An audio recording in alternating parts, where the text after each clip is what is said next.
destabilize the region. And because of that, we have seen over and over how the Syrian people were the first one to actually suffer as a result because of those policies of the Assad regime, especially in the last 14 years. The historic step by President Trump 2 days ago really signifies the future that is coming for the Syrian people. For the first time, Syria could actually be free of sanctions. As President Trump outlined in his decision, this is not only about removing executive orders that impose sanction regimes on Syria, but the U.S. administration will also be looking at designations of Syria, of certain Syrian officials to be removed down the line. So this will definitely draw a lot of investment from Syrians in the diaspora, from American companies, from American tech who are actually looking forward to engage in the Syrian markets after devastating 14 years of war and over 50 years of dictatorship. So possibly could put Syria back on the global stage. But the wide-ranging executive order signed by Donald Trump has also asked the Secretary of State, Marco Rubio, to review HTS's designation as a terrorist organization. Do you think this is a risky move to do this? I think it's a necessary step to really respond to the positive developments that the Syrian government has been leading for the last 6 months. Not only the Syrian government has provided a new face for Syria that is based on cooperation, that is based on connecting with the region and with countries abroad, that is based on ensuring that Syria does not constitute a threat or that there are no threats emerging from Syria against anyone in the region. But also the Syrian government has been now the main partner to counter ISIS and to continue to push Iran out of Syria for the last 6 months. So this delisting, if and when it happens, it will be a reflection of this increasing partnership between the United States and the new Syrian government. And it's certainly required because without the delisting, it would be really hard for American government, but also American businesses to engage meaningfully and fully with different branches of the Syrian government. So I think there's an understanding in Washington by the Trump administration of the need to really support this government, of the need to ensure stability for the time to come, and to really work hand in hand with the new Syrian government on all issues on the table. President Trump is due to meet his Israeli counterpart Benjamin Netanyahu next week. The U.S. clearly, as you've just been explaining to me, wants stronger ties with Syria. Is normalization possible between Israel and Syria at the stage where we are? I think the most important part here is to really ensure a positive environment that allows the reduction of hostilities, that allows the reduction of threats to both countries and to every country in the region. The foreign minister has outlined very clearly that Syria wants to make sure that it doesn't constitute to anyone a threat to anyone in the region, including Israel. I think to start this positive environment, there is a need to return back to the 1974 lines of deconfliction, where Syria can ensure the safety of the borders on its side, and where Israel can really withdraw back to the 1974 lines and really stop violating the sovereignty and territorial integrity of Syria. And I think this is where the conversations so far have been focused on. We've seen some positive developments on the ground as a result of those discussions, and the hope that those discussions would really lead to a comprehensive agreement around those lines. The Israeli military says it has captured a terrorist cell operated by Iran in southern Syria, and this is news that we got today. Is this a common occurrence for terrorists to hide inside and operate from inside Syria? We haven't seen concrete intelligence around such actions. At the end of the day now, there is a new government in place that has been the #1 enemy of Iran, of Hezbollah, for a long time. So it's very important down the line to really work with and through the Syrian government to ensure that such threats are assessed and dealt with in the best way possible by the Syrian government. I think the main issue here is that if those acts of, violating Syria's sovereignty continue, it just attracts other violations, specifically by Iran and by other malign actors in the region. So it wouldn't be in the interest of anyone down the line to really continue on that path. I think there is an alignment of interest across everyone in the region to ensure that the win we had on December 8th by pushing Iran and Hezbollah out of the region and the Levant continues to be the case. And just before I let you go, I just want to talk to you quickly about the rebuilding of Syria, because you did mention the future of Syria free from sanctions, US investment as possible from American companies. But realistically, how long is this going to take? How difficult will it be to rebuild Syria? Look, this is not going to be an easy task at all. What the Assad regime has really destroyed, not only in the last 14 years of war, but in the last 6 decades of its ruling of Syria, is not going to be fixed overnight. I think the main issue here is really to start on the right track and to really continue to give the hope to the Syrian people that the world will continue to engage with them now that Assad is gone. What the Syrian government is trying to do is just lay the path right now for a positive engagement that is beneficial for the region, that is beneficial for the international community, but most importantly, beneficial for the Syrian people. That would create jobs, that would improve infrastructure, that would attract investment from the region and from abroad, where Syrians can benefit, but also where the international community can see a positive space where they can engage not only on economy and investment, but also on security, military, and political issues. So we're quite hopeful about those engagements. We're quite hopeful that the results are going to come down the line in the very near future, and they will be reflected in the services and the improvement of the daily life of the Syrian people for sure. Quartayaba Edelby, Director for the America's Syrian Ministry for Foreign Affairs. It was really great to have your insights. I appreciate you joining the show. Thank you. My pleasure. Thank you.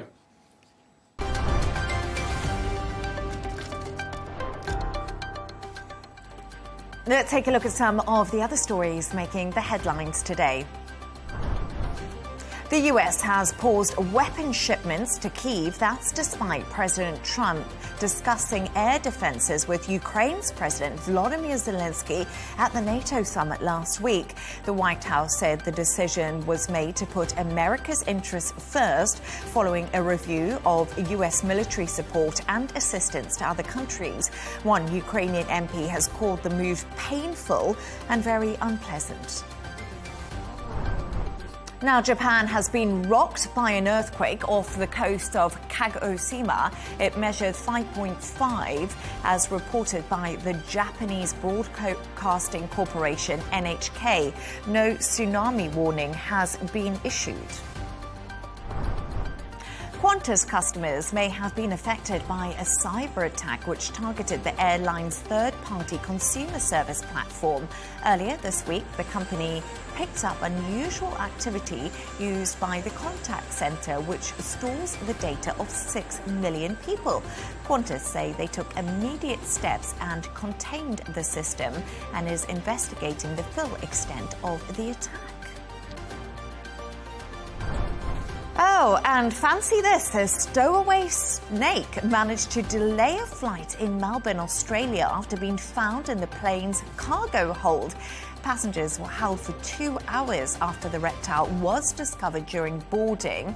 Originally thought to be venomous, it turned out to be a less dangerous green tree snake. The animal is now in the care of a local vet and is looking for a new home with a licensed snake owner.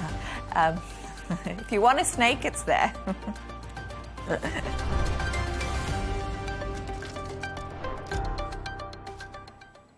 Now, music mogul Sean Diddy Combs has been found not guilty of sex trafficking and racketeering, but guilty on a lesser charge of transportation to engage in prostitution. 12 jurors, 8 men and 4 women, deliberated for over 12 and a half hours. A judge has allowed the rapper to be released and allowed to return home. Let's get the latest with trial attorney Richard Roth. Richard, a pleasure to have you on today. Chaos outside of the court today as Diddy was found guilty of 2 out of the 5 charges. Were you surprised by the verdict that came through? So thank you for having me. I was a bit surprised. The federal prosecutors, particularly the Southern District of New York, generally don't take a case or try a case unless they believe they're going to win it. And to them, it really wasn't a win. The major charges, which would have caused Diddy tremendous jail time, he was acquitted on. So it is a bit of a surprise that, again, we're not in the courtroom, but it is a bit of a surprise that he was not convicted of the more serious offenses. So you were surprised that he wasn't convicted on those, because when we have a look at it, it was racketeering, conspiracy, not guilty, and also sex trafficking of women known as Jane, not guilty. And I was just wondering right now, if we have a look at the jury selection, it was 8 men and 4 women. Do you think that gender plays a role in the verdict? I don't think gender played a role that much. I think the mistake that was made was that a lot of the crimes he committed, and we know he committed crimes, we've seen the videos, are really state crimes. And the federal, because the statute of limitation has run on those, the federal government essentially tried to take those facts and contort them into federal crimes. So, yeah, it is. I don't necessarily think that it's a male-woman issue with the jury. I think that it was a very hard case for the federal government to put on. And the result is somewhat shocking because they generally don't lose, but the jury just didn't buy the majority of the serious indictment. We heard from 34 witnesses during the 2-week trial, including Cassie Ventura, a former girlfriend, and we also saw that absolutely horrific video of her being attacked. Would the jury have taken this video into consideration or ignored it because it wasn't related to the charges against him? Well, that's right. I think you hit the nail on the head. They took it into effect when it came time to the minor crimes.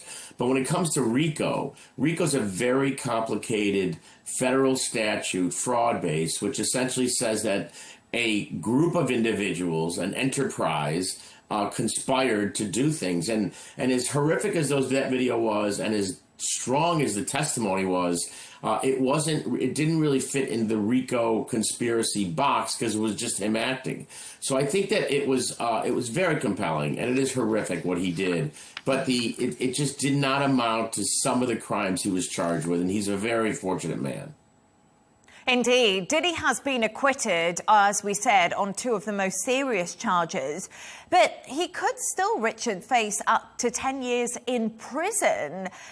Do you think that he could be a free man today? And also, how does this affect his reputation, his career? You know, there's still the court of public opinion out there. Yeah, so it's interesting. He will not be a free man today. There will be sentencing. He may be a free man at sentencing because he's been in jail for several months, and that may be part of the essentially what he's sentenced with. He may be out in a year or 2. But the unusual fact is that as a convicted felon, it may actually garnish more attention. He's a bad boy and bad boy record. So it may have the reverse effect of what a lot of the public would think. I would think, quite frankly, his convicted felon, the way he treated Ms. Ventura and the way he treated other people is horrific. But it may have that he may very well be coming out with an album in a few years. So let's see where it goes. But he's, as we said, he's a very fortunate man today because he won't be spending the rest of his life in jail.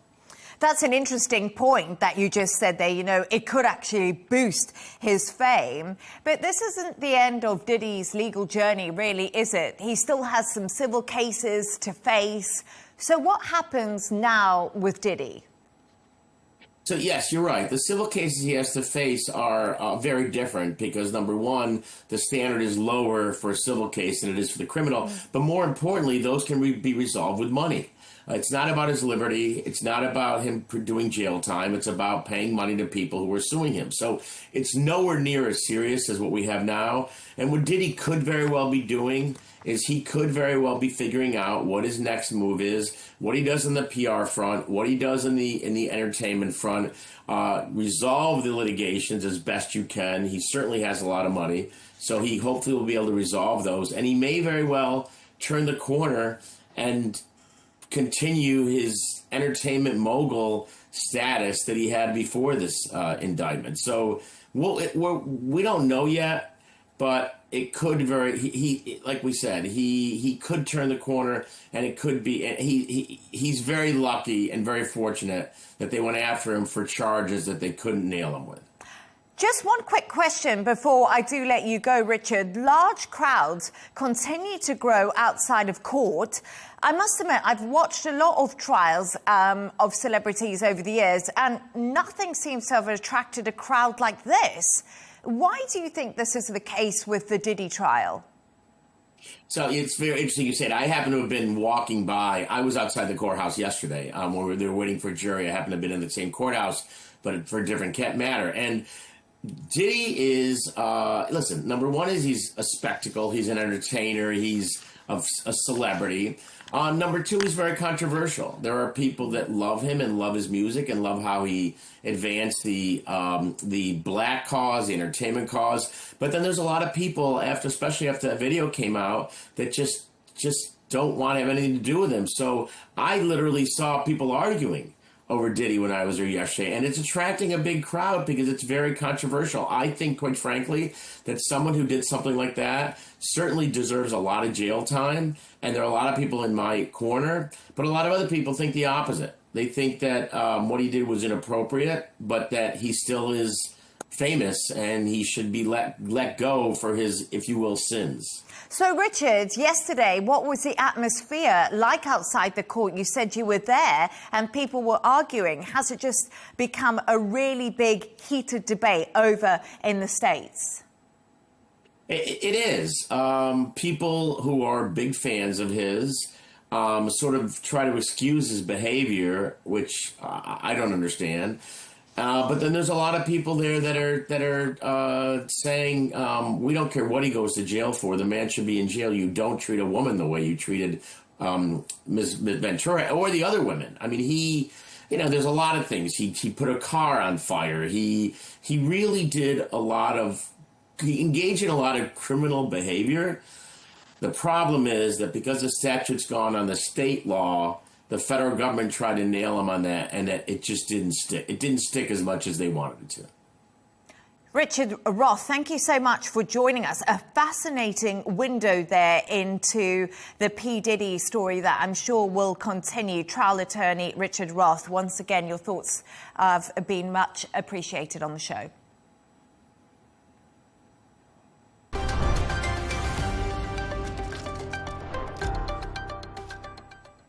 Police in Singapore have been given the power to seize control of people's bank accounts there if they suspect they're being scammed. The authority comes under a new law aiming to address an issue police persistently face, namely when victims refuse to believe they are being tricked despite warnings. Patrick Falk has more details. Now, the new legislation, which is called the Protection from Scams Act, was passed in January, but has only come into effect in July. And it comes as the problem of scamming is growing in Singapore. In 2024, victims lost a total of $860 million, a record for a single year. And the number of cases reported also rose to 50,000 last year, up from just 15,000 in 2020. But the most intriguing thing, perhaps, about all of this is that in more than 3 out of 4 cases, victims voluntarily gave over their money without scammers even having access to their bank account. So they were willingly giving their money away to them. And police say that they are frequently encountering cases where people simply refuse to believe that they have been scammed, even when there is evidence to prove it. And that's also despite the fact that people are much more aware about the prevalence of scamming these days. I mean, these things happen. They're definitely not nice. I don't know how to crack down upon them, but they're rampant these days, honestly. Like, the amount of phone calls from scammers I receive on like a weekly basis, I receive them almost every week. Under the law, police can order a bank to block a potential victim's transactions if they think the person is being scammed. They can also block their ATM and credit card services as well. They can still access their funds for legitimate purposes, things like paying for their bills or their daily expenses, but that is at the discretion of the police. Authorities say that police can control a person's account, a potential victim's account, for up to 30 days, and that can be extended as many as 5 times if they feel it's necessary. As you can imagine, this has also brought about concerns over accountability as well as potential abuse. Their intention is good. I think maybe some people might find it intrusive because after all it's very confidential. But personally myself, I think it's a good thing. So after all, it's better to be safe than sorry. Well, as you heard, those for these sorts of controls say it's necessary because of the massive amounts of money that victims are losing, and also to protect them. Authorities say, though, that this sort of measure should only really be used as a last resort, when nothing more can be done to convince a person that they're being scammed, if that is what's happening. Now, the most common types of scam here in Singapore include e-commerce fraud, as well as job and investment scams. Love scams, where tricksters spend months building relationships with people before duping them into sending their money over, are also on the rise.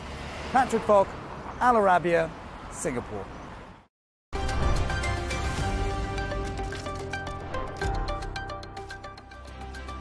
Let's take a look at the top business news now.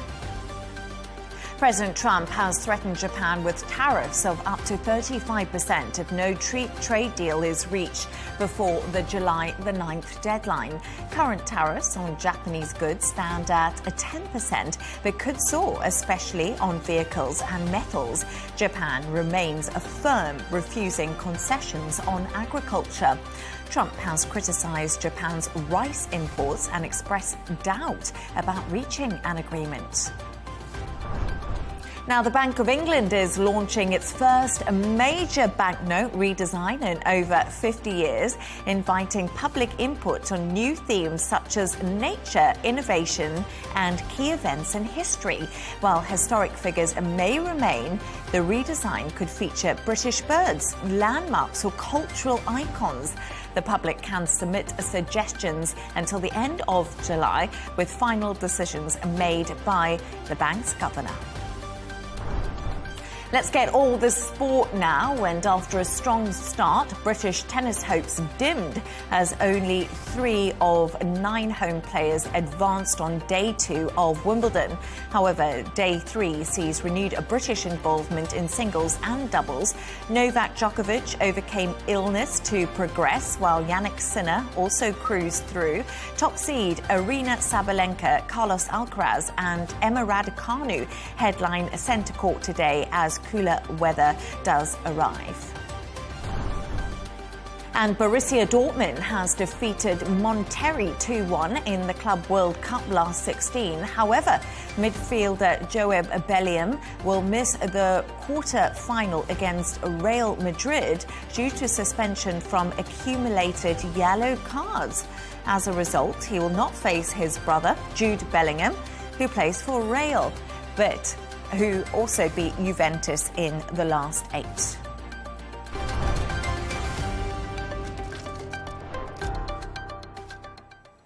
There's 1 week to go until the US trade deal deadline. A trade framework has been agreed between the United States and China, but the 90-day pause ends on the 12th of August. With the advancement of President Trump's Big Beautiful Bill, Some motor industry experts believe cuts in EV technology could put US car makers behind China, who already have a significant lead in the batteries and minerals needed to produce those cars. Let's get the thoughts of Dr. Roch-Antoine Mehena, board member and strategic advisor at Bayara Investments and former advisor at the World Bank. He joins me right now. An absolute pleasure to have you on the show. Thank you for joining us. Can we start with the US and China? They've reached an agreement again to de-escalate trade tensions. What did the two sides agree on? Well, basically, when the tariffs start escalating with the US and Trump putting up to 145%, China retaliated as well with the 125%. Now the effective tariff went down back after the negotiation rounds to 30% when we're talking about the US, and US imports actually 10%, while China is the 30%. That said, it doesn't look, although the US has the 30% effective rate and China has still the lower one, the 10%, but still there is a lot of complementarity. They are the top largest trading partners. The US still have China as the one top largest trading partner after Mexico and Canada, while even China has as the US being the largest trading partner. So there is a lot of complementarity in this, yet the rivalry is at most right now. So they reached in the negotiations for the rare earth, because the US depends a lot on the rare earth that use those magnetics and those minerals in their high-tech industries, relying on China, knowing that 70% of the rare earth is imported from China, and China controls 90% of the global rare earth. That said, that has a upper hand now, China. However, still, China also depends on the US because it's right now the third largest creditor. So it holds a lot of US Treasury securities of its debt, although it has reduced its role. It used to be the top largest creditor with 1.3 trillion in 2011. Right now, it became third with almost 750 billion, and trying to reduce, diversify into gold. That's what China's doing, and that's why we're seeing the gold prices picking up as well, and not as a safe haven only during crisis, but also because of the demand from different central banks, as well as from China being, trying to diversify away from the US Treasury, away from the dollar, decoupling into many companies. That's interesting because we see that rivalry among top, trade partners, top two global economic powers. So the world is watching, the markets are watching, and this might have a lot of repercussions on different financial markets right now. So during that period, it's like the Cold War. It's a lot of the national security issues being pressured using, that not only trade tariffs, but also the AI and the, technology being that race affecting different aspects in the race right now. So, Doctor, you mentioned there it is a big rivalry between the US and China, almost like the Cold War in many respects. But it's quite interesting that they've reached a framework. And even though they've done this, the Treasury Secretary, Scott Bessent, says China still hasn't brought the pace of rare earth magnet exports back up to the level that they were meant to be, the level we saw in April. So if that doesn't happen, what does it mean for the confirmation of the Geneva Agreement, which we saw both sides obviously sign? I think what's going on right now, it's this arm wrestling, trying to get each one what they want from the other. The rare earth is very important for the US. 70% depends on China from that. China knows it controls 90% of the rare earth globally. So it's trying to use that card. Nonetheless, there is a lot of issues, for national security, for the economic race, especially in the supercomputing system. And when we are talking about AI supercomputing right now, we know that the US is building its target, $500 billion plus the 200 billion in Pentagon contracts for the AI defense.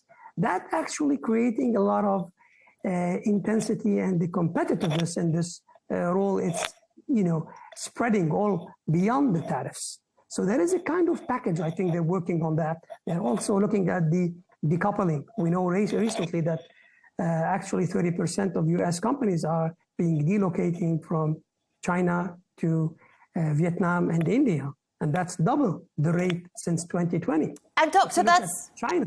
Oh, sorry for interfering, but of course that's very interesting because China have been diversifying their portfolios really since Donald Trump's first term and the tariffs on China put in there. That's something we can't forget. China were effective at doing that. But where does this leave US and China economic relations now? We've seen a framework for the tariffs. As you say, we've seen arm wrestling between the two countries. We've actually seen the US dollar fall. There's been so much going on in the markets, ramification for companies. So now, where does this leave their relationship economically? You can see, if we look historically a little bit over the past decade, we see a lot of decoupling. Usually, a lot of reliance used to be on the dollar, a lot of reliance on U.S. treasuries and interest and demand from China on that. They've always been top trading partners over the past few years. However, over the past few years, we are seeing a lot of divergence in that. Exactly as you said, China is working on the economics, which is the self-reliance on their chip making, trying to even rival the mega chips, to rival NVIDIA, for instance, by scaling up the startup Byron, for instance, trying to counter-attack with the Stargate massive data centers they are building in Texas nowadays, the U.S. with Oracle and with the SoftBank funding and everybody. There is a race in this. And I think there is a lot of divergence. And this has ramifications on the national security. It has on the cybersecurity. It's a Cold War, as I just mentioned earlier. Plus, there is a lot of fear on that. This is a really Cold War. So there is a Cold War in AI intelligence, in AI race. If we look at take for instance, it's very interesting to look at the race, how it's going, like in the supercomputing GPUs that they are building, about 400,000 in the Stargate. Right now, they had the Sputnik effect, the wake-up call from the DeepSeek against the ChatGPT several months ago. It was cheaper and high-performing at the same time. While we look at out of the 13 leading tech sectors, right now, China is leading 5 of the 13, such as drones, EV, high-speed rails, drones, even the first eVTOL is going to right now be launched commercially in China. That said, if we look at the models as well, the new leading models are right now in technology. We have in the US 40 leading models versus in China 15. So you can see the proportion in this way. There is a race right now. There is a divergence. Although if there were complementarity and there was more like that, the technology and the race and the new innovations in technology would have been, skyrocketed at a faster Dr. Roch Antoine Mahana, I'm so sorry, we're going to have to leave it there, but it was an absolute pleasure to have you on the show. I would like a supercomputer soon. Might help me get my work done a little bit faster. CEO of the, thank you so much, CEO of the Academy of Business Management Conferences and former consultant at the World Bank. Thank you once again.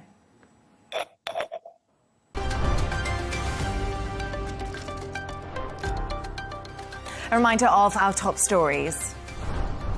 Hamas responded to a 60-day ceasefire deal but pushed for a complete end to the war. President Trump lifts sanctions on Syria to support the country's path to stability and peace. And Sean Diddy Combs is found not guilty of racketeering and sex trafficking, but guilty of transportation in prostitution.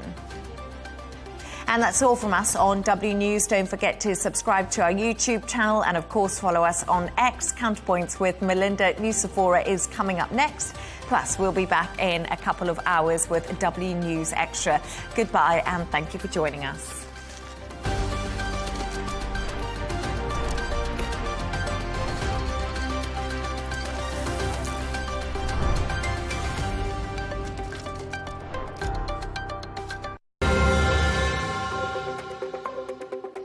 When does free speech become hate speech? And how much influence does the Israeli lobby have over who can say what on the stage? Like kneecap before them punk duo Bob Vylan has stirred up debate about just how far protest music should go. Stay with us for the debate on Counterpoints with me, Melinda Nucifora.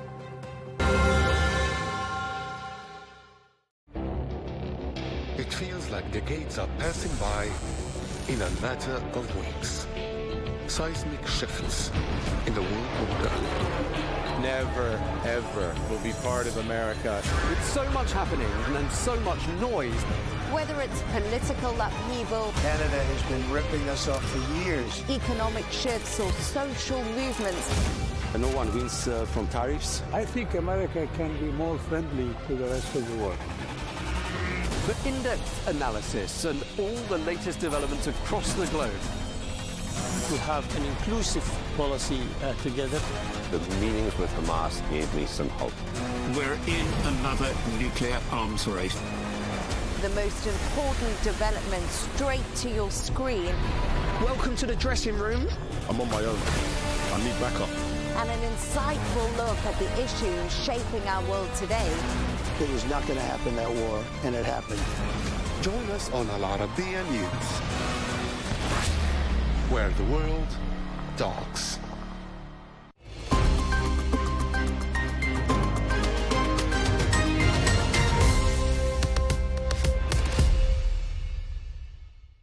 Hello and welcome. I'm Arabiya Alami, and this is The Dailies, where we take a look at important news stories, reports, analysis, and articles published in newspapers and media outlets across the world. Most newspapers continue to focus on the Middle East ahead of the Israeli Prime Minister Netanyahu's anticipated visit to Washington on Monday. Many reported on President Trump's announcement that Israel agreed to a 60-day ceasefire in Gaza, as well as Hamas's acceptance and insistence that any agreement must include the end of the war. Other media outlets focused on the latest developments in Ukraine and President Putin's announcement of Russian control over Luhansk. In America, the narrow pass of President Trump's big tax bill in the Senate attracted a lot of attention from American newspapers today, with many publishing various analysis on how this bill will affect America's lives or Americans' lives and America's fiscal future. We'll start with the Washington Post, which tried to break down and explain what the tax bill means for Americans' health care. The report says that the bill would dramatically reshape health care for millions of Americans, and the bill slashes more than $1 trillion from Medicaid and Medicare and the Affordable Care Act, with the Congressional Budget Office projecting at least 12 million people will lose health coverage over the next decade. Also, new work requirements, higher co-pays and stricter eligibility checks could push vulnerable families, rural hospitals and nursing homes to the brink. The report goes on to say that the bill also threatens funding for Planned Parenthood and abortion providers, risking clinic closures and job losses. The report quotes critics who warn that these deep cuts gamble with the nation's health and social safety net, trading coverage for tax breaks and risking a spike in the uninsured rate unseen in years. The New York Times published a news analysis highlighting the risky gamble Senate Republicans took by narrowly passing a sweeping tax and spending bill that slashes Medicaid and food aid to fund $4.5 trillion in permanent tax cuts. Critics warn that the bill could indeed strip health coverage from nearly 12 million people and drive up the national debt by at least $3.3 trillion over the next decade. Internal GOP divisions and also last-minute deals exposed deep unease, with some Republicans calling the process agonizing and also warning that the cuts will hurt vulnerable Americans and backfire politically. The bill also breaks long-standing budget rules, raising fears of a future debt crisis. Now, Republicans must defend their plan to a skeptical public and brace for fierce attacks in the 2026 elections. We'll stay with the New York Times, which published a report revealing that a rare, important phone call took place between French President Emmanuel Macron and Russian President Vladimir Putin, the first since 2022. The two leaders found common ground on the need to prevent nuclear escalation in Iran, agreeing to coordinate efforts as members of the UN Security Council. However, they remain deeply divided over the war in Ukraine. Macron pressed Putin for a ceasefire and also reaffirmed France's strong support for Ukraine's sovereignty. But Putin blamed the West for the conflict and insisted any peace must reflect Russia's territorial gains. The report notes that both leaders are trying to reassert their influence after being sidelined by recent U.S. actions in the Middle East. The call signals cautious diplomatic engagement, but major disagreements remain. After Moscow announced for the first time it has fully seized the area of eastern Ukraine, namely the Luhansk region, the Times published a report asking whether that could change the course of the war. The report explains that while the Kremlin hails this as a major milestone, military analysts caution that the capture is unlikely to change the overall course of the war. Luhansk also, as you might know, had already been mostly under Russian control, and the region's fall does not deliver Ukraine a decisive military blow or bring Moscow closer to its initial, more ambitious war aims. The report quotes experts who note that the advance came at enormous cost and does not give Russia momentum, as Ukrainian forces are now better positioned to defend the remaining territory in Donetsk. The Telegraph published a report highlighting how, while the world's attention was indeed on Iran, President Putin has quietly expanded Russia's war aims in Ukraine, declaring all of Ukraine as ours and launching new offensives beyond the 4 regions Russia claimed to annex in 2022. Russian troops are now pushing into Sumy and also threatening Kharkiv, signaling a return to broader ambitions after years of stalled progress.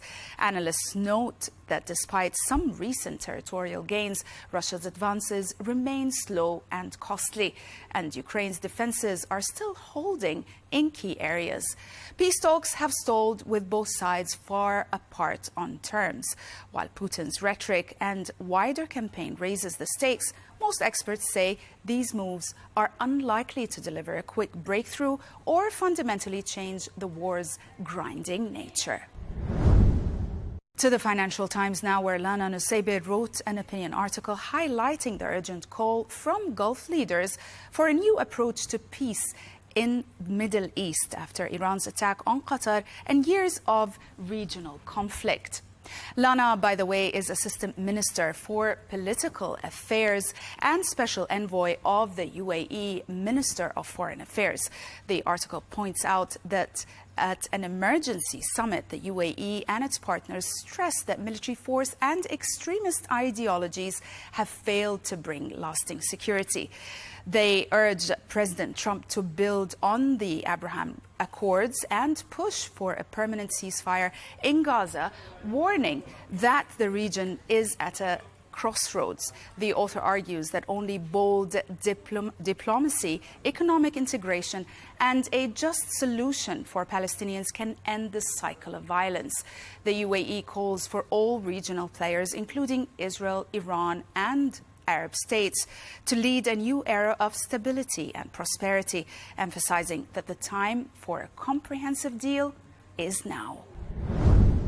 after President Trump's intention to be firm with the Israeli Prime Minister Benjamin Netanyahu during his upcoming U.S. visit, as well as claims that Israel agreed to a 60-day ceasefire in Gaza, Israel Hayom published an opinion article by Ariel Kahana detailing how the Netanyahu-Trump partnership is reshaping the Middle East. The article spotlights the historic third meeting in 6 months between Israeli Prime Minister Netanyahu and U.S. President Donald Trump, anticipated next week as both leaders celebrate their joint operation crippling Iran's nuclear program. Kahana says that despite speculation, Trump is unlikely to force Netanyahu into a truce in Gaza without meeting Israeli conditions. The article notes that normalization with Arab states remains stalled as long as fighting continues in Gaza. The article concludes that with peace talks deadlocked and major challenges ahead, the summit highlights both leaders' alignment and the limits of U.S. pressure on Israel. And we'll end with the Wall Street Journal, which published a report spotlighting how Chinese AI companies are rapidly closing the gap with American leaders, challenging U.S. dominance in the global AI race. Chinese models like DeepSeek and Alibaba Qwen now rival U.S. systems in quality and are being adopted worldwide, from banks in Europe to universities in Africa. The report quotes a study of global competitiveness in critical technologies released in early June by researchers at Harvard University, saying that it found China has advantages in two key building blocks of AI: data and human capital, that are helping it to keep pace. And hence, Chinese companies have started to snatch customers by offering performance that is nearly as good at vastly lower prices. The report also includes a chart showing the rank and score of each company's top performing model on evaluation chatbot Arena. Despite U.S. export controls and advanced chips, China's heavy investment, open source strategy, and focus on practical applications have fueled its rise. Experts warn that this AI rivalry could split the world into US and China-aligned tech spheres, costing American firms billions and undermining global cooperation on AI safety. The piece concludes that China's swift progress is forcing the US to rethink its strategy as the race for AI supremacy intensifies. That's it for today. Thanks for watching.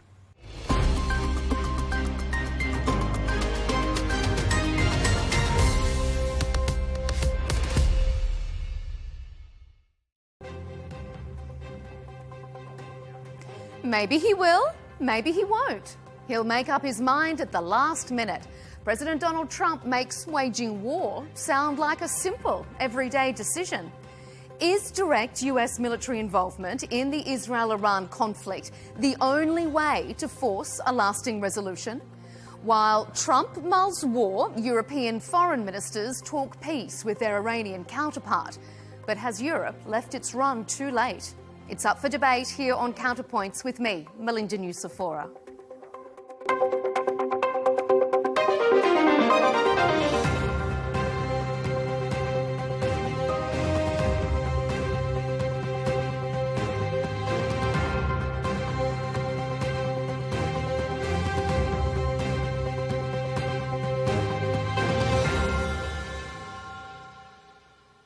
He likes to call himself the peacemaker-in-chief, the president who committed himself to ending America's forever wars.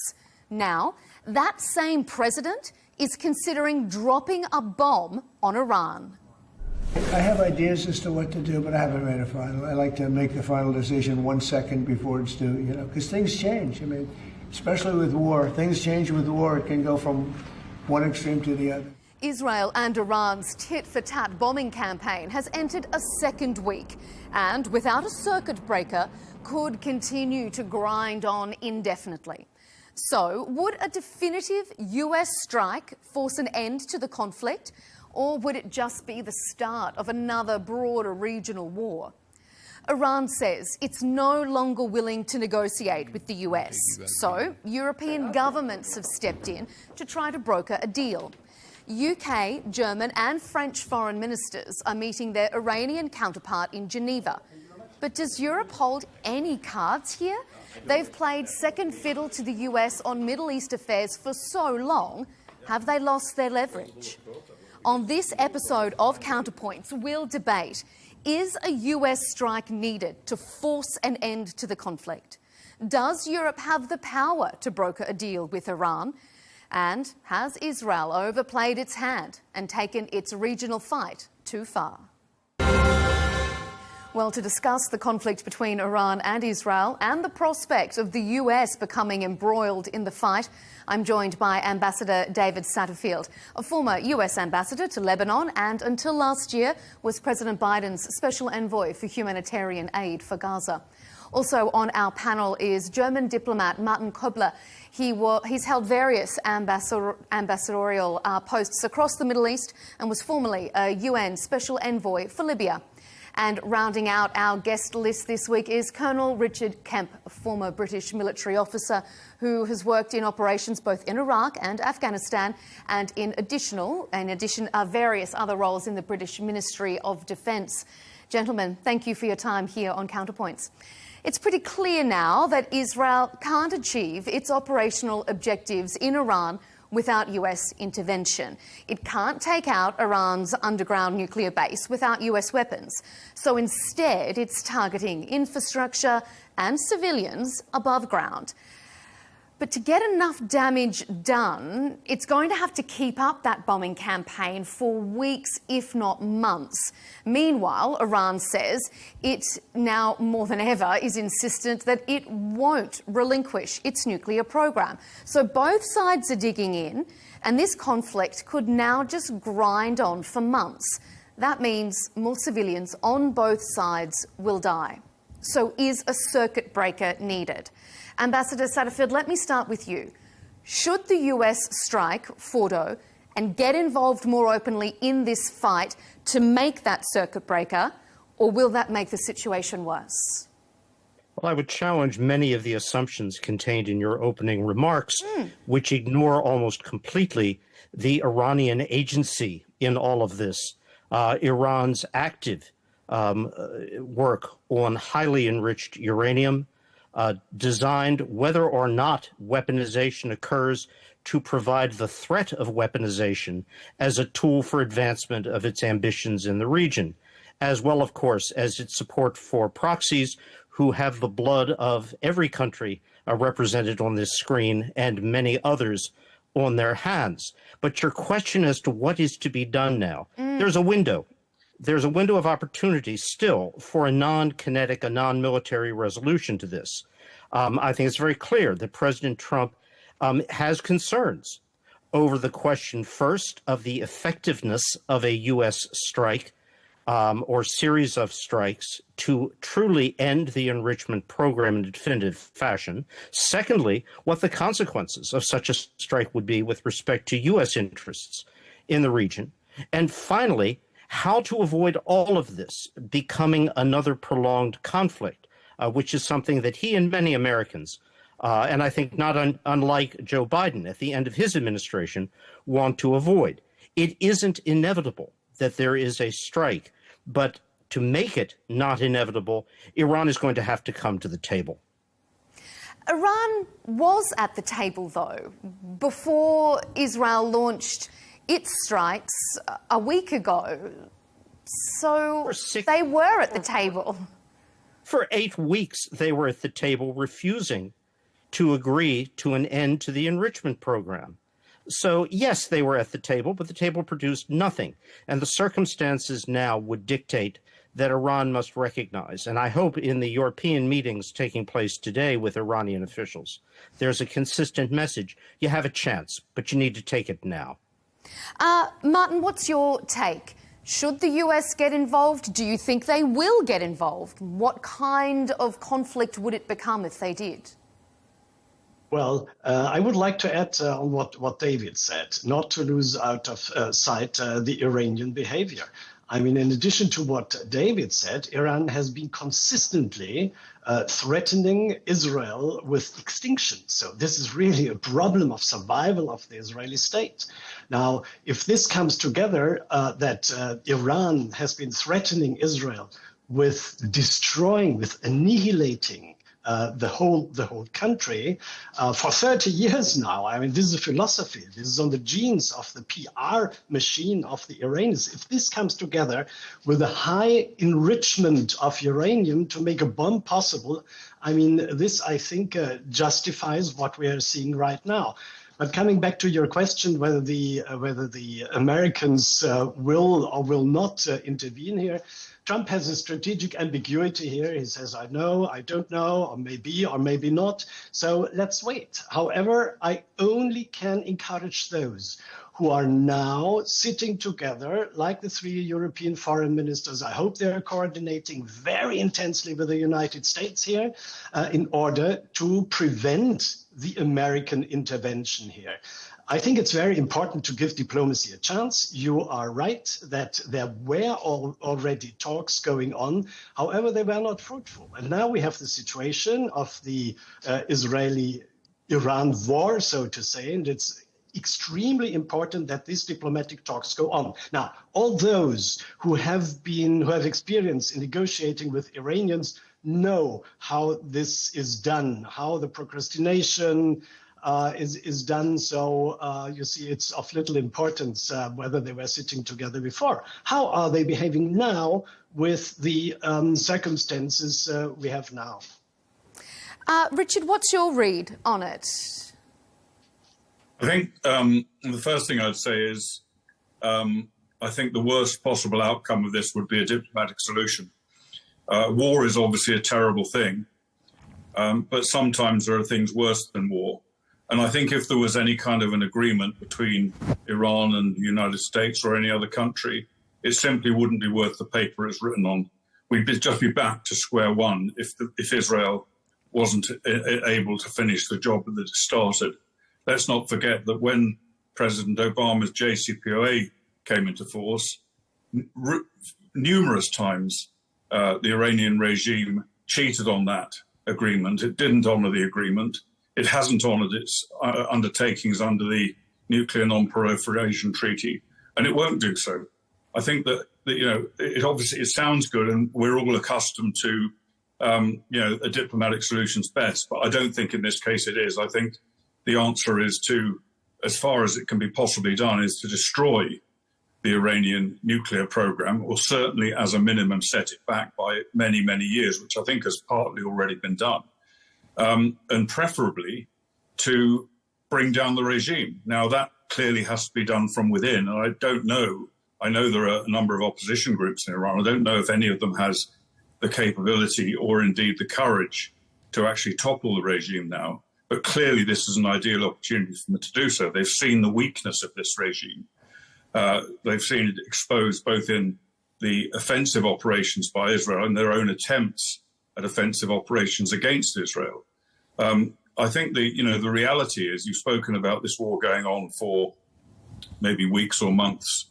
I'm not sure if that would be necessary. I think we're seeing Iran. It's not exhausted, but it certainly has had absolutely minimal strategic impact on Israel so far. Richard, let me ask you, though, if Israel can have nuclear weapons and not declare them, why can't Iran?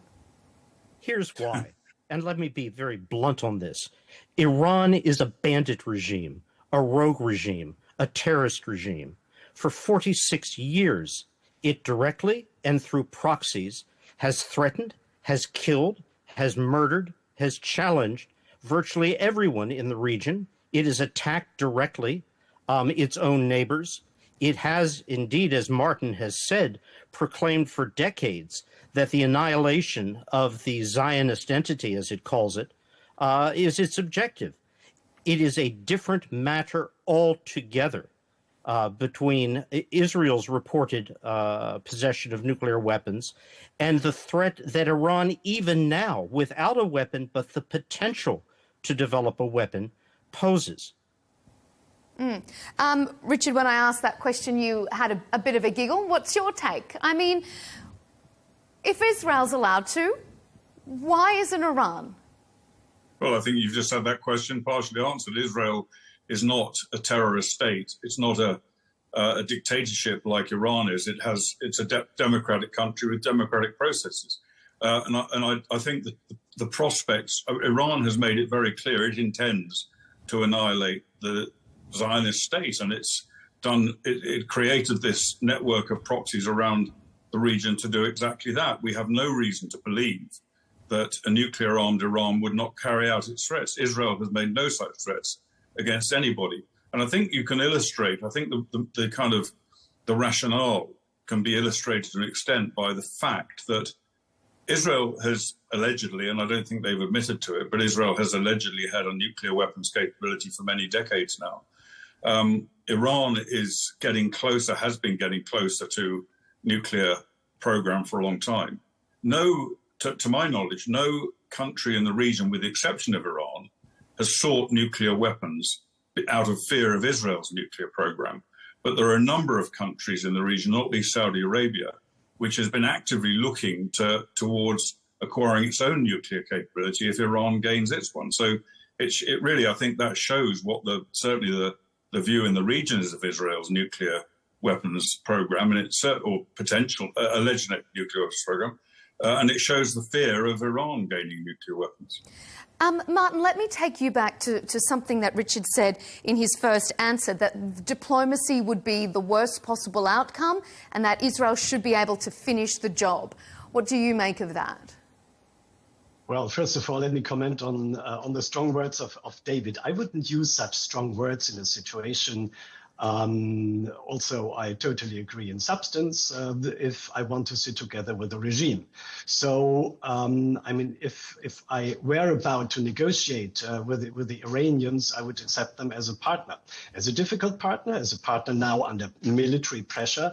And I think it's important to keep the relation going on. And I have been negotiating weeks and weeks with Iranians, so it's very important. And I have no illusion about the substance of the regime, but it's very important not to block the diplomatic channel by using words. Also, sometimes the American president uses with his partners. Now, when it comes to your question, Melinda, what Richard said, I think one always. As a layman or as a civilian, I would say if you enter into military action, you have an aim. Yeah, it's justified. In this case, I think if the enrichment is far enough, progressed to an extent where there is an enrichment, you can build nuclear warheads with it, and this is around 90%. So then what is the aim? The aim, the Israeli government said, is the destruction of nuclear facilities. Now, this also can be a delay. There will be no total destruction of nuclear facilities because this is very difficult to achieve, not even with American weapons, I think. So there will always be a scope of uncertainty. But to reduce the capability of the Iranian regime to further enrich in the next years, in the years to come, to enrich uranium to an extent that it reaches 90%, this, I think, is the aim. Everything which is mentioned apart from this, like regime change, is certainly not a matter of what can be achieved. If it's a secondary fact, and if the Iranian people decides, to topple their regime, so be it. And nobody would start crying here. However, this cannot be, regime change cannot be, and the Americans had bad experience with it, cannot be the target and the aim of this operation against Iran. I want to make the point once again, Melinda, because you asked the question about Israel has nuclear weapons, why can't Iran has?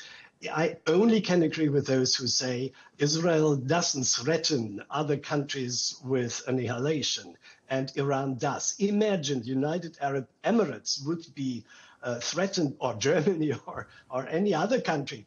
I don't know where you're from, your country maybe, would be threatened by a regime over decades. In the meantime, trying to destroy it and threatening with annihilation, this just cannot be accepted, independent of what is happening. I also do not agree with the Israeli government, what's going on right now in Gaza and these things. But this cannot be an excuse to go on with this philosophy of annihilation of the Israeli state. It's interesting you mentioned that, because we are going to come to that as a point a little bit later in our debate, Israel's actions here, whether they've gone too far. But let's hold fire on that and come back to that and the point you've just made a little bit later in our debate. Ambassador Satterfield, this idea of learning from the past, I mean, you've all had experience in the Middle East, Iraq no least. We saw what happened when the US and its allies went in on the pretense of weapons of mass destruction, and that turned into a disaster.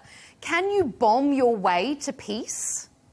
No, Linda, and look, President Trump, this administration, made clear in the president's Riyadh remarks what has long been signaled, that the era post 9/11 of quixotic regime change, nation building, democracy building efforts at the cost of U.S. and other blood and treasure is over. It's finished. It has no support from the majority of Americans. It has no support from this administration. And I would say to you, if Joe Biden had had a second term, I don't believe his policies in this regard would be significantly different. And yet, if he does go in and not a US executes objective. this strike, as he says he's thinking about, isn't that exactly what he's doing? No, it is not exactly what he's doing.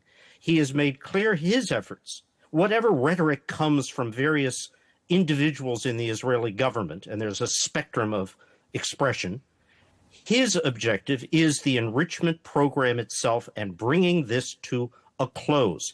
But it is more than just the enrichment program. The president wants to see stability established in the Middle East. He is not happy with Gaza. He is not happy with the inability to get a Saudi deal. And he is certainly not happy with what looks like a continued endless campaign in Iran. He wants to close this. And if I may add, Melinda, I mean, one cannot compare Iraq with Iran now. Nobody thinks about a ground invasion.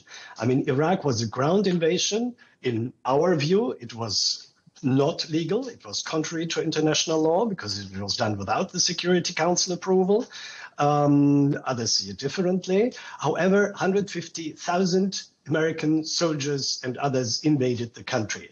And this is not the philosophy right now, the strategy right now with Iran. What's being discussed is to use American military Air Force potential with bunker blasters and B-2 bombers in order to go deeper into the bunkers where the enrichment is taking place. This cannot be compared to what was planned in 2003 with Iraq.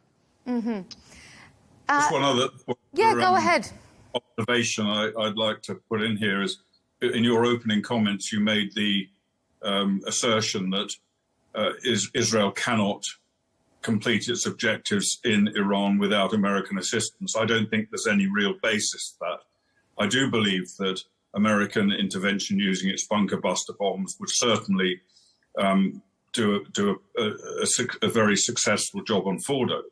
But I also believe that Israel has the capabilities of doing pretty much that as well. It doesn't have the same... It doesn't have the same ammunition, the same weapons to do what the US can do.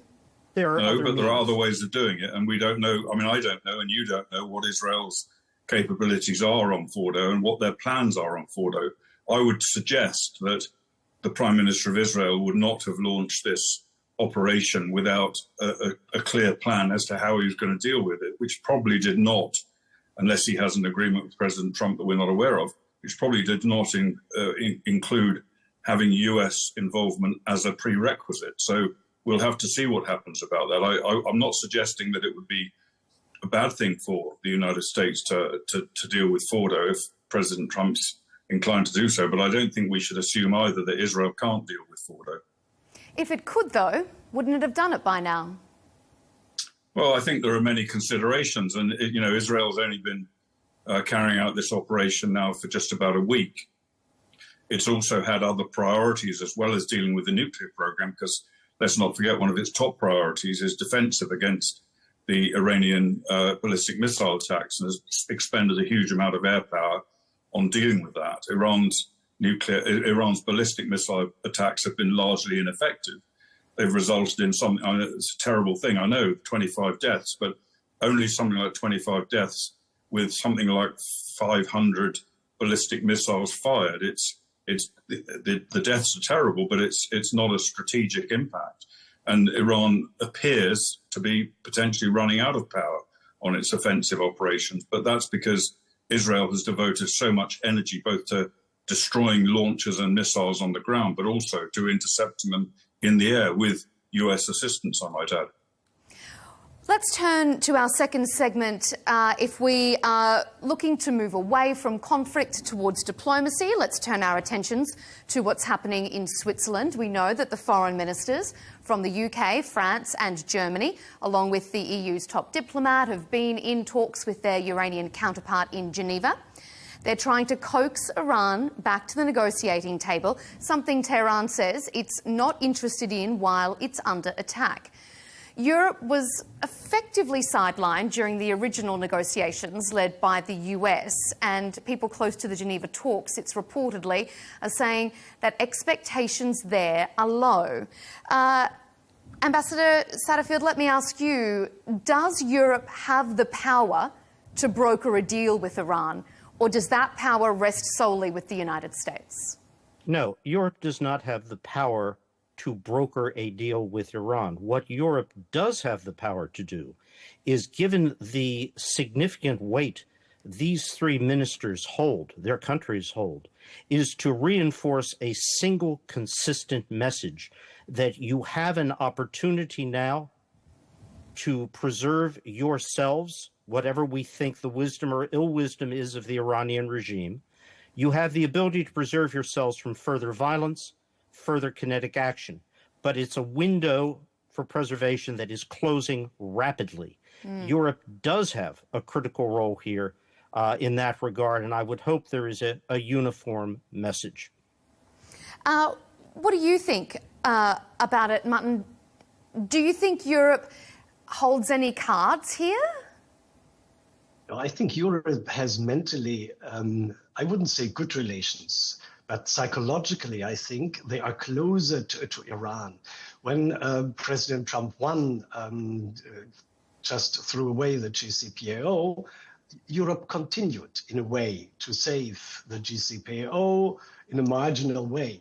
So I think these relations, they continue. Now, if there are three European foreign ministers with the American military power behind them, I mean, because this is not only the elephant in the room, this is quite evident. They can have a significant impact now, and they can tell the Iranian foreign minister, listen, in every conflict, of course, negotiations are going on during the fighting. Now, if the fighting stops, all these ideas of having a ceasefire first and then we go to the negotiation table, I mean, this rarely works. In 90% of the conflicts, I mean, you have fighting and you have negotiation in parallel. And the stronger the parties are under pressure, the more they are inclined to come to the negotiating table. Now, and this can be communicated, I think, I wouldn't say better, but also, or with some insistence by the three European foreign ministers, to bring them to the negotiating table and just to find out where the compromise here can be. Now, I'm always thinking, because I was working in Libya on Gaddafi, also gave up finally on nuclearization. He was not as close as the Iranians. However, he gave up at the end of the day and the sanctions were lifted. Now, I think as a European, it is not a good thing that the United States hasn't had diplomatic relations with Iran since 79, since 40 years in the meantime. Now, this is not the kind of, normal relation with a country, even if you do not like the regime. All these kind of things, to enter into diplomatic relations again, to lift the sanctions, this could be, on the other side, a kind of incentive for the Iranians to give up nuclearization of their weapons program. Richard, I know where you stand on the diplomatic efforts. You don't think that it holds much weight. But do you think that where the US has left the table, well, the US, Iran says it won't come to the table with the US. Do you think that Europe has a unique opportunity here to do what the US couldn't? I don't think so for a moment. I think the Europeans have no cards whatever in their hands. They have no influence over what either the US or the Israelis are doing, and they certainly don't have any influence over Iran. I think the whole purpose of this meeting, from the Iranian side anyway, is to try and string the Europeans along, and to, as they've laid it down clearly so far anyway, that they will not negotiate until the fighting finishes, and that's clearly their objective. They're on the ropes now. They're not finished, but they're on the ropes, and this is one kind of maybe way of pausing the fighting at least. And they're master negotiators, they're master manipulators. And I think that's all they're after. And they won't, I mean, in my opinion, they certainly won't agree to any conditions that have been demanded by the United States or Israel, whatever they feed to the Europeans. I really do think that it's, I'm not saying that the Europeans shouldn't do this, but I don't think it has any value. If anything, it sort of perhaps gives Ayatollah Khomeini the hope that he's going to be able to get out of this without giving up nuclear weapons and without having the entire military and even political elements of his country destroyed. Martin, Richard, if I may, please. I mean, how often do we say there is no military solution alone? I mean, this is in Gaza, for other conflicts. Look to Africa. Everywhere, we always keep on saying there is no military solution alone. Now, you might not be in favor. You might think there is a military solution alone. But history shows that there needs to be something else. There needs to be a second pillar. Yes to military action, as we said, but also yes to diplomacy. I mean, these are two sides of the same of the medal. That's why there will be no military solution alone. If they continue militarily, there might be a regime change at the end. If the Iranian people decides to do so, this has to come from within, and then things might be different. There might be more repression for the people. This is also possible. But militarily, even with the bunker busters of the US, there will not be a solution. This will traumatize the regime, the population of the country, and there will be the call for revenge, as we see it also in other conflicts, and the whole thing will start from the beginning. But now is the chance, with looking to the region, with Gaza, with the Abraham Accords, or what's left with it, with Saudi Arabia coming into the game, now to have a broader regional kind of solution, which must be a political solution. Now Assad is gone, Hezbollah is weakened, Hamas is out of the fighting scope here. Yeah, I mean, now is the chance to really all together, US and the Europeans, not either or, but both, and to take the reins into their hands and now try to get a regional solution in order to bring at least a more durable peace to the region. David, Richard, please. I would add to Martin's comment. When we speak about a diplomatic end to all of this, let's be clear, if I can read the president's comments, what he means by this. He does not mean an acceptance of the status quo. He means the either physical destruction or complete monitored dismantlement of the nuclear enrichment program in Iran. That is not what the JCPOA provided for. And there'll be no return, I think, to that. Either it gets destroyed by kinetic action, or in the course of an agreed framework with the IAEA and other parties, including regional parties, there is a complete elimination of the nuclear infrastructure and an extensive monitoring regime to try to assure it is not reconstructed again. That's what I believe President Trump means.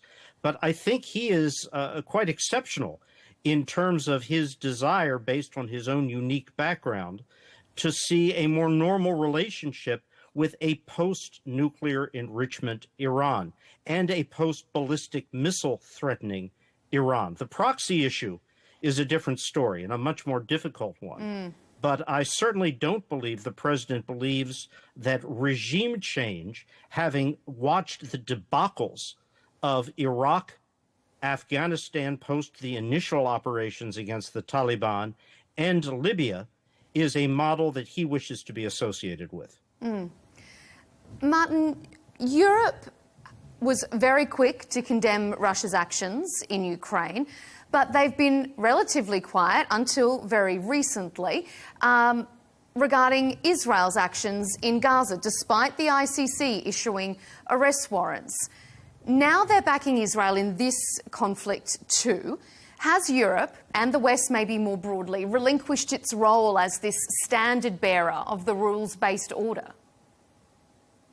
Well, I mean, if you compare Ukraine now to Israel, I mean, Russia attacked Ukraine, so without any reason, and that's why we were very quick in condemning this, and we are fighting or delivering weapons and supporting Ukraine until this very day. Also here, one shouldn't forget that the diplomatic channel is not functioning, and it's only military, and there will be no military solution. Now, when it comes to Israel, there was the attack of Hamas, and 1,200 people were killed there. And that's why Europe and others, not only Europe, but also others said, well, this is the right of self-defense under the UN Charter to defend yourself against such an attack. Now, when it turned unproportional, when other military aims or other aims came into being, the kind of dehumanization of the Palestinians, the chasing the hundreds of thousands from one corner of Gaza to the other, of using hunger as a weapon, then the opinion changed also in Europe. Yes, it was legitimate at the beginning. However, it has to be under humanitarian international law. It has to be a proportional action. And I also think you cannot bomb a hospital, you cannot bomb a school with hundreds of people in it, even if there is a tunnel of Hamas underneath. This is unproportional. And then even with the Germans, and we always have a very special, within the European caucus, we have a special historical responsibility vis-a-vis Israel. Even here, also with our new government, this is now clear, and everybody says that this is not proportional, and this contradicts humanitarian law. Now, this was a process. It was justified at the beginning. It is justified when it comes to the excesses of self-defense, as we can see it now in Gaza. Richard, what do you make of that?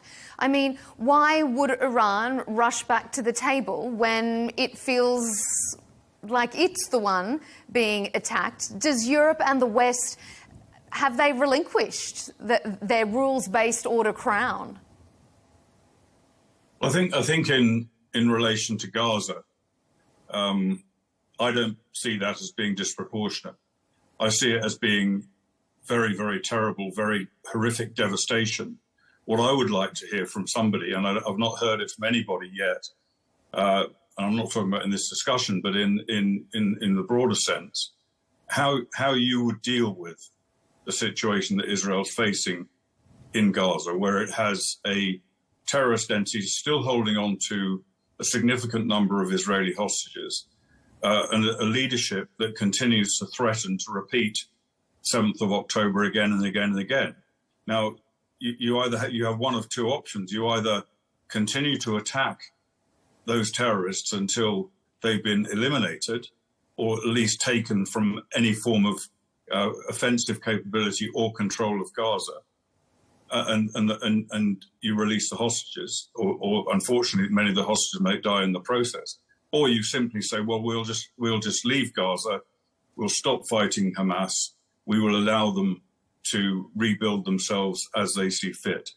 There's not really any other option apart from that. And if Israel decides that it's not prepared to take that second option, to my mind, it has little choice other than to continue the operations it's been doing up to now, terrible though they are. But where are the other options? Where's the other military solutions that people have come up with? There's no political solution here. I mean, I'm not saying that there couldn't be, but right now, you know, Hamas is not going to surrender. It's not going to give up the hostages without the fight that's going on now. And as to using starvation or hunger as a weapon, I dispute that. I don't think that has been a tactic in Israel's operations at all. What Israel did at one point was to prevent humanitarian aid getting into Gaza. Okay. For the simple reason that aid was being, in a large amount of cases, most of it was being diverted to use by Hamas and stolen by Hamas and then resold to the population, which Israel is entirely entitled under international law to prevent that from happening. It now has put in place a means of getting aid into Gaza, which doesn't fall into Hamas control. And in fact, I visited one of the aid stations that was doing this work a couple of days ago, and they're doing very effective work. And this is partly as a result of Israel's initiative. So Israel's not trying to starve the Gazan population at all. Okay. All right. I'm just going to turn us back to Iran here. May I just say that the Israeli leadership told so very clearly. Minister Gallant, for example, no food, no medicine, no water, no fuel. I mean, this was clearly spelled out. It's in the world. You can Google it. You can see it. You can see the video. I mean, this was clearly spelled out by the Israeli government not to deliver any humanitarian goods and that produces the hunger. So, I mean, this was clearly spelled out. Yes, but this was at the beginning, and I think it should be seen as those remarks were made wartime rhetoric. It certainly hasn't. Okay. Certainly hasn't played out that way. October 21. Israel's facilitated vast amounts of aid into Gaza since the war began. I'm just going to turn us back onto Iran because maybe we'll get you all back to talk Israel-Gaza on another show. David, before we move on to our final section, I just want to ask you about that point that I put to the other two gentlemen. Why should Iran have any reliability with you? Sure. You want me to tell you why? I will. Because Iran is in desperate economic shape. The corruption, the incompetency of the administration, its expenditures on issues related to the enrichment of the ruling circle, the IRGC and others, has left the country beggared completely. It needs sanction relief, and it can only get that from the U.S., and it can only get that if this enrichment program ends. That's the short and sweet answer to your question. Okay. All right. Look, let's move on to our final segment here.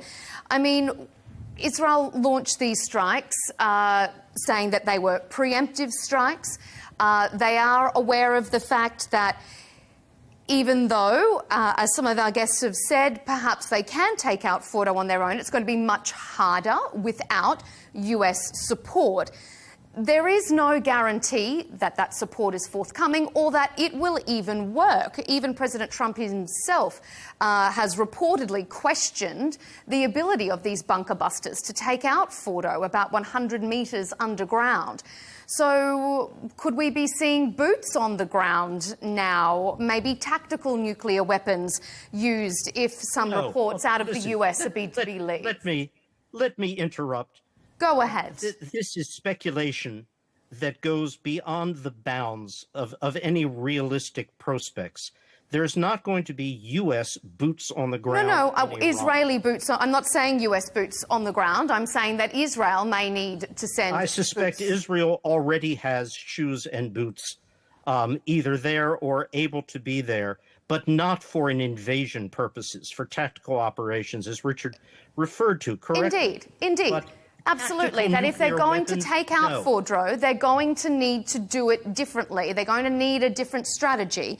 It's not going to be easy. It's costing Israel a lot of money every night with its missile defense system. So, David, has Israel taken it too far? Should they never have done this strike in the first place? No. Was there a better way to have handled it? I do not believe Israel has taken it too far. Mm-hmm. And I can only quote here, Martin, the Chancellor's words from earlier this week, which was an extraordinarily frank, honest admission to the world. Israel is doing the dirty work of the world for it, against this regime and the threats, the multiple threats that it poses. However, having said that, when Israeli rhetoric or actions on the ground go beyond the nuclear program, the ballistic missile program, the specific threatening entities of the regime, into rhetoric or actions directed at regime change, that I think is not helpful. And we have heard from Israel Katz, I believe, saying just recently that someone like the Ayatollah, the supreme leader, cannot be allowed to exist. So isn't that an indication that Israel is considering regime change as a very real operational objective? It's a piece of political rhetoric from a minister in the Israeli government. I can the defense minister. Lots and lots of the. It is political rhetoric, and it should not be construed beyond that. So you don't believe that regime change is part of what Israel is trying to achieve? As a I would say Israel is first-order effect? No, I do not. Mm-hmm. Richard? I would say Israel would like to see regime change in Iran, as I think most of us would. And I think the Israeli government sees this, their operations in Gaza. It's not their primary objective, but I think it sees them potentially as enabling regime change, encouraging oppositionist groups within Iran to stand up and get rid of the regime. And I think the rhetoric of Israel Katz and also of Benjamin Netanyahu has really been more about encouraging the Iranian oppositionists to do that and giving them at least some kind of not incentive exactly, but yeah, encouragement and to the weakness they've seen in their regime already. Their inability really to defend themselves against a much smaller country. Must send a message to the Iranian, those people who want to rise up. And I think that's what it's all about. I don't think that it's a specific objective to change the regime themselves. And just going back to the point you made about boots on the ground, I agree with Martin and David. I don't think that certainly American boots on the ground are not going to happen. We know that Israeli boots have been on the ground already, special forces, and there's every possibility that they might be deployed for specific limited tasks in the future. But certainly there's no prospect of Israel attempting to invade or occupy Iran with its own armed forces. I think that's... No, I don't think anyone's suggesting that Israel is looking to occupy Iran. Martin, let me ask you, I mean, when we consider how many of Iran's missiles are able to breach the missile defense shield that Israel has, do you think this was a miscalculation on their behalf? No, I don't think it was a miscalculation. We had the first round a few months ago where Iranian drones were attacking also there. It was clear that not everything can be intercepted. I think the Israeli air defense system is working reasonably well. As Richard said, every single Israeli who dies in an attack is one too many, and every Iranian is one too many, civilian. But I mean, this will not be an existential threat for Israel now. However, I would like to make one point. I'm always thinking back of the Iran-Iraq war, where we had similar discussions on how strong the Iranian army after 79 would be. And this was a 7 or 8 years war. So I'm not very sure whether we don't also underestimate the capability of Iran to react, because this was done before. However, I would agree with those who say the Iranian regime, because of the repression, is weak. I suggest 80% of the population do not like the regime, and they would like to see them gone sooner than later. However, as we see it in Israel, it is solidarized. So there's a movement of solidarity now. It was breaking because of Gaza, and everybody said we cannot go on like this. However, now solidarity in Israel is back. And there is also solidarity back in Iran now with the people that this cannot happen, that they are aided, that they are helped, that they are assisted by the Israelis to bring a fall to their regime. So it is quite uncertain. But coming back to your question, no, I don't think this will be an existential threat for Israel. That's why it's all the more important that these nuclear facilities are, if not totally destroyed, but brought to a level that the making of nuclear warheads is not anymore possible. Mm-hmm. All right, we're almost out of time. Let me just put one question to all of you. I'll start with you, Ambassador Shatterfield, first of all. What's your prediction? What do you think, with your vast experience in the region, what do you envisage happening in the next days, next coming weeks? How do you think this will play out?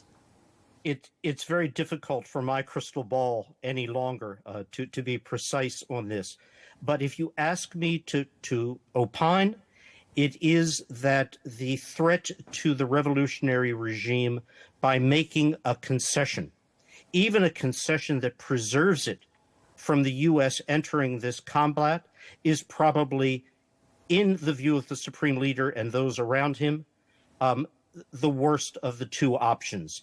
Better to endure what the U.S. may or may not do, rally the troops, as Martin said, and see what comes after, than to take the humiliating step of conceding the enrichment program. I hope that's not the case, but I rather suspect that is what the regime, which sees its own survival threatened by a concession, will go. But I hope not. Okay, Martin, what's your crystal ball prediction?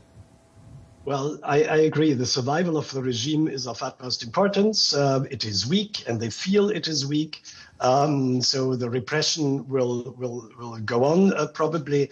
But I'm not sure whether they do not want to enter at least into negotiation in order to avoid a protracted fight. So confident is too much, yeah. But if I look into the crystal ball, I think the pressure on the Iranians to sit together with the Europeans / Americans in order to discuss, not with a specific, aim at conceding the denuclearization of their program. This is possible without losing face. We should not forget that psychological factors, what David mentioned, the feeling of humiliation, that this is equally important. However, the Iranian regime wants to survive, and I think they're doing everything possible to make this happen, that they are not kicked out by their population. Okay, Richard, round us out. What's your prediction over the coming days or weeks? I think it hinges to a large the way this pans out. I think hinges to a very large extent on the decision of President Trump. And unlike, I don't know if David is in a position to do so, but I certainly can't see into President Trump's mind and figure out what he's going to do. But I would say that the reason I say it hinges on Trump is first of all, because I think this ongoing conflict is likely to continue in its current form pretty much for a little while, unless Trump decides to strike Fordo or another target. And that could shorten it. If not, I think we're going to see the conflict going on even longer. The final point to make, I think, is that US military intervention in this conflict now could make a significant difference to the readiness or otherwise of the Iranian oppositionists to try and bring down their regime. So I think a lot of the future does depend on President Trump's decision.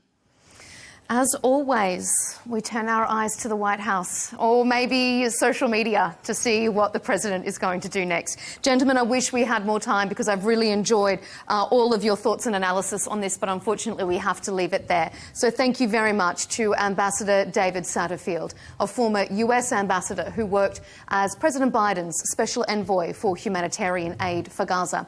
German diplomat Martin Kobler, a former UN special envoy for Libya, and Colonel Richard Kemp, a former British military officer who has worked in operations both in Iraq and Afghanistan. Gentlemen, thank you for your time here on Counterpoints.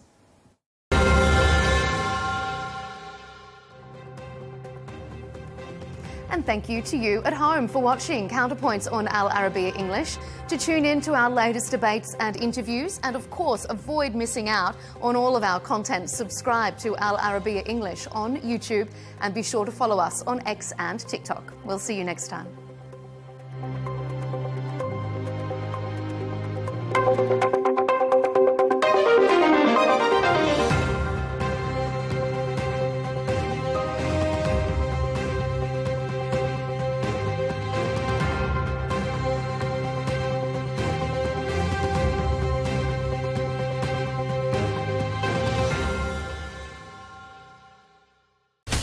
From the White House to Gaza, Kiev to Beijing, elections, economics and the environment compete with conflicts and other complex issues for our attention. In an age of fake news, deep fake and artificial intelligence, they've got to have a vote and a say. It's important to look beyond the loudest voice to understand the truth. From newsmakers to groundbreakers, My campaign is going very well. Presidents, prime ministers, princes and peacemakers, and cultural tastemakers. As Arabs, as Middle Eastern, we're too emotional. Join me on the Riz Khan Show for empowering conversation.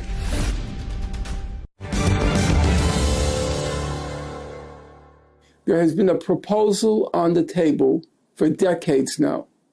Declare the Middle East a nuclear weapons-free zone, like Latin America, South Pacific, Africa. That's an option. Iran has agreed to that option. There's one holdout, one outlier, Israel. So you had the option of turning the Middle East into a nuclear weapon-free zone, and we wouldn't be having any of these discussions.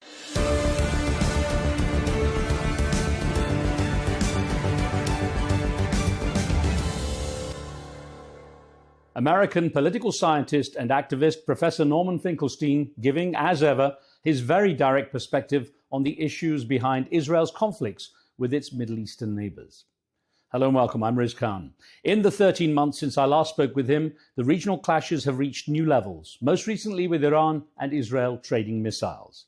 I caught up with Professor Finkelstein at his home for a very candid conversation on where he sees things heading. Professor, it's really good to see you face to face. We've done a number of interviews remotely over the years, but it's good to sit with you face to face and have a chance to talk about what's going on. Now, since we last spoke about a year ago, things have changed quite dramatically, progressively worse, a lot of people would say. Now, let me start with just one of the more recent things. Donald Trump, as president of the USA, talking about Iran and Israel being in a conflict for so long, they don't even know what the F they're doing. It's unusual for a president to use the F word. What did you make of that when he described it that way? Well, I think both sides know exactly what they're doing. I don't think there is any misapprehension. Israel has regarded Iran as a major regional rival for a very long time. Rival or threat? Rival for a very long time. They've always said that their chief, they call it the main threat to Israel. To Israel, they used to say Hamas, Hezbollah, and Iran. Now, you will recall already during the build-up to the war in Iraq, there is a certain misapprehension. I'm referring now to 2003. Israel's first goal was not Iraq. Israel wanted to attack Iran. the United States had set its sights on Iraq. And the view back then, now we're talking about 20 years ago, the view back then was first Iraq, then Syria, then Iran. So it's been a very consistent policy. Quite strategic the way you're describing it, yeah. It's been a strategic goal. What changed was there's obviously a difference between an objective and the opportunity to achieve the objective. Now, when October 7th happened, Israel set as its first objective to, for once and for all, solve the Gaza question. There weren't going to be any more mowings of the lawn, as Israel called it. The Operation Cast Lead, Operation, that was 2008-9, Operation Pillar of Defense, 2012, Operation Protective Edge, 2014. There weren't going to be any more operations. We are going to solve the Gaza question once and for all. And the final solution to the Gaza question, it basically took three forms. One, ethnic cleansing. Two, make Gaza unlivable. And three, carry out a mass extermination. And those goals, they overlapped with each other. So at the beginning, it was ethnic cleansing. They hoped to push the whole population into the Sinai, but that the Arab states vetoed that. Then began the making Gaza unlivable with a mass extermination occurring simultaneously. Then Israel realized it could achieve other objectives. In the course of the Israeli genocide in Gaza, they realized they could disable Hezbollah. And that was always a strategic objective of Israel. And they achieved that goal, it seems. I'm not convinced it's been as devastating a blow to Hezbollah as has been claimed, but they obviously did some significant damage. And then they realized they could achieve their third goal, and that was Iran. So what did change was, even though this had been a strategic objective of Israel, they realized after October 7th, they maybe could achieve that goal. You know, you have Benjamin Netanyahu in power for so long and seeming to ride every challenge against him. His claim has been for years that Iran is very close to achieving a nuclear weapon. I mean, that's been going on for quite a while, that narrative. How have you regarded the evidence versus the claims? I'm not an expert in those fields. I can only quote what everybody else has said. Tulsi Gabbard, who's responsible for national intelligence, she said the evidence said no. The IAEA, belatedly, the head of the IAEA stated that there was no concerted effort on Iran's side to create a nuclear weapon. So based on the available evidence, the answer seems to be there isn't evidence. I would say, my opinion, Iran would be foolish not to acquire a nuclear weapon. So you have to assume that if that's my rational judgment, it's probably the rational judgment of many people in Iran as well. There are two possibilities. Possibility number, okay, let me just backtrack a bit. There are claims that Iran has been in violation of aspects of the inspections. I read the IAEA report. I probably have it right over here, as a matter of fact. Not to worry. I read the IAEA report, and I think a reasonable conclusion is the IAE inspectors are being truthful, and I don't have any reason to doubt their truthfulness, though I don't like what the head of the IAEA did. He released the report, gave Israel and the U.S. the pretext to attack, and then belatedly, after the attack, declared that there's no evidence that Iran is embarked on a program to create nuclear weapons. That could easily have been in the report. So when Iran says the IAEA was complicit in the attack or facilitated it, I think that's correct.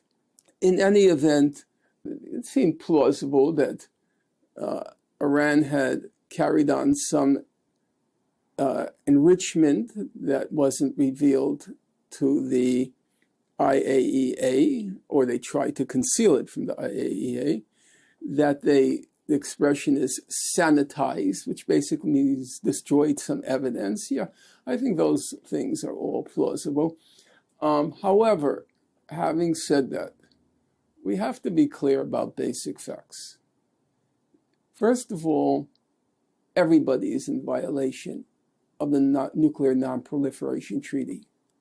Everybody likes to quote the part that non-nuclear powers who are signatories to the treaty aren't allowed to build nuclear weapons. They're allowed to use nuclear power for peaceful purposes. But there's another part to the treaty which everybody seems to forget. Article 6 says that the nuclear powers have to get rid of the weapons. They have to negotiate in good faith to eliminate the weapons. Now, most people will yawn, well, that's not really possible. I'm sorry. That's in the treaty, Article 6. In 1996, there was a major International Court of Justice advisory opinion. The question was, is the threat or use of nuclear weapons legal under international law? I won't go through the specifics, but I will go to the very end where the ICJ, the International Court of Justice, says there has to be good faith negotiations to eliminate nuclear weapons. Now, the NPT, the Non-Proliferation Treaty, was signed in 1968. We're in 2025. I think that's a long time. And if those weapons have not been eliminated, when I say those weapons, I mean by the US, the UK, France, the Soviet Russia, and China. I don't think Pakistan and India are signatories to the NPT. But those five, they were obliged. So they're in breach of the treaty.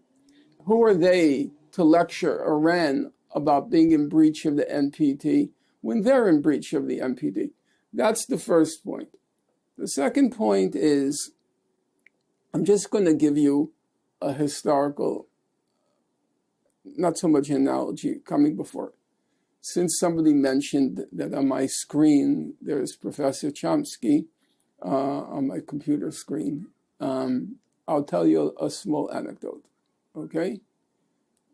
You're much too young to remember, but after World War II, there was a very famous case in the United States of two people named Julius and Ethel Rosenberg, and another person, Morton Sobel. They were accused of giving atomic bomb secrets to the Russians, okay? That they had stolen information from Los Alamos, where the atomic bomb was made, and transferred it to the Russians, or the Soviets at the time. And it was a big cause of the left, because Ethel and Julius Rosenberg had been in the Communist Party, and they left already, but they had been in it, and it became a big case. The Rosenbergs, save the Rosenbergs. The Rosenbergs were eventually executed. Now, everybody on the left believed the Rosenbergs were innocent. And Professor Chomsky is a person of the left. And we had many conversations about the subject. And he said, you know, I think they were guilty, the Rosenbergs. It turned out he was half right and half wrong. Ethel Rosenberg was innocent. Julius Rosenberg had done very low-level spying, nothing to do with the atomic bomb, but low-level spying, okay? Why do I tell this story? You're wondering, why am I going back 75 years to the Rosenberg case? Here's why. Nobody will ever doubt, I don't believe, Professor Chomsky's moral judgment or his political acumen. He was in a class all his own, in my opinion, and I think a lot of people would agree with that. And he said to me on a couple of occasions, he said to me, I think they were guilty, and I think they did the right thing. He said, imagine the world after World War II if the U.S. had a monopoly in nuclear weapons. It would have been a catastrophe. We know how the U.S. carries on, even without the monopoly. Now, with that in mind, I think that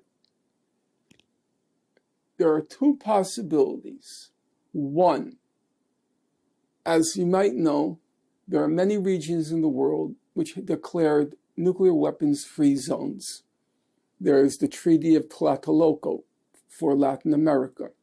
There's the Treaty of Rarotonga for the South Pacific. And there's one for Africa. The local regions decided, we are declaring these nuclear weapon-free zones. No country in this region can get them. There has been a proposal on the table for decades now. Declare the Middle East a nuclear weapons-free zone, like Latin America, South Pacific, Africa. That's an option. Iran has agreed to that option. There's one holdout, one outlier, Israel. So you had the option of turning the Middle East into a nuclear weapon-free zone, and we wouldn't be having any of these discussions. So let me ask you then, Professor, if Israel was to give up its undeclared nuclear weapons, do you believe Iran would actually give up its goals? We don't have, we're talking about power. We don't have to act on faith. There's no question here of acting on faith. Everybody's now quoting the IAEA, right? They're saying the IAEA said Iran was cheating on some of the aspects of its nuclear weapons program, okay? Well, if you're quoting it, then you must believe the inspections work. You must believe the IAEA is competent to carry out the inspections. So then, what's the problem? It's not an act of faith, an act of trust. Were the inspectors correct about Iraq before 2003 when they said Iraq had no nuclear weapons? There were no weapons of mass destruction? Were the inspectors correct? Well, it turns out they were. So that means the inspections can work and do work, in which case it's not a question of trusting Iran.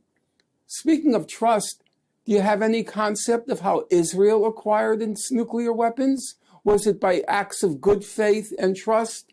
There's a book by Yaniv Cohen called The Bomb. An Israeli wrote it, okay?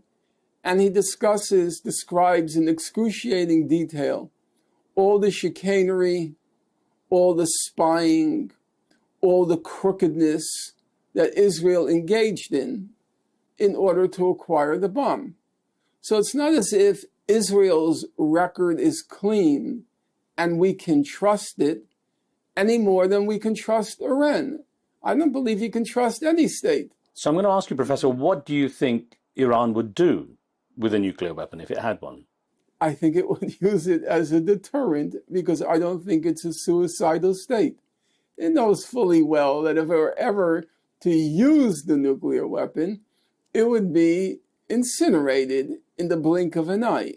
So it wouldn't use it, but it would be a deterrent. Why do you think the USA, if I can use the term, tolerates Israel so much if it has gone through the chicanery to get its nuclear weapons, if it often, flouts these international laws. Why is the US so tolerant of it?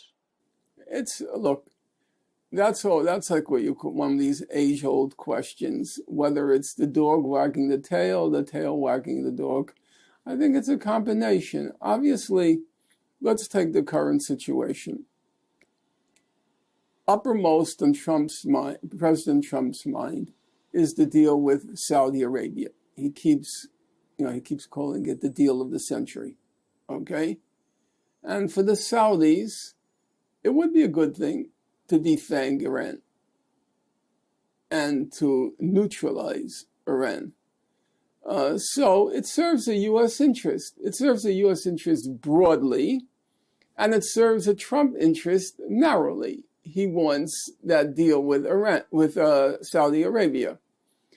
So there is that element, and there is the element of the Israel lobby, in my opinion, that's indisputable. I think it's a combination. It's hard to separate out the extent to which it's U.S. national interests that are operative and the extent to which it's the Israel lobby. If you take the case of Gaza, obviously Israel had its own interest in wanting to solve the Gaza question. But there was a U.S. interest. The U.S. interest was very straightforward. The U.S. relies on Israel to terrify, to keep in place, to subjugate and to subordinate the Middle East.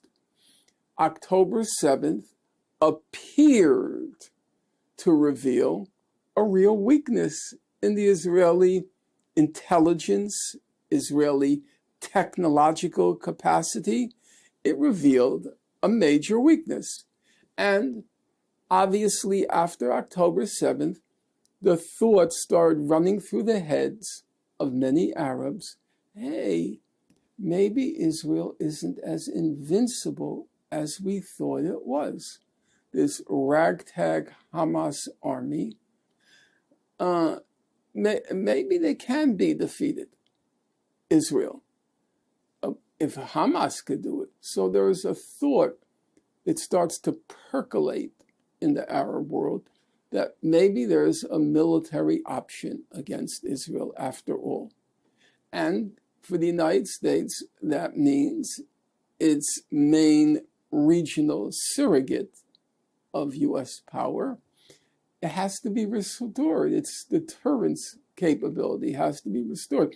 So the United States was, for its own interest, it was very happy to see Israel annihilate Gaza. So it transmits the message. If you get any idea in your head about a military option against Israel, look at Gaza or what's left of Gaza. Let me ask you, with so much that's gone on since we spoke about a year ago, to what extent do you think Israel's standing in the world, its reputation, perhaps even with the US, where Donald Trump has said he's very angry with Prime Minister Netanyahu and with Israel in general, how much has that reputation been hurt, both of the country and of course, Prime Minister Netanyahu? I think that's a difficult question because there's a difference between a temporary and a permanent harm. You're old enough to remember Operation Castlet, 2008-9. That caused huge demonstrations around the world. Huge. And if you remember, Israel was in a very tenuous position after Richard Goldstone, the South African jurist who was Jewish and by his own self-description, a Zionist, had produced this devastating report on what Israel had done in Gaza. You might recall there were fears that Tzipi Livni would be arrested at the British airport under what's called universal jurisdiction. Why do I mention it? Because nobody even remembers Operation Castlet. It's completely forgotten. So whether this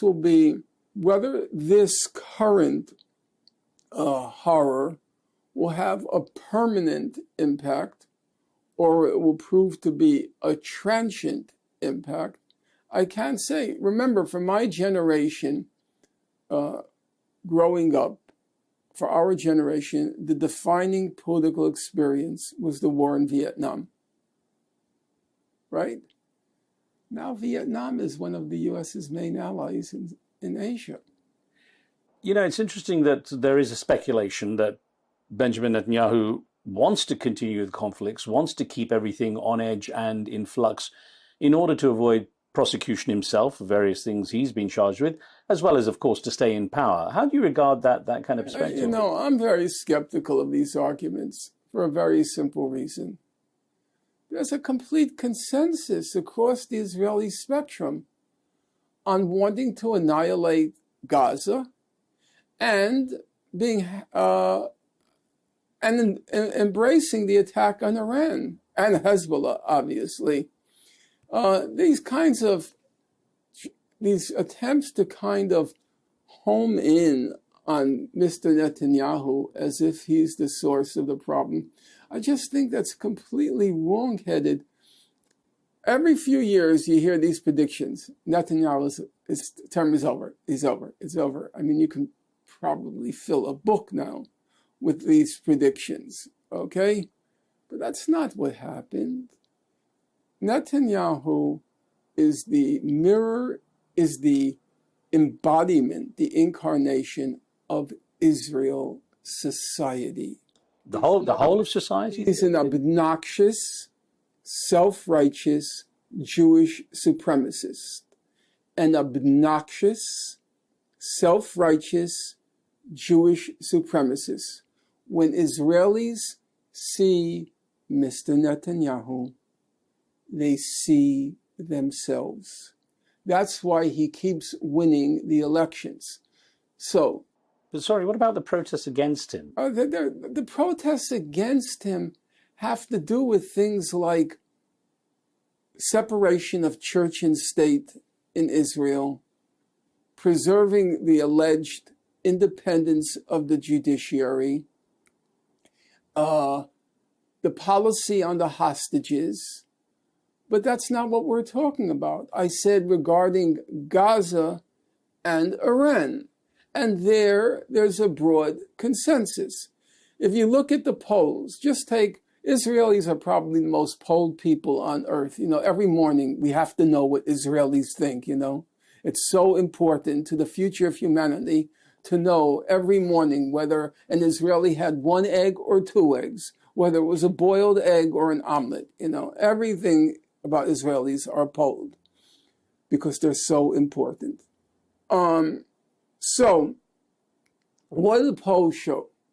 The polls show for 20 months among Israeli Jews, 95% believed that Israel was using too little force or enough force in Gaza. About 5% thought Israel was using too much force. Okay? A poll about a month ago showed that 1/2 of Israelis, 47%, 1/2 of Israeli Jews believed that Israel should commit a genocide in Gaza. There is no ambiguity about the question. We don't have to go to a dictionary and parse the definition of genocide. The question that was put to Israeli Jews was, do you believe that when the IDF conquers a city, it should kill everybody in the city? That was the question. Do you believe that if the IDF conquers a city, it should kill everybody in the city? 47% of Israeli Jews answered yes to that question. Another poll about 2 to 3 weeks ago, it asked the question, do you believe there are any innocents, civilians in Gaza, civilian innocents in Gaza? The poll was taken of all Israelis, including Arab Israelis. 63% said no, there are no innocents in Gaza. If you eliminate the Arab component, it's about 70%. say there are no innocents in Gaza, which means the army can kill everyone. So, have you read any significant dissent in the Israeli ruling elite on the policy of annihilating Gaza? Has any single Israeli sitting in office or out of office or the opposition, has anyone said, no, I think it's morally wrong to annihilate Gaza? Nobody says that. Do you think... Did anyone say, no, I don't think it was right to break international law and attack Iran? Did anyone say that? Now, as a senior intelligence official in the Obama administration, the most senior, he said that the attack on Hezbollah, the walkie-talkie attack, he described it as pure terrorism. That's what he said, it was pure terrorism. Did anyone in the Israeli ruling elite say, oh, that was terrible, that was pure terrorism? Do you believe, though, Israelis see the pictures of the conditions in Gaza, the starving children, the degree to which the place has been completely flattened? I mean, I think these questions, I appreciate the questions, but they represent, not by you, but the questions themselves represent a high level of what, let's call it, naivete. First of all, the opposition leader in Israel said, quote, our IDF killed children as a hobby. He was the head of the opposition, Golan. He said, everybody knows that. Remember, Israel has a citizen army. A citizen army in principle is a good thing. It means everybody should have to bear the burden of putting their life on the line to defend the country's independence and so forth. That's in principle correct. You know, in our country, only poor people do that. We don't have a conscript army. So it's a good thing, I think, that everybody should have to bear the burden of sacrificing his or her life to defend the country. But there's an underside. The underside is, if you have an army that's representative of the whole population, okay? It's a citizen army, and that army is committing genocide. That means a representative sample of Israeli society is committing genocide. How could they not know? Israel's a small country. It's very tribalistic. They all come together in moments of crisis, right? You're telling me that all these Israeli soldiers are posting on the web what they're doing in Gaza. They're posting it. If you're posting it, it must mean you don't fear being ostracized. You don't boast about it, that you're annihilating cities. You don't boast about it if you feared ostracism. You're telling me when the conscripts come home, they don't tell anybody what was going on in Gaza? Israel per capita has the highest usage of the web on our planet of any country in the world. They didn't see those starving images. They don't see the kids huddled with the pots begging for food. They don't see it. Is that plausible? Is that believable? Is that credible? Of course they know. Of course they know. When doctors report that children are being systematically shot in the head and in the chest, foreign doctors report that. The Israelis don't know? No. Considering how openly, as you say, these genocidal kind of goals or tendencies are expressed, is there any chance that Israel and Benjamin Netanyahu will appear in the International Court of Justice in the ICC? The International Criminal Court has indicted Israel on charges of not genocide, but various war crimes, in particular using starvation as a weapon of war. Whether they will be prosecuted, I would say the answer is, the likelihood is zero. It took Karim Khan long enough to file the charges, and I can't see it. The ICC is not a court. The ICC is simply International Criminal Court is simply a contrivance of the West to prosecute and keep in line non-Western countries. For a long time, the ICC was called the International Caucasian Court because all the prosecutors were Africans, African leaders. It got a little bit embarrassing under Luis Ocampo, and so they then got Fatou Bensouda, an African woman, to do the dirty work. She was a total crook. And I have to say, these are your opinions, just to make sure. Well, I've written a book about it, and I've now written the second book about it. The first book was called I Accuse, about Fatou Bensouda. And now I'm coming out with a new book in a couple of months entitled Gaza's Grave Diggers, an inquiry into corruption in high places. And I go through the record of Bensouda and several others.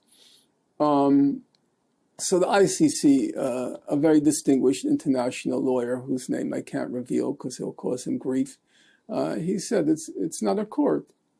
It's simply a contrivance of the West to keep the other people, non-Westerners, in line. The ICJ is a different story. The International Court of Justice. Now, as you know, in January 2024, January 26th, they found that Israel was plausibly committing genocide in Gaza. But those were preliminary hearings. I don't want to go through the technicalities.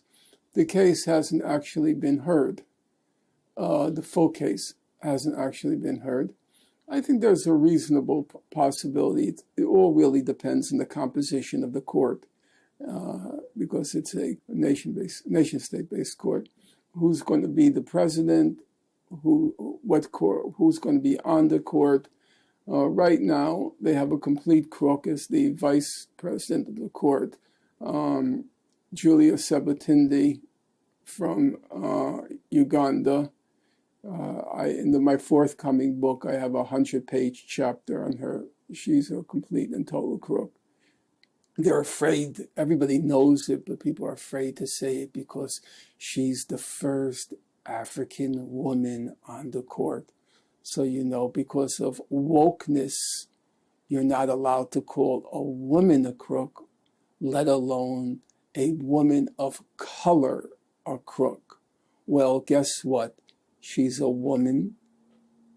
She's a woman of color, and she's a colossal crook. Julia Sabatindi, she's currently the vice president of the International Court of Justice. And there are a couple of fellows like Mr. Tomka, Judge Tomka from Slovakia, Judge Orescu from Romania, who you might call minor league crooks. But there is a phalanx of people on the court who, A, believe there's plausible evidence of genocide, but B is important. In January, then in March, and then in May, the court issued what's called the indicated provisional measures. And that's just a fancy term for, we told Israel, there's evidence that you're committing genocide. So you have to do A, B, C, and D to prevent the genocide. Okay, you have to allow in humanitarian aid. You have to tell your army to stop carrying on in this way. Israel ignored all the provisional measures. And that has to grate on the court. They can't like the fact that this august body, the supreme legal body in the world, the International Court of Justice, 3 times, January, March, and May, indicated provisional measures, and Israel ignored them. So I think there is a reasonable prospect that they will find Israel guilty of breaching the 1948 Genocide Convention. If it is headed up or at least populated with these members that you consider to be crooks. Where does that leave the prospect of getting true international justice? Where does that leave the world in terms of having a body on? As I said, in the International Criminal Court, lost cause. Karim Khan is pitiful. I think that's pretty obvious. The current he put his neck out, though. For the sake of the audience, I don't want them to get confused. Karim Khan is the chief prosecutor of the International Criminal Court. He put his neck out because it was becoming absurd that they reacted in a blink of an eye after Russia went into Ukraine. The ICJ, the International Court of Justice, had found that Israel was plausibly committing genocide, and the International Criminal Court wasn't doing anything. So it was losing all of its credibility. And so the pressure builds inside there are in the ICC, because I've studied it, there are a lot of decent people working within the administrative side of the court. There are a lot of decent people. So there's the pressure on the inside, and then there's the pressure being exerted from the outside on the court. So, yes, he finally did something. As you know, no point in, I don't want to get into the trivial aspects, but it was unclear the timing of his decision to issue the arrest warrants, because he had the sexual harassment charges weighing on him. And there's a lot of speculation. I've talked to people in the court who said, yes, the timing probably was, the timing probably was due to the sexual harassment charges weighing on him. However, that doesn't change the fact that there was already a very formidable case that Israel was carrying out crimes of a significant magnitude in Gaza.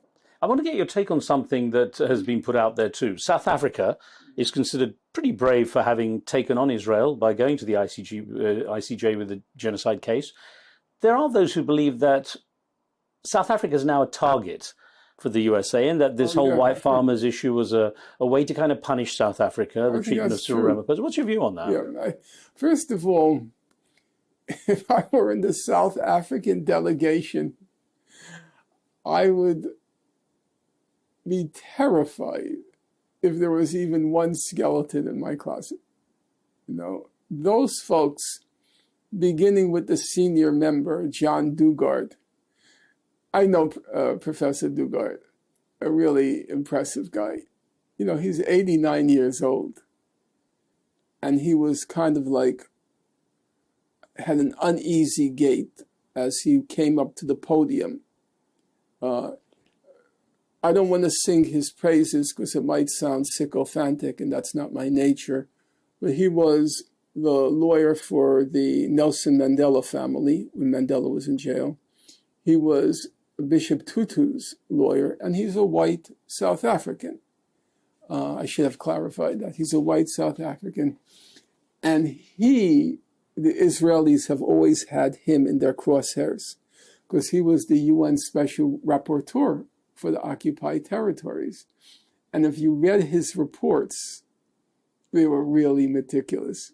They were very impressive. So I'm thinking to myself, that guy must have been a saint, in his life, because otherwise the Israelis would have destroyed him.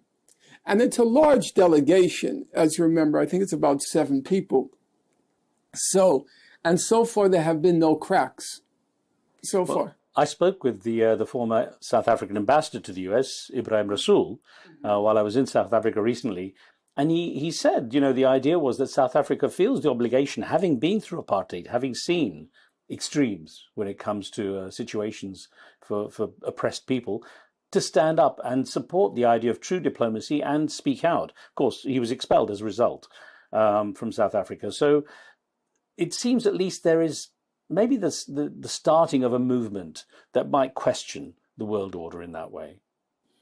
It's a step, but it's a long... Look, Mao Zedong once said, former head of the Chinese Communist Party, so in the history of the Chinese Revolution, there's the famous story of the Long March, which I think was 6,000 miles, when the Chinese communists were being encircled by the nationalist forces.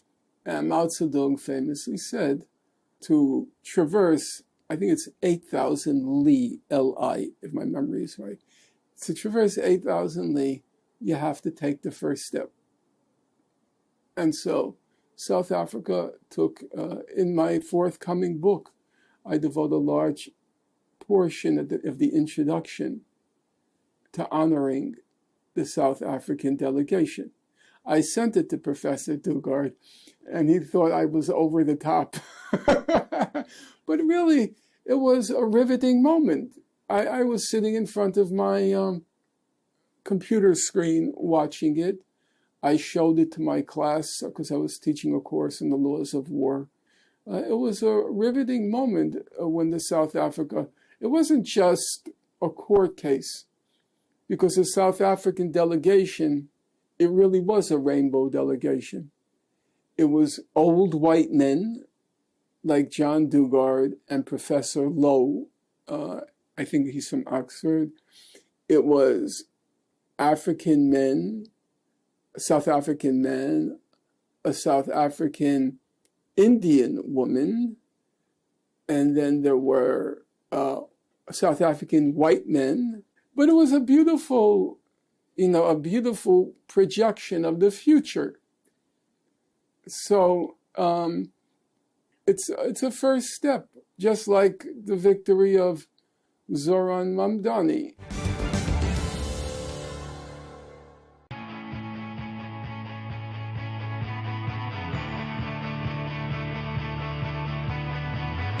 Welcome to the metropolis,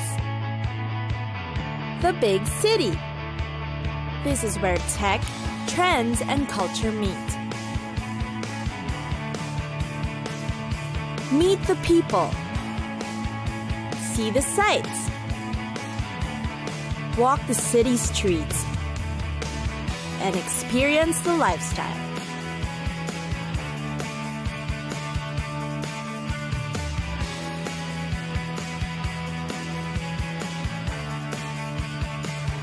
This is your first-class ticket to the cities of the world.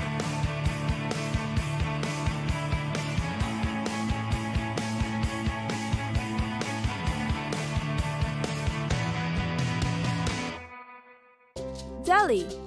India's capital, Delhi is known for its captivating sights and rich history. The city is beautified with mosques, forts, and monuments, and the popular landscaped gardens. There is a bustling Old Delhi and the well-planned New Delhi, each with their own attractions and both worth the exploration. One of the most popular in Delhi is the Jama Masjid Mosque. You must catch the breathtaking view of Old Delhi that you'll see from the top of the minaret in the mosque. The long and winding, strenuous climb to the stairs will all be worth it. The Jama Masjid is indeed a treasure of the old city and is the largest mosque in India. It was built in 1650 and in fact took 13 years to build. The Red Fort, Delhi's most famous monument, is one of the most popular remnants of the Mughal emperor's rule. It stands for a stretch of up to over 2 kilometers or 1.2 miles. It was built in 1638 to keep out invaders from entering the city. The Red Fort is a great way to see the very ancient historic side of the city. Another historical site worth a visit is Gandhi Smriti. It is where Mahatma Gandhi, the father of the nation, was assassinated on January 30, 1948. The legendary man lived in the house for 144 days up until the time of his death. You can visit these places as they are open to the public. Historical feats aside, there are also many places in Delhi for sports, recreation, food, and shopping. There's also the Chandni Chowk, the main streets of Old Delhi. It's a shocking contrast to the wide, orderly streets of New Delhi. Vehicles of all sorts crowd the space. With the pedestrians and animals, there are cars, cycle-rickshaws, and hand-pulled carts everywhere you look. But the trip is worth the narrow, winding lines full of things to buy: affordable jewelry, fabrics, and electronics. Plus, you can also sample the local street food here. Last but not least are of course the famous Lodi Gardens. It's a fitting balance to the bustling city life in Old and New Delhi. It's a serene retreat from city life, a place to rest, reflect, and relieve yourself from a tiring trip. Tourists also visit to see the birds, eat along the restaurants, or simply enjoy the nature escape. It's time for us to go! Pack your bags and get your tickets ready. And we'll see you on the next destination. Catch us again next time on Cities of the World.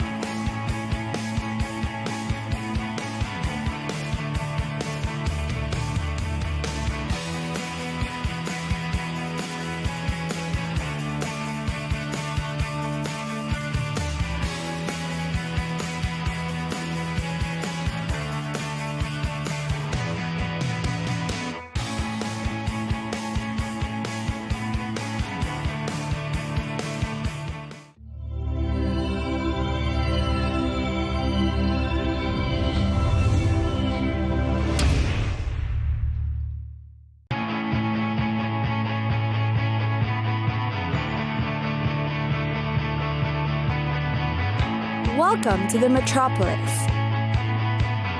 the big city. This is where tech, trends, and culture meet. Meet the people. See the sights. Walk the city streets. And experience the lifestyle.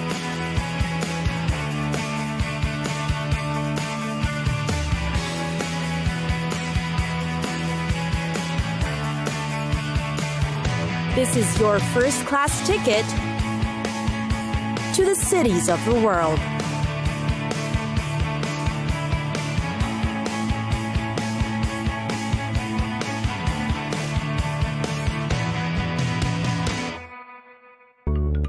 Cape Town.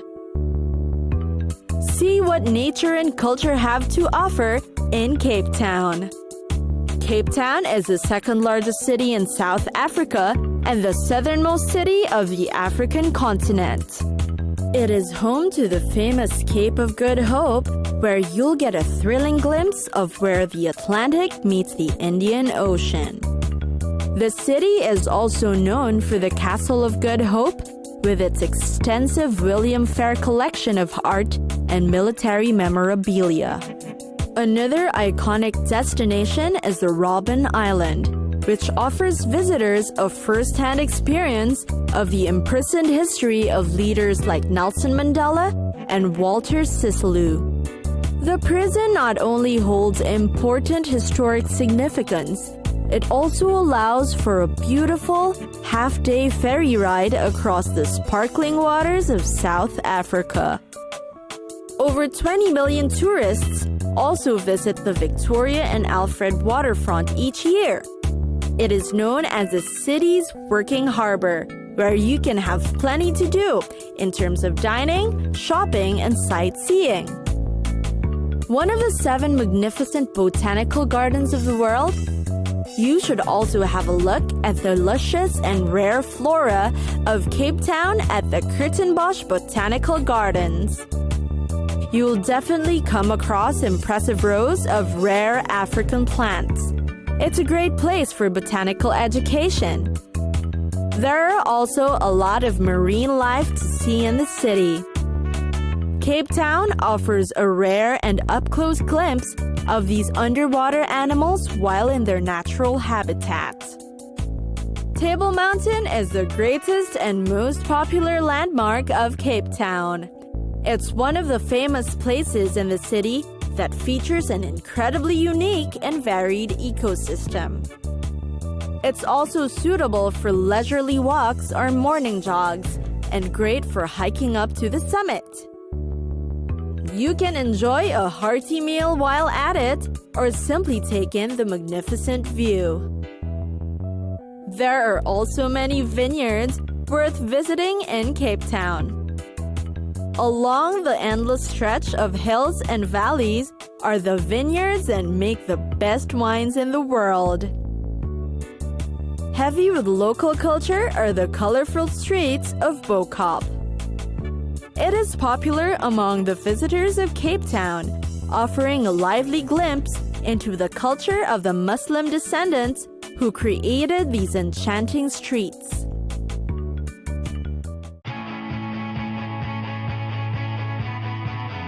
It's time for us to go. Pack your bags and get your tickets ready. And we'll see you on the next destination. Catch us again next time on Cities of the World.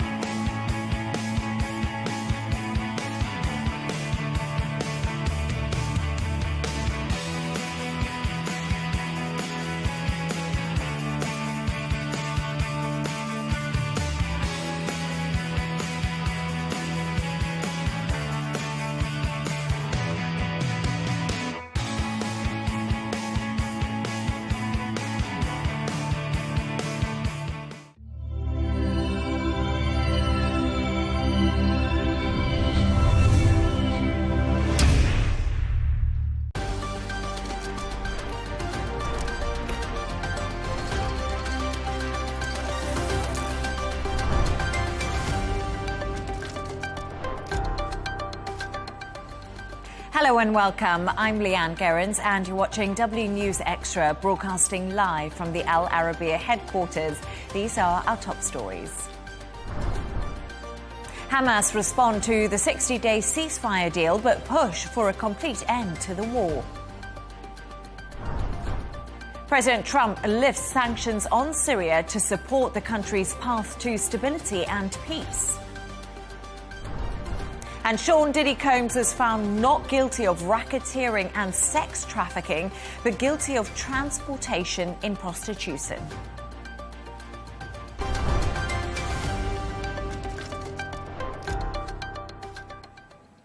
Now, Hamas says it is ready for a ceasefire with Israel, but the war in Gaza must end. Earlier today, President Donald Trump said Israel had agreed to a 60-day pause and urged Hamas to accept the deal. Taking to Truth Social, Trump said Israel has agreed to the necessary conditions to finalize the 60-day ceasefire, during which time we will work with all parties to end the war. The Qataris and Egyptians, who have worked very hard to help bring peace, will deliver this final proposal. I hope for the good of the Middle East that Hamas takes this deal, because it will not get any better. It will only get worse. It comes days before the US president is due to host Israeli Prime Minister Benjamin Netanyahu at the White House. Speaking earlier, the Israeli Prime Minister vowed to see the end of Hamas in Gaza. Take a listen. I'm telling you, there will be no Hamas. There will be no Hamas done. We're not going back to that. It's over. We'll release all our hostages and we will defeat Hamas. To discuss this and all of today's stories, I'm joined by Dubai 92 presenter Jono Hayes and correspondent and columnist Gemma White. Jono, let's talk to you a little bit about this 60-day ceasefire. It was announced. There'll be a lot of sides and a lot of things to discuss. There's a lot to be ironed out in this ceasefire agreement for sure. We know that Israel has agreed to 60 days and says that there is one very strict condition that they will not falter on, and that is that Hamas must be dismantled, its military capabilities must be neutralised, and of course the hostages. The hostage situation still is to the fore here, and those Israeli hostages must be released. That is the critical issue that they have emphasised is going to be required in return for this 60-day ceasefire. So it will take a lot of ironing out on both sides of this to figure out what's going to happen first of all, but Hamas have also said what they want to achieve, and I know Gemma will talk about that in a second with regards to what they would like to see happen out of this, but it's an entire end is what's wanted. A complete end to this entire war in Gaza is what would be the ideal scenario here. Now, will Israel completely remove the troops is another question, and again, it's going to require a lot of back and forth during this 60 days. We've seen this in the past before as well. We've seen after 50 days the truce that happened in 2014 and then a ceasefire being loosely called at that stage, which has been very, very fragile. What we'll want this time around is something a bit more solid, something that's got some structure and something that builds Gaza for the future and actually gives the people of Gaza something to look forward to and something to build upon. I think what we can see from a 60-day ceasefire at the very least, and you would hope, is an influx of aid, which is the most important thing we need to achieve right now. Now, be that through the GHF or the UN, whoever is responsible and going to be on ground at that time, that is going to be the first thing. We heard stories yesterday of baby formula not getting through, and we're at a critical breaking point for the thousands of people in Gaza who are in urgent need of aid. And the difficult thing is if the GHF is the point that they use for aid distribution, there's only 4 points throughout Gaza, and so much aid needs to get to millions of people. You know, we'll see if then the UN and other aid organisations will join forces with the GHF if a ceasefire is agreed. So a lot hanging on this at the moment. But Gemma, Hamas, we've heard from them, and they have actually stopped short of accepting Trump's proposal, but says it is open to an agreement. So there's positive signals, if you want to look at it that way, coming out of Hamas. What else is the militant group saying? They are currently saying that they're reviewing the proposal. Obviously, this all happened today. Now, with Trump's, social media posting, it's important to remember that social media posts are not concrete, diplomatic solutions. Yeah, that's a and good we point. can get carried away with what he's saying and, the rhetoric around that. So Hamas has said it's open to a ceasefire, but they want the ceasefire with a guarantee that the war will end after the 60 days. And that's currently not being given. We don't know if that's on the table or not, but it doesn't seem to be. They want a permanent agreement that this war is going to be finished. But Israel is actually opposed to this. They also want an agreement, the withdrawal of Israeli forces from Gaza. Now, Hamas is effectively on their own with a weakened Iran after, the events of last week, the missile strikes. Iran were obviously one of their biggest allies. We have seen them weakened, so they're unable to offer the support that Hamas enjoyed from them in the past. I think at the moment it's very much how many cards Hamas are holding when they go to the negotiation table. Obviously, we spoke earlier about the hostages, which I'm sure we'll speak about now. That's one of their biggest cards that they're holding. But yeah, at the moment, they've said they are ready and serious regarding reaching an agreement and ready to accept any initiative that clearly leads to the complete end of the war. And just talking on that subject of the Iran situation and the proxy, of course, Hamas. Earlier, I spoke to retired US ambassador to Istanbul, Matthew Brazer. I asked him, now that Iran's ability to help Hamas has been degraded after the US-Israeli strikes, will this force the militant group to accept the ceasefire deal? Here's what he had to say. On the one hand, Hamas's support from Iran is no longer existent, but Hamas itself is devastated. And so I think Hamas is, by saying that we demand a full end of the war, they're in sort of desperate straits. I mean, they want to survive physically, and I think they're looking for a political way to be able to maintain some authority. I don't know at the end of the day how much longer, who knows how much longer they can fight. And eventually every war ends with a political settlement of some sort. It's just unclear if now is that moment and how much fight is left in Hamas. So there we are. We just heard there from Matthew Brazier, interesting thoughts. But like we said, Hamas weekend, but also the hostages are the one bargaining chip. I know it's awful to say that, it's human life, but that's what they have in their arsenal now, despite them being so weakened. I mean, they have a few things aside from that as well, but the hostages were estimates between 50 and 58 hostages that are being held by Hamas currently. But the number of those who are alive is around 20 to 24 is what, and that's even what many experts say is overestimation. But aside from that, they do still have rockets. You have to remember Hamas also continue to have rockets. They do have the tunnel system, which continues to operate. And there's the ability for them to have a political stalemate. So it's maybe not just the hostages, but that is certainly the bargaining chip that they will be surrendering if they go into the ceasefire agreement and give up those hostages, because that is what they have been using since the very, very start of this in order to be able to have something to hang against Israel. So giving those up will be tricky. As you also rightly said, they will also want a complete removal of Israeli forces from Gaza, and I don't know if that's something that necessarily will happen. I don't know if Seems Netanyahu... unrealistic. At this point certainly seems unrealistic that Netanyahu will say, let's remove all forces from Gaza. So I think on both sides there will be a little bit of leeway. It's good that we're having this conversation now because we're ahead of the White House meeting that Trump and Netanyahu have scheduled for next Monday, which means that we can have these conversations in advance. We maybe have a plan from both sides going into these negotiations and these talks, and that it won't be 2 or 3 days of back and forth with, we've spoken about this, should we maybe action this policy or plan? We can now go in and say, right, 60 days, what do we plan to achieve? Where is your boundary and where do you lie on this? And what are you willing to give into? Because both of them almost need to agree to come a little bit closer in the concessions that they are willing to take. But Trump has said that, hasn't he? He said, I can tell you he wants to, talking about Netanyahu.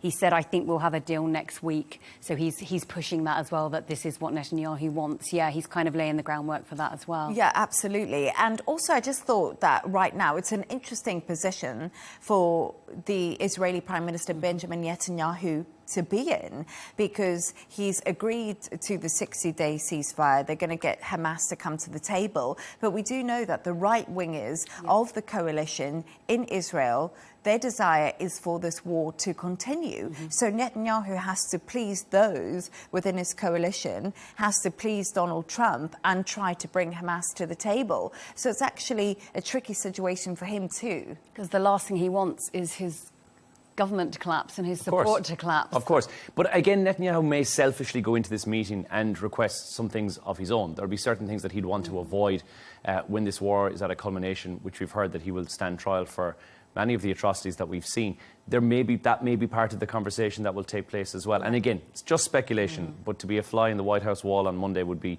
certainly an amazing place to be. I think we'll see a lot of things come to the fore to see what is Netanyahu's breaking point. Where is he willing to draw the line on this, and where is he willing to go, and what will he not do? And Donald Trump says, I'm going to be firm with him. Yes, I think that's interesting. There's two quite, the immovable object meeting the irresistible force. I think we're going to actually see a perfect example of that. But yeah, there's so many different factors going on. There's so many different outcomes, so many different wants and needs.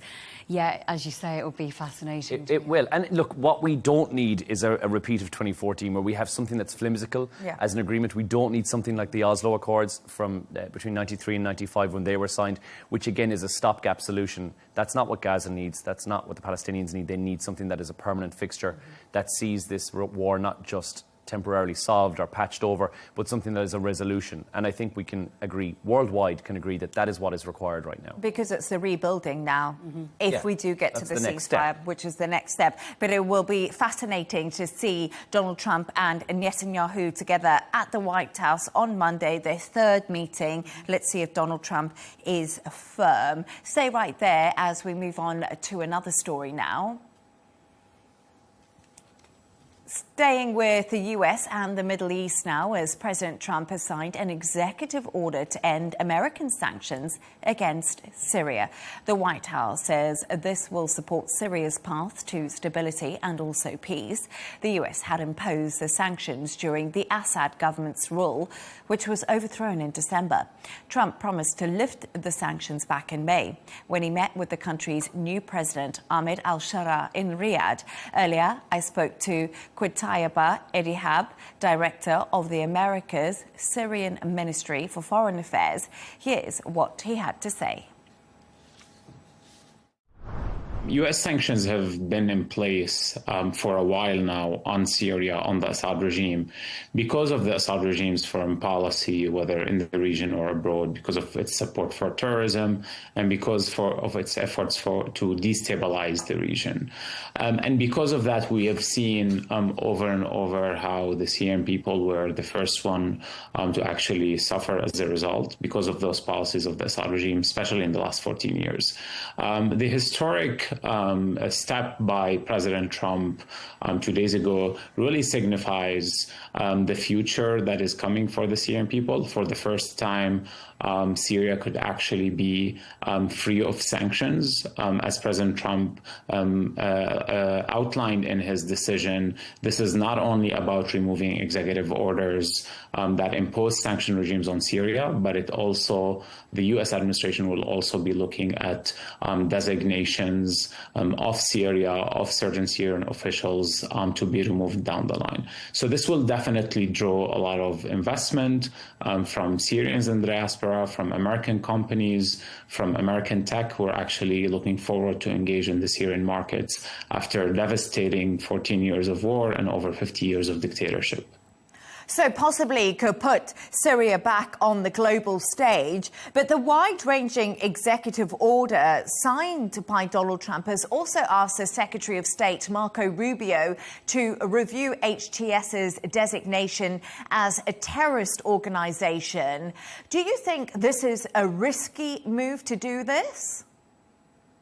I think it's a necessary step to really respond to the positive developments that the Syrian government has been leading for the last 6 months.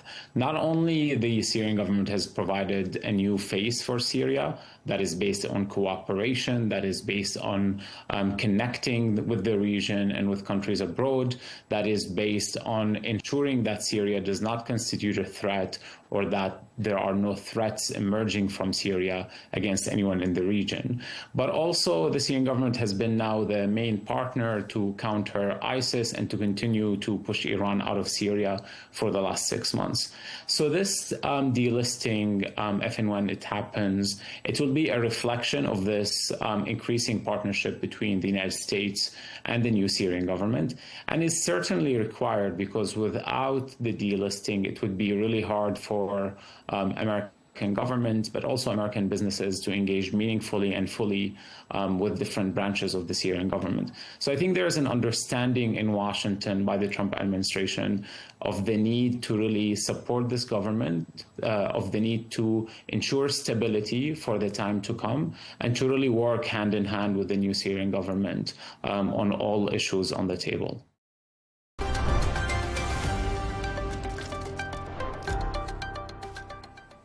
Now, music mogul Sean Diddy Combs has been found not guilty of sex trafficking and racketeering, but guilty on a lesser charge of transportation to engage in prostitution.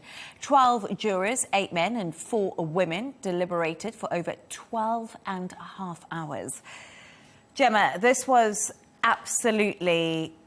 I don't know how to express today, but this all broke today. It was across every single news channel. It's been a huge trial. The world is tuned in. Everyone's been focused. But, you know, what charges has he been found guilty on first? So, yes, there were 5 charges, and he's been found guilty on 2 counts of transportation to engage in prostitution. Now, those 2 counts relate to Cassie Ventura, who was his long-term partner, and the lady that we know as Jane. Now, she apparently has been so traumatized by what happened to her that she's never been formally identified. So that's where the 2 counts are, these 2 women. So he was found not guilty of 1 count of racketeering conspiracy and 2 counts of sex trafficking by force, fraud or coercion. Now, the racketeering is interesting because obviously this is being seen as a win for Diddy and his team. But we also have to remember he has been found guilty on 2 counts. Now, the racketeering is going to become, I think, a point of contention when pundits start discussing the case that's been brought against him.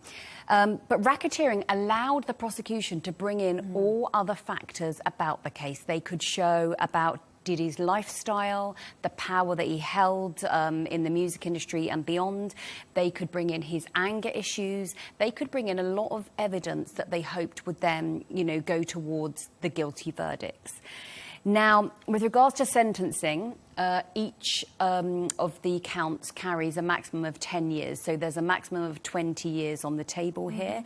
If he had been convicted of the others, he could have faced up to life in prison. He's 55 years old, so that would have been, him kind of done.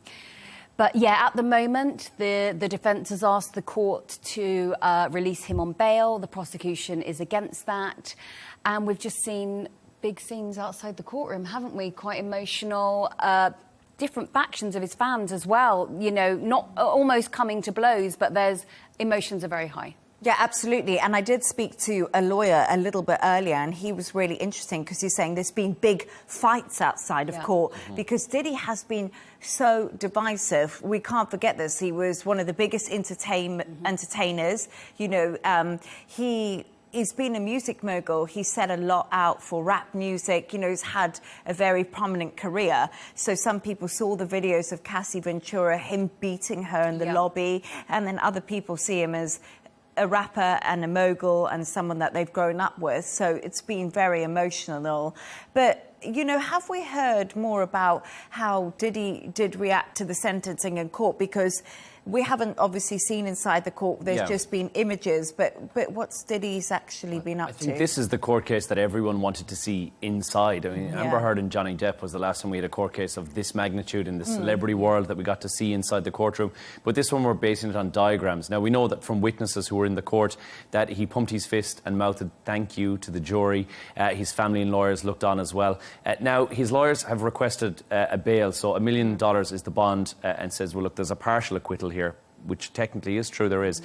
Prosecutors said no, that he might be a flight risk and he could leave the country. He has the means to do that. So publicly, no, he has not commented just yet. That brief acknowledgement in court is all that we've currently seen, and now they're proactively pursuing bail in Miami, which we'll find out about in due course ahead of sentencing, which has been set for May of 2026. So that's quite a stint before we'll see him appear in court for the sentencing. And as you said, up to 20 years is what the cases are. Now, that is to say that that's the current cases that are in there. There may be more cases that are down the line, which again, until proven guilty, we'll assume innocence on those cases as well.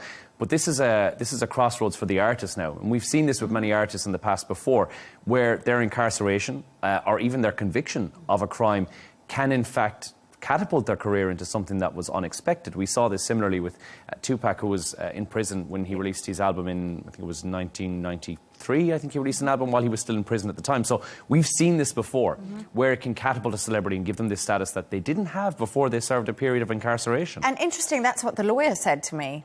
The lawyer I spoke to earlier, I actually said to him, in the court of public opinion, where does this leave Diddy? Because that's the big question. We've seen this window into his life and it's been somewhat dark. It's been somewhat disturbing. No one can deny that. So isn't it the court of public opinion? But like you said, well, he could bring out a new album. He's a bad boy rapper now. Like, we could see that completely change. Being a bad boy has always been part... I mean, his record label is called Bad Boy Records. This has always been part of his persona.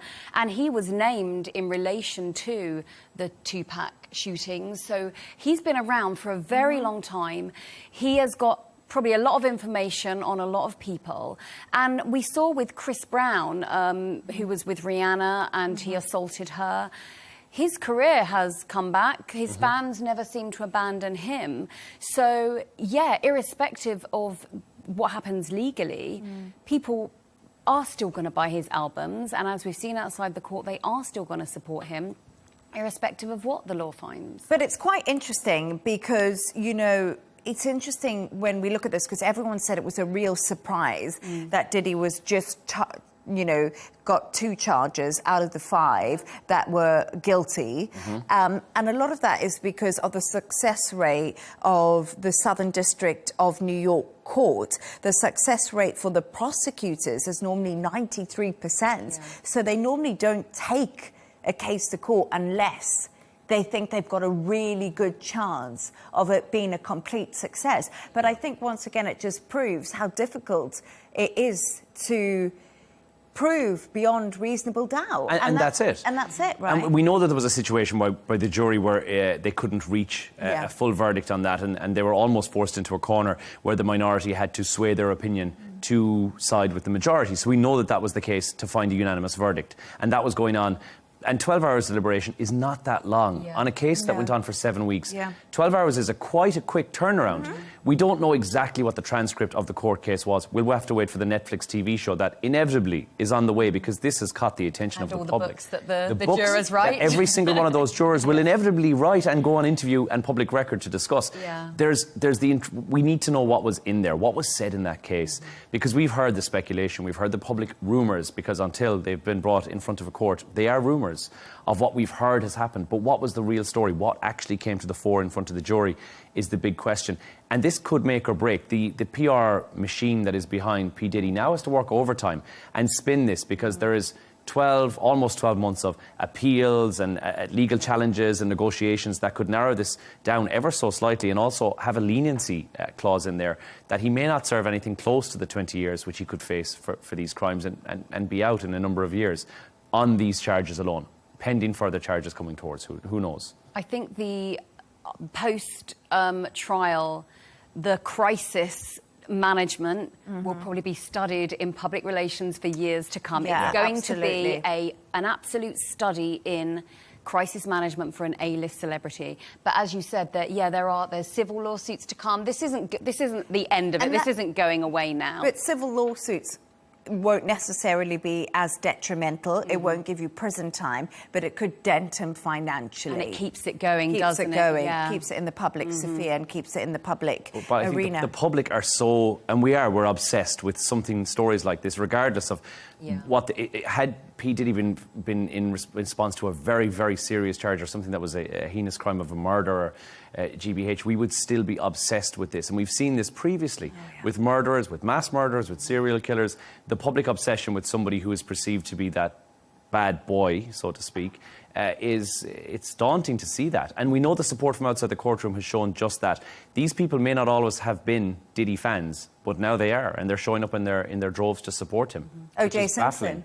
Yeah. I always think, when I saw that, the vast support there was for O.J. Simpson at the time he was going through his case. So many films and Netflix series have been made of that. But once again, another show of someone who's a bad boy, who's a big sporting star, big music star, it attracts this attention. But thank you so much for your thoughts on that. I don't think it's the last time we'll be talking about that, and it'll be interesting to see his sentencing when he gets it, because obviously we still aren't there when it comes to the case.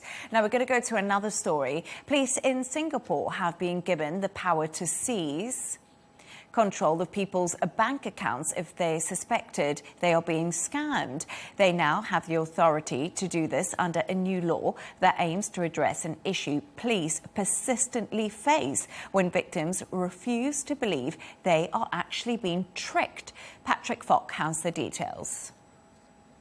Now, the new legislation, which is called the Protection from Scams Act, was passed in January but has only come into effect in July, and it comes as the problem of scamming is growing in Singapore. In 2024, victims lost a total of $860 million, a record for a single year. And the number of cases reported also rose to 50,000 last year, up from just 15,000 in 2020. But the most intriguing thing, perhaps, about all of this is that in more than 3 out of 4 cases, victims voluntarily gave over their money without scammers even having access to their bank account. So they were willingly giving their money away to them. And police say that they are frequently encountering cases where people simply refuse to believe that they have been scammed, even when there is evidence to prove it. And that's also despite the fact that people are much more aware about the prevalence of scamming these days. I mean, these things happen. They're definitely not nice. I don't know how to crack down upon them, but they're rampant these days, honestly. the amount of phone calls from scammers I receive on like a weekly basis, I receive them almost every week. Under the law, police can order a bank to block a potential victim's transactions if they think the person is being scammed. They can also block their ATM and credit card services as well. They can still access their funds for legitimate purposes, things like paying for their bills or their daily expenses, but that is at the discretion of the police. Authorities say that police can control a person's account, a potential victim's account, for up to 30 days, and that can be extended as many as 5 times if they feel it's necessary. As you can imagine, this has also brought about concerns over accountability as well as potential abuse. Their intention is good. I think maybe some people might find it intrusive because after all it's very confidential. But personally myself, I think it's a good thing. So after all, it's better to be safe than sorry. Well, as you heard, those for these sorts of controls say it's necessary because of the massive amounts of money that victims are losing and also to protect them. Authorities say, though, that this sort of measure should only really be used as a last resort when nothing more can be done to convince a person that they're being scammed, if that is what's happening. Now, the most common types of scam here in Singapore include e-commerce fraud as well as job and investment scams, love scams, where tricksters spend months building relationships with people before duping them into sending their money over, are also on the rise. Patrick Falk, Al Arabiya, Singapore. Jono, we've just seen that, and, you know, it's such a sad situation, the scamming atmosphere that happens now, and it seems to be so frequent. And this seems an extreme approach from Singapore, but scam cons so many people right now. I think all of us, all 3 of us have probably come across something like this. So, you know, are scams on the rise, and is Singapore getting ahead of the curve, maybe? Look, this is extreme, but it definitely is necessary. 8 out of 10 working adults have been exposed to a scam. That means you've not been caught out, but you've almost been caught out. I'll give you the figures on how many have actually been in just a while, but the scale of losses is huge. $1.1 billion US every year in Singapore is what's been lost out for people. So some of these cases are obviously worth so much cash. 4% of people who lose their money in a scam get their cash back. And that's a devastatingly low number because once that money has left your account, it's really difficult. This scamdemic, as it's been described, has really caused a lot of people a lot of problems. And with the way things are changing, digitally speaking, and artificial intelligence speaking, it's becoming easier and easier to convince somebody or to be a good scammer. And I think there are built-in safeguards with the Singaporean rules that have come into place. That's things like time limits, prior warnings, essential expenses are still accessible. There are various different things that are in there which make this, although it seems extreme, as I say, necessary but extreme, it makes it more realistic for people who are found guilty of this. But it will require rigorous oversight to make sure that this is monitored and that it is also made sure that people are correctly identified as scam artists before they freeze their assets and therefore action this. Scams are costing billions globally every single year. And so many people, we all know somebody who's been affected by one of these. Financially or information-wise or otherwise, it's a concern. So I think something had to be done. And I'm glad to see one government has said, enough is enough. We're going to do this until we can prove that you are or are not a scam artist. It's absolutely frightening, isn't it? Because it's not just the money, is it? You feel violated and you feel ashamed and you feel embarrassed. And that's what stops people from coming forward. So it's not just the money, it's the... you know, the mental toll as well, and the emotional toll, Absolutely. And, you know, we see this when it comes to the romance scams. And, you know, that's becoming more popular because there's now artificial intelligence. But, Gemma, you know, how on earth do you even begin to spot these scams? Because there's so many, like you said, it's almost becoming an epidemic. And technology is now so advanced. You know, I find it impossible because we get so much of it. How do you sift through it? It's so sophisticated now. And the fact is that as soon as the authorities issue warnings or guidance, the scammers have moved on. Like they are constantly one step. Well, 2-3 steps ahead. It's AI and new technologies which have really upped the game for sure. So with ChatGPT, scammers are creating better scripts, and you can really hone it down so you can you can create more natural scripts. So you start with that, and then you're feeding the script into an AI-powered text-to-voice tool, which now very realistic. You know, before it would perhaps sound a bit robotic, and there would be pauses where one wouldn't naturally pause, but now it would just be talking the way we're talking right now. Absolutely. So you've created that. Then you've got your AI social media bots. So as well before, like perhaps if you were being scammed, you might go online and look up reviews. You know, you'd be like, oh, okay, are there any reviews around this? But the scammers have already created all the good reviews, and they've created the social media side of things. So even if you're trying to check up on something, they're already ahead of you. They've already done the work. They've laid the groundwork for that. The bots can be chatting with you, chatting normally, like in a very natural way. And we're very far removed now from the prince who emails you and needs your help getting money out of his country, you know, with all the spelling mistakes and the grammatical errors and everything spelled wrong. Now, phishing emails are very sophisticated. They're written as if, you know, I had emailed you. So the level of sophistication and fine-tuning is always steps ahead. And you know what? It's so scary because recently, wasn't Jennifer Aniston talking about this because of a deep fake, and someone was conned into believing he was having a conversation with her? There was a man in Southampton, and he believed he was speaking to her. The videos are very convincing. There's pictures of her. She's holding up, you know, it is convincing, especially if you're not necessarily online a lot, you know, if you're not as au fait with it. And he gave her £200 of, it was Apple gift cards. He can't get that back. But yeah, I think the level of sophistication, and even if, you know, people who use the internet a lot and are quite savvy, it can just take you by surprise.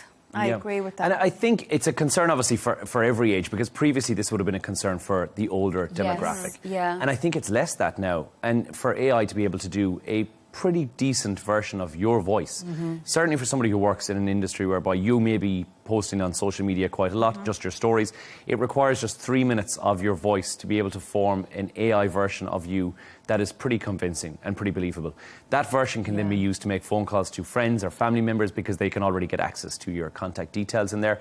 And there's a grandparent scam, which is where basically they'd reach out to your family and say that you're on a new phone, this is your child, and I need money for whatever. But they'll be using your voice to have that telephone conversation with a parent or a loved one, and that is a terrifying place to be in. It's so scary, and that happened to my mother. You know, she sort of got scammed with my name, and like you said, you know, my mother was terrified, and thank God called me before any money had changed hands. But, you know, it's easy to get caught out in things like this. But also the sad reality of all of this, if we look at the other side, yes, people are being scammed, but it's also people who are doing this scamming. You know, Interpol has saying that its human trafficking fueled scam centres have been expanding their global footprint. And as of March 2025, victims from 66 countries were trafficked into online scam centres with no continent left untouched. So this is from Interpol, and a lot of that is in places like Myanmar, Southeast Asia, according to the analysis.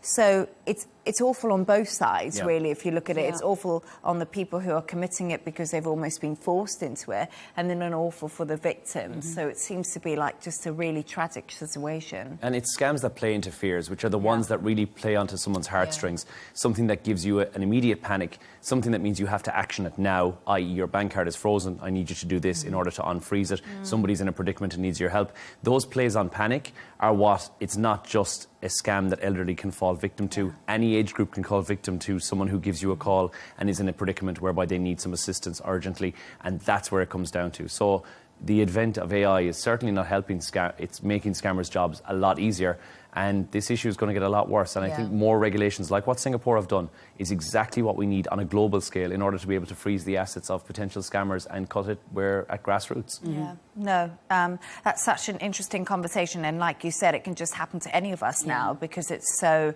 expansive and it's so sophisticated. Thank you so much for your thoughts there. And now we're going to move on to the point of the show where Jono and Gemma, you've come up with a couple of quirky stories of the day. And Gemma, yours is about Donald Trump, and he's released a new fragrance. How exciting. Yes, if you've got $249 burning a hole in your back pocket, Donald Trump has released 2 more Trump fragrances, they're called. They're called Victory 45 to 47, which is obviously a reference to the fact he was the 45th president and the 47th president. We can't forget that. We can't forget that. Don't forget Hence, that. Victory 45, 47. There's one for men and one for women. And they are, I'm going to tell you what Trump wrote on social media, they're all about winning, strength and success. So you spritz this on and that's how you're feeling. He said, get yourself a bottle and don't forget to get one for your loved ones too. Enjoy, have fun and keep winning. So I think that's a lot of money. $249 I think that's is a lot of money. It's bargained up. You're going to have the success of Trump.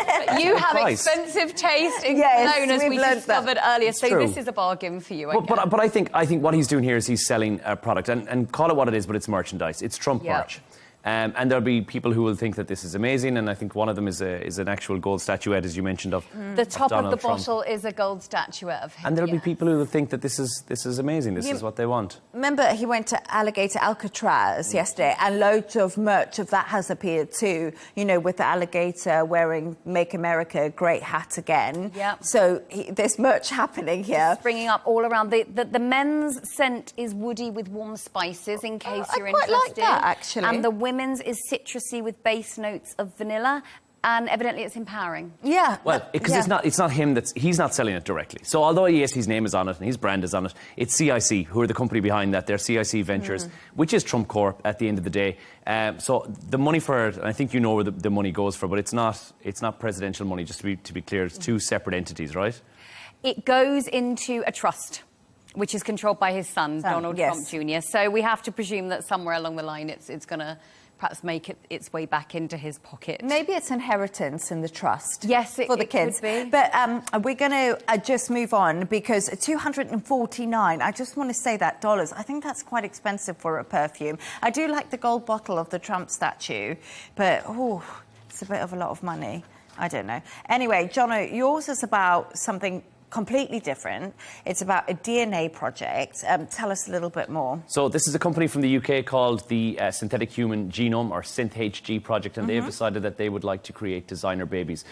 Well, loosely, that is what they've said. They've taken the first step towards being able to craft the entire human genome in a laboratory, which is a huge step forward for genetics, but does raise a couple of different ethical issues. They have done this with things like E. coli and testing it on bacteria and germ-resistant crops as well, which is an impressive feat to move forward.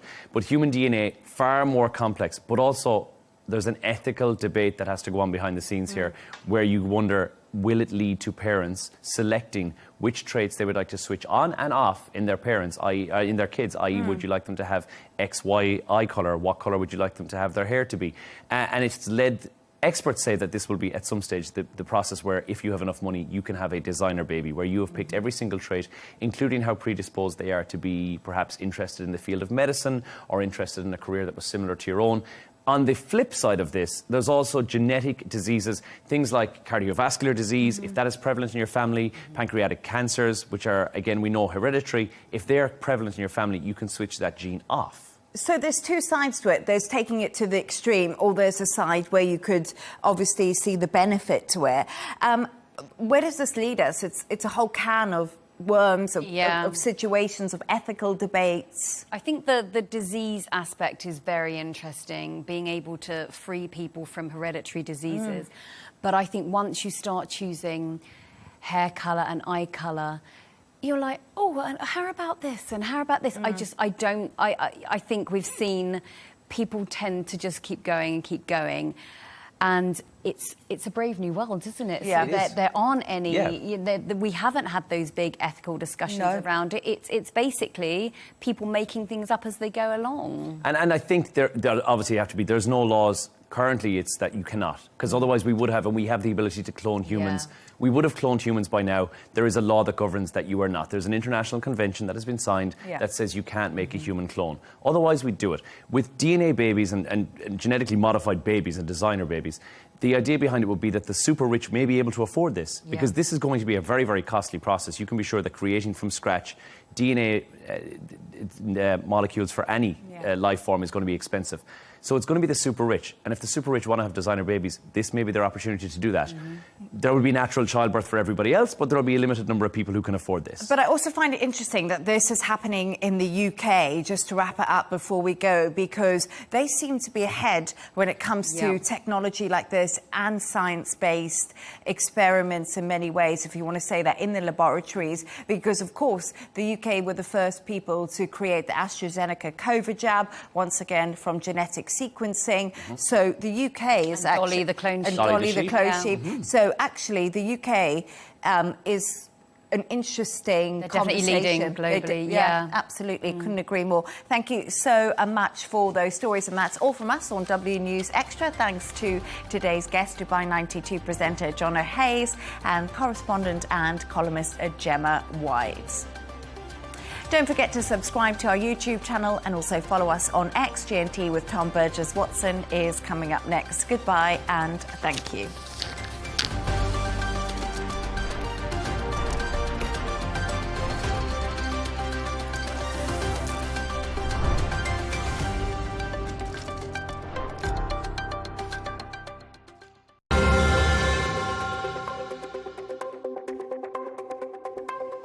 Both sides have claimed victory. Neither side has conceded any ground. So, is the Iran-Israel ceasefire destined to fail?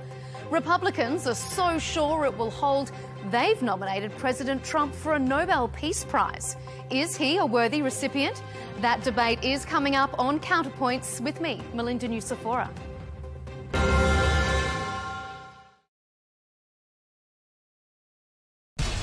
We have to take care of our people, and we're going to take care of our people first. For in-depth analysis and all the latest developments across the globe, make sure you join us every weekday. President Trump is trying to negotiate a ceasefire. With so much happening, so much information, and so much noise, international law will have no part in his administration. It can be hard to keep track. Tariffs will just fuel inflation. We're going to fight these tariffs. But you can count on us to tell you what you need to know. We stand by your side. Join me, Tom Burges Watson, for Global News Today, right here on Al Arabiya News.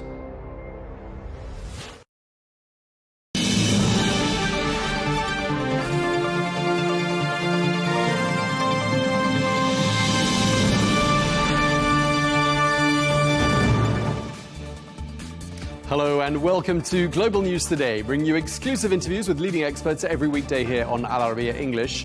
I'm Tom Burges Watson. Coming up on today's programme, Donald Trump and Elon Musk reignite their bitter feud, with the US president threatening to deport the tech tycoon and strip federal funds for his businesses. We ask Musk's father where he sees things heading to from here and what advice he has for his son. Plus, the Israeli foreign minister says he is interested in normalising ties with Syria and Lebanon. We ask, how significant a move would that be?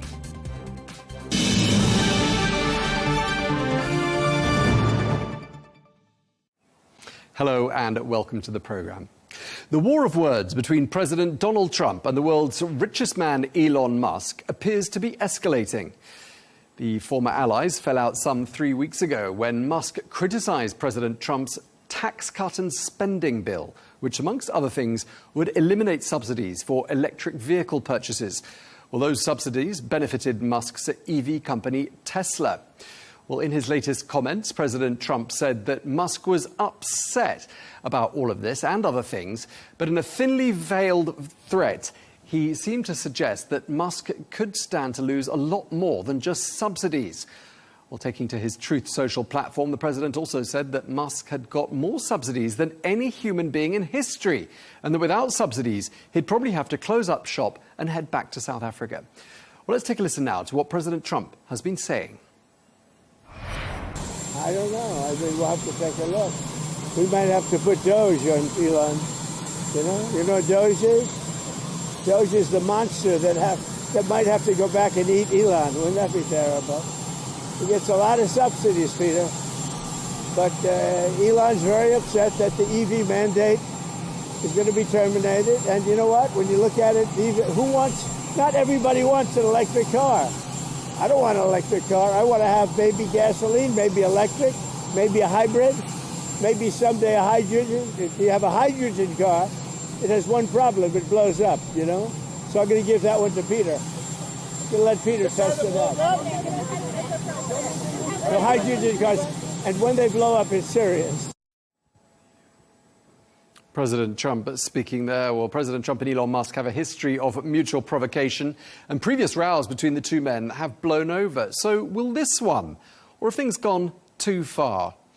Well, let's cross now to Cape Town and speak to Elon Musk's father, Errol Musk, who is a friend of the show, someone we've spoken to on a number of occasions. Mr. Musk, welcome back to Al Arabiya English. Great to have you with us, and thank you very much indeed for taking the time to join us. Last time we spoke was about 3 weeks ago, and that was just after the Twitter exchange between your son and President Trump. And you said at the time that you hoped that the two men would quickly draw a line under their feud. That doesn't seem to be happening. If anything, things seem to be escalating, don't they? Well, you know, the world is in a terrible state of flux at the moment. And I myself find it not only here in this country, but I've been overseas in the last month in 3 or 4 countries, and everywhere it seems to be that people are very confused about the way forward. I personally am very grateful that we have at least Trump and not Biden or Harris or whatever her name was in America. But I quite frankly don't quite know what to say about the things that are going on. My son is a very straightforward individual, so it's difficult not to take note of what he says, because he's not a fool. He is a very, very, how can you say, a very punctilious, or whatever the right word is, sort of person. He doesn't mess with words. He says what he means and says what he feels. So it's very difficult to ignore the things he says. As far as President Trump going against Elon, it's just so hard to understand. I can't really understand what is going on. It makes no sense to me at all. Have you spoken to your son? I mean, how is he under the circumstances, Mr. Musk? Well, we text each other. So at the same time, I don't like to interfere. I'm the old man, so what do I know, sort of thing. But I try to give good advice. I think it's very good for Elon's businesses to be, particularly Tesla, for example, to be distanced from politics. So in that respect, I think it's a good thing that he's thrown out of the internal arena of Trump's administration, and that he now has to get back to running businesses, which is what he's meant to do. At the same time, talking about starting a new party and all that kind of stuff, I've been watching it on British TV that 2 people want to start a new political party in England right now. Both of them have just been with the Reform Party, and now they both want to start a new party, even though Reform seems to be doing quite well.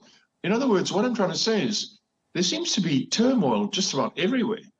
And what the reason for the turmoil is very hard to understand. Everybody in the world is looking for a path forward to try and feel comfortable in the work that you're doing at home, wherever you are. But at the moment, things are topsy-turvy, really topsy-turvy. And one can only hope it's just, I don't know, something to do with sun flares or something like that for the moment, and hope that it will be over soon. Okay, I don't think that Elon differs in political opinion to Trump.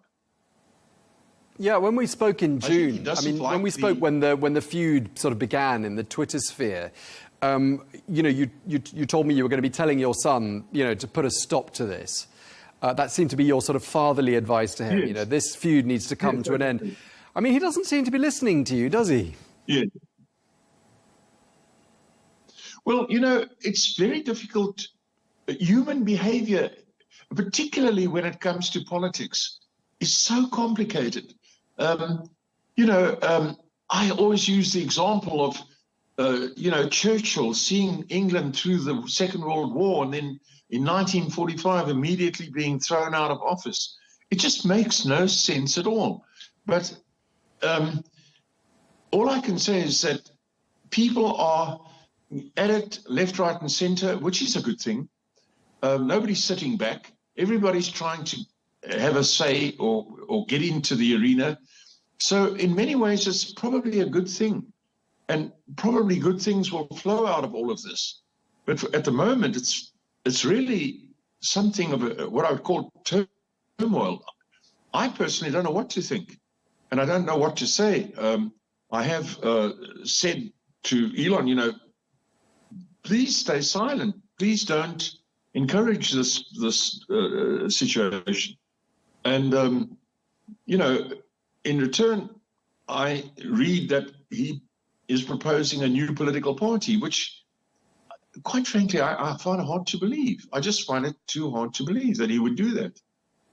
I don't believe it. Do you support your son, though, for speaking out, speaking his mind about what he believes in particular against this tax and budget bill that is really what sort of started this feud in the first place? Yeah. Or do you think he should have perhaps been a little more diplomatic and kept quiet? Yeah. Well, of course, when you write in any business, if you're in a business and you should ever be in a board meeting with the directors, I've seen board meetings where from one side of the table, they threaten to kill the guys on the other side of the table. This is at a board meeting of a big company. I mean, people's emotions get the better of them, especially when money and progress are at stake. So it's understandable. It's just strange that it's in the public, it's in the public arena that we're seeing this, because usually, of course, one never hears about this kind of thing. In some ways, that's probably a good thing. But I have suggested to my son to, cool it, just leave, don't. I mean, I have said to him as well that in order for them to rebuild the United States, because the United States needs a lot of rebuilding, they need to spend money. It's like loaning to build a home or build a building or something. It's what you have to do. And, one looks at what you're loaning against what your assets are. And in the United States, even though the deficit is 35 trillion, the country's worth about 400 trillion or 350 to 400 trillion. So it's only 10% of your assets that you're borrowing against. So in my opinion, there's no problem with borrowing in the United States and building the country. I think it's a good thing. Elon's approach is, no, we must stop borrowing any money at all. And that's not going to help anybody. You have to spend money in order to make money. Do you think I don't agree with that. I do you not think Trump's bill? Do you not think it would be a wise idea for you to jump on a plane and perhaps have a word with your son if your messages that you're sending by text aren't being listened to?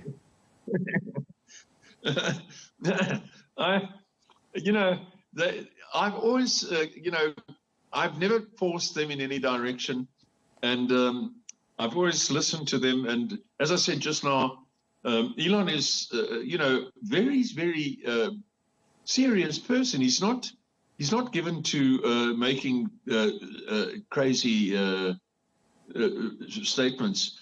Generally speaking, he's a very someone you can rely on if he tells you something. So I can understand the feeling that they have, that they don't want to keep on borrowing money. But at the end of the day, that's what we all do every day of our lives. We borrow money in order to move forward and turn that money into more money. That's how it works. So quite frankly, I think that there's too many emotions or something involved here. I can't quite put my finger on it all. It's very interesting, and we're all lucky to be able to see it instead of it all being behind closed doors. But, at the same time, I'm very glad that Elon is back in the field where he belongs, and that is dealing with the companies that he runs. That's what I would say. I don't know what else to say. Do you think the tension has affected Elon personally, would you say? Do I think? Do you feel like the tension between your son and President Trump has affected your son personally? Well, no. Obviously, in all human relationships, when you get too, involved with one another, you become, things do go out of hand. I mean, it's normal. It's human behavior. It's one-upmanship. I use the example, for example, of Julius Caesar. He got up one morning, went to have a coffee, went to buy the Daily Tablet, walked down to the Forum, and he's just been told he's the most popular man in the Roman Empire, and people are suggesting he should be the emperor. And he arrives in the Forum, and 5 or 6 of his friends are there, and he greets them nicely, and they walk over to him, and they all put a knife in him and kill him. That's classic. That's the classic example of politics. The assassination of Julius Caesar. I mean, it's just too weird to understand these things. You have to be in the midst of political turmoil to even have a vague grasp of what is going on. I could go on. I mean, how Napoleon was elected to be the first consul is classic. It was never intended. It was a mistake. But without digressing in that direction, all those directions, I don't know. I think that the last 6 months have probably been the most tense and complicated and involved of Elon's life, for sure. In spite of all the things he's done, politics is turmoil. And, the only thing that comes close to politics, the turmoil of politics, is the turmoil of human male-female relationships, where anything can go, anything happens, And so again, I'm just hoping that this sort of thing will calm down. And at any rate, the main thing is we can see what's going on. It's open. It's in the public arena. I think it's quite a good thing in that respect. But I'm puzzled. I'm really puzzled. Yeah, I mean, you're not the only one, Mr. Musk. I mean, we're in a situation, aren't we, where the world's richest man is threatening the world's most powerful man, and vice versa. We've got your son threatening President Trump in a veiled way, saying he's in the Epstein files. He was saying that a couple of weeks ago. Now he's saying he's going to launch a party and perhaps threatening him there in the political field. And we've got President Trump saying, Doge is the monster that might go back and eat Elon. He's also threatened him with deportation. I mean, as a father, does it worry you that your son has angered the President of the United States, Donald Trump, who's not an entirely predictable person? Does it worry you that he's angered him to this degree? No, it doesn't. I don't see anything like that happening. I see these people, flinging, much like they do in Parliament, flinging insults at one another, as they often used to do in the British Parliament. And because it's like protected speech in Parliament, you sort of get away with it, but or in Congress. But all I can say is tempers are flaring, and everybody's determined to get their way.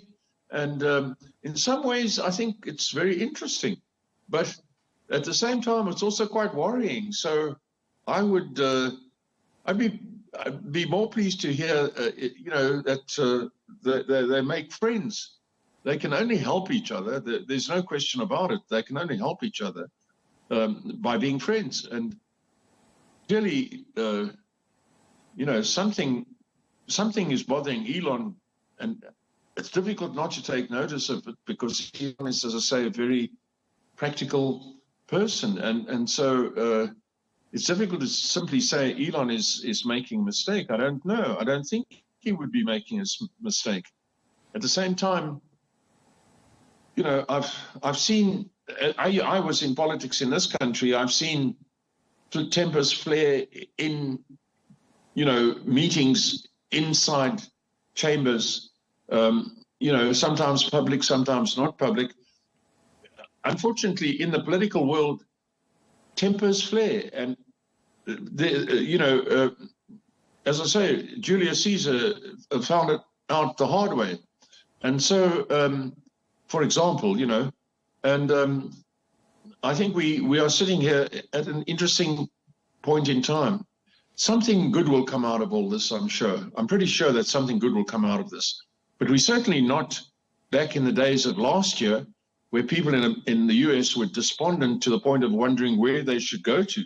They might have to leave the United States when Biden was the president because they saw their country falling to pieces. Sure. Now it's another story altogether. It's about, do we rebuild the United States, or do we just let it stand as it is? Or what do we do? And so we've got a situation where we have positive people arguing with each other, not negative people, positive people, both determined to do something positive for the United States. But not just arguing, they're threatening each other. And President Trump seemed to be toying with the idea of deporting your son. Do you think your son will be deported? No. I can't believe that. That would be ludicrous. I mean, that's the most ridiculous thing I've ever heard. It's ridiculous. You can't deport somebody who's a citizen of the United States, whose children are all citizens. He's got a lot of children. His brothers and sisters are all United States citizens. I mean, that's crazy. No, you can't do that. That's a below the belt sort of thing to suggest. I can't even believe that Trump would suggest something like that. So you have to imagine, did the media come up with that? Because here we have a chance for the media to have a heyday, and pretend that this was said and that was said. I personally, I simply don't know what to say about it. I just think that it's the most important people are very important to us all, are having it out. And so we have to stand by and see how it goes. That's all. Yeah, I mean, we're certainly not talking about negative people. We're talking about people with very positive agendas. Yeah, President Trump, to answer your question where this came out, he was asked by a reporter if he had plans to deport your son, and he said, "I don't know, we'll have to take a look." So he seemed to be it was a thinly veiled threat. It wasn't an overt threat. No. One of the other things that President Trump is reported to have said is to try to explain your son's behavior. He said something along the lines of, Elon is a big-time drug addict. Do you think there's any truth in that? Drug addict? Oh, no. Elon had, in fact, last month when this came up, Elon went and had a public, he went and had himself checked out, and then they published the results. Of course, it was all zero and everything, 0, 0, 0, 0, 0, nothing at all, nothing. Elon is the last person on earth to take drugs. He can barely handle alcohol. 2 beers and he's a goner. So no. Elon is not taking drugs. That's ridiculous. But none of us are that way inclined. We're all somewhat prudish when it comes to things like that. No. That's Has your nonsense. son, just But casting again, it's a question of throwing stones at each other. They're trying to throw stones. But why? I don't know. I don't think this bill is such a big deal. I mean, you need to spend money in order to rebuild the United States. You need to spend money to make money. Sounds like you're on President Trump's side. I just want to say, the United States can easily afford to have a national debt of 50 trillion. Easily afford it. It is such a wealthy country. It's the first world on steroids. I just spent April in the United States. Everybody is so positive. The place is perfect from one end to the other. There's not a stone, not a blade of grass out of place. Everything is so perfect. It's hard to believe in all the places I went to, which was from California to Texas. And so the United States can easily afford to have a national debt of 50 trillion, 60 trillion. What's the difference? It's an extremely wealthy country. And they don't even know what hardship is in America. No one knows what hardship is. They have no idea. 99% of the people haven't got the faintest clue what it is to do without. And that includes some of the so-called minority communities. They're so spoiled, it's ridiculous. Casting your mind back to when your son was much younger, did he have tumultuous relationships in his private life? Does he have a history of these sorts of flare-ups with people in his personal life, his romantic life, his business life? Yes. No. Elon has always been a sort of Puritan. Talking about those sort of Puritan Christians or whatever you call it. He's always been a sort of Puritan. In other words, you shouldn't lie, and he's quick to judge people and things like that, without really giving it much thought. And in that respect, I've always thought, well, he'll temper that. He'll as he gets older, he'll become less Puritan and more understanding of people and the failings that people have and so on, and not be so harsh on when people don't match up to his expectations. And it doesn't seem like that's happening much. He's also been in the spotlight for 20 years where, he can barely move without somebody, saying something about it. If he so much as says he likes something simple like any sort of soft drink or anything like that, it suddenly becomes the world's national soft drink. So he has to. It's very difficult to live in when the spotlight is on you day and night, and every word you say. I mean, it was 10 years ago or 8 years ago, something like that, when I read that he has 4 times more effect on the stock market in America than Warren Buffett, and 8 times more than Bill Gates. He has some most effect on the, if he says anything, on the stock market in America. And it's hard to live in a life to be in that sort of situation all the time, where people simply expect you to be, some sort of like God, and he's not. He's an ordinary person who's trying to figure things out all the time. And, I think there could be much more to this than just the bill, because I think, Elon is used to dealing with people in his businesses who are all sort of, AAA graduates, and all that sort of stuff.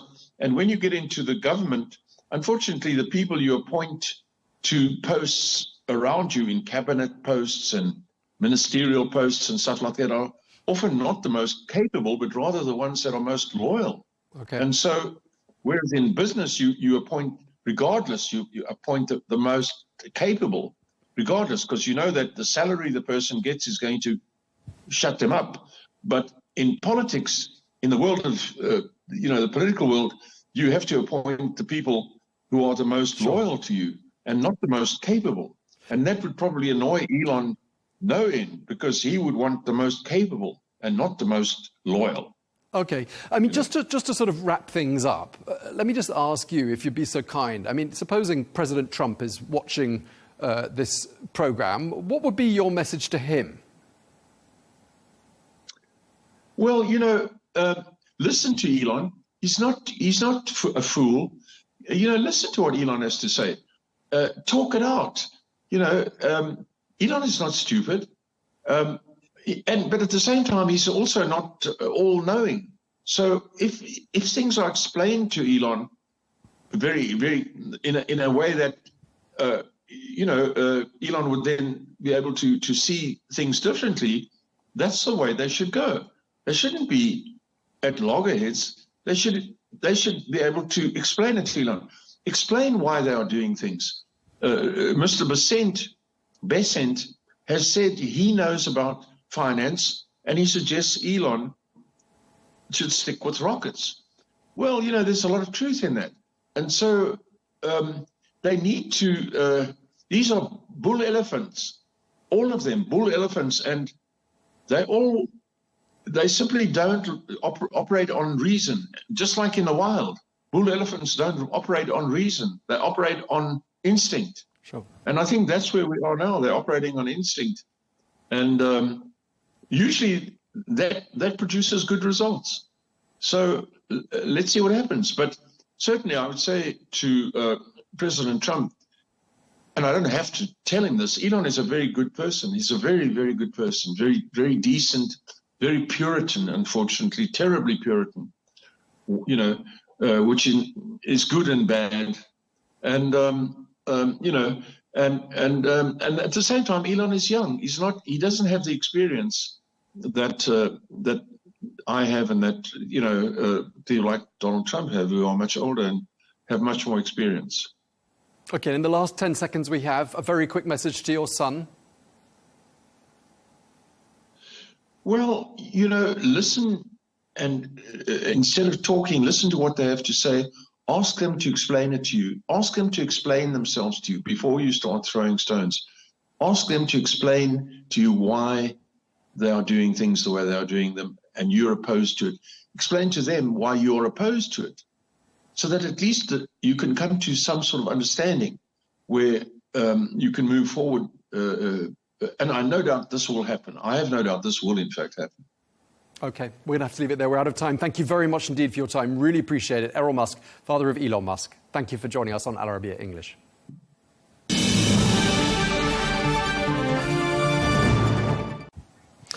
In other news, the Israeli foreign minister has said that he is open to peace agreements with neighbouring Lebanon and Syria. Well, such a move would mark a significant shift in the region, which has seen decades of war and animosity. Well, this comes in the context of new leadership in Syria after the fall of the longtime ruler Bashar al-Assad.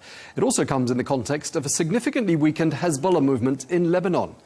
Well, last month, President Trump met the new Syrian leader Ahmed al-Shara in Saudi Arabia, and he announced plans to lift sanctions on Syria.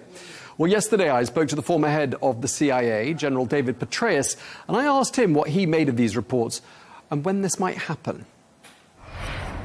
It would be a wonderful development, I think. Lebanon clearly is still a relatively new government. The degradation of Hezbollah and reduction of its influence allowed the selection of a president after a year of wrangling, allowed the parliament to move forward, allowed the Lebanese armed forces to move into that area between the northern border of Israel and the Litani River, the area from which Hezbollah was raining down rockets on Israeli citizens, some 70 or 80,000 of whom were not able to stay in their homes for well over a year. But let's see how the political situation develops there. Likewise in Syria, I've been impressed that the leader who overthrew Bashar al-Assad, who I should acknowledge was in our detention facility in Iraq during the surge, then to be sure was with ISIS, then broke off from them, Al-Qaeda, and then broke off from them. He is saying the right things, and I think we should give him every opportunity to actually implement what it is that he has been saying, which in essence is to say that this should be a government that represents all the peoples of Syria, a country through which, as you know, many of the ethnic and sectarian and tribal fault lines of the Middle East run, and that there should indeed be majority rule, but also minority rights very clearly guarded. And I'd love to see that come about in Syria after many decades of the Assads running it as their own little fiefdom in a very, very brutal and murderous fashion. Well, that was General David Petraeus speaking to me yesterday, and we'll pick up on some of the things he said in just a moment. We're going to cross to Hagar Shamali, who is the former director for Syria and Lebanon at the National Security Council. She served under President Barack Obama and joins us now from New York. Hagar, great to have you with us. Thanks for standing by. Obviously, the Israeli foreign minister says he's keen on normalizing ties with Syria and Lebanon. Does the United States support that, do you think? Oh, yes, absolutely. This dates back really to President Trump's campaign, where he said on numerous occasions that his goal would be to expand the Abraham Accords as much as possible. And then you follow that with, once the administration came in, his special envoy, Steve Witkoff, on a couple occasions said publicly that Syria and Lebanon were the ones they were looking to as first countries to expand the Abraham Accords, who could make peace. And I know from my own trips to Washington, my own work there in particular, that there is a strong effort, a strong focus ultimately to get to peace between Syria, Lebanon, and Israel in particular. And if you look at the historical framework of how the Trump administration has pursued these peace accords in the Middle East, you can look toward, for example, in Trump 1.0, after they assassinated IRGC commander Qasem Soleimani, the strategy was to put Iran in a box and then move to peace. And so following the strikes that just happened against Iran, the Iranian regime and its nuclear program, you have a similar strategy that the administration could be pursuing again, as the regime licks its wounds, pivot as an opportunity to make peace. And so, yes, the answer is the administration is very interested. And do you think Lebanon and Syria are as interested as Israel is? Yes, well, there are some positive signs on both sides, but very different. So I want to break down each one of them. On the Syrian side, you already have al-Shara, who has proven to be a very pragmatic leader. He is, whether or not, by the way, whether or not he's Islamist, and I was in the U.S. government when we sanctioned him, I will say he is pursuing his future and the future of the Syrian state as in a pragmatic way, looking for opportunities to wipe debt, to invite investment, to have security, to push back on extremism like ISIS, and to rebuild. And he sees that, it's very clear that he sees that making peace with Israel is the single best move to make that happen. When he talks about, when you have the fact that it's been publicized already that there are direct talks between Israel and Syria, this is a man pursuing these talks and engaging in this behavior in a moment that's very risky. He's #1 on the ISIS kill list. So on Syria, you're seeing very positive moves. And Syria is also a very top-down system. That's what they're used to. Their system hasn't really changed yet in that regard. So he can do that. Lebanon is a totally different situation. It's much more bottom-up. And you have a lot of positive steps that show the degrading of Hezbollah and the undermining of Hezbollah following their decapitation by Israel. So, for example, you have the efforts to disarm Hezbollah, the fact that the airport has, in and of itself, taken steps to seize money. Just this week, they seized $8 million coming from Africa headed to the south of Lebanon. And 2 months ago, they seized 50 pounds of gold that Hezbollah was trying to smuggle.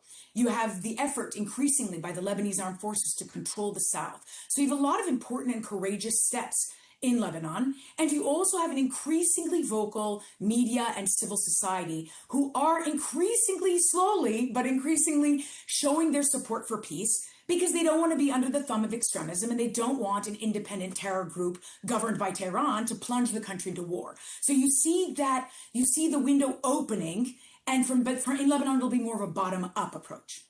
Right, okay. So as you say, two very different cases, perhaps best decoupled in a way, rather than saying let's normalize ties with Lebanon and Syria at the same time, given they are so different and two totally different sets of circumstances.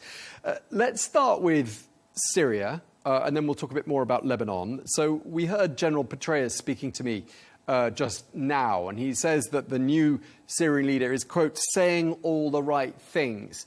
And you've sort of been saying something quite similar as well. I mean, is he doing the right things as well as saying them? He is saying the right things. He's doing some of the right things. I know for me personally, the movement that I would like to see more of on his part is an effort to protect minorities. I know he keeps saying this over and over again. We've seen some horrific attacks. We saw one just a couple weeks ago against a church. And that's not the first one where a church in Syria was attacked. It was not even well covered here in the United States. And so what happens when you see that is that you need to see very loud moves against any effort, against terrorists, against extremists, in their effort to threaten. So he needs to hold those perpetrators to account very loudly and harshly. And we haven't exactly seen enough of that yet. So there are certain things that he still needs to be better about. And then there are other things that are promising. For example, the partnership between the army and the Kurds, for example. This is a significant one. The way they crafted the new government and the fact that they've involved and included individuals of different faiths and different backgrounds, some women as well, right? So there are positive steps. I don't mean to imply that this is an easy task. But at the same time, I know for me personally, the thing that I'm going to look toward is protection of minorities. And I don't feel that he's got that formula down just yet. Right. Of course, there were 25 people killed, as you say, in an attack on a church on the 22nd of June. So for people who are watching, think this is all a little early. Shouldn't some concessions and some promises and some assurances be made by the new leadership in Syria before anything is given to them by way of an olive branch? I mean, what do you say to that? Well, I would caution in viewing the situation between Syria and Israel, or Lebanon and Israel, in any way similar to the way it is between the Israelis and Palestinians. You just don't have the same number of challenges and conflicts and problems as you do between the Israelis and Palestinians, for example. So as it is an easier deal to make between the Syrians and Israelis. Yes, with any peace deal, you have a series of steps that would need to happen. You have mutual recognition. You have a promise to respect each other's borders, of course. You have, with Syria specifically, you have the question of the Golan Heights, which is a significant one. That's not something that the Lebanese have, for example. So you do have these things, but they're surmountable.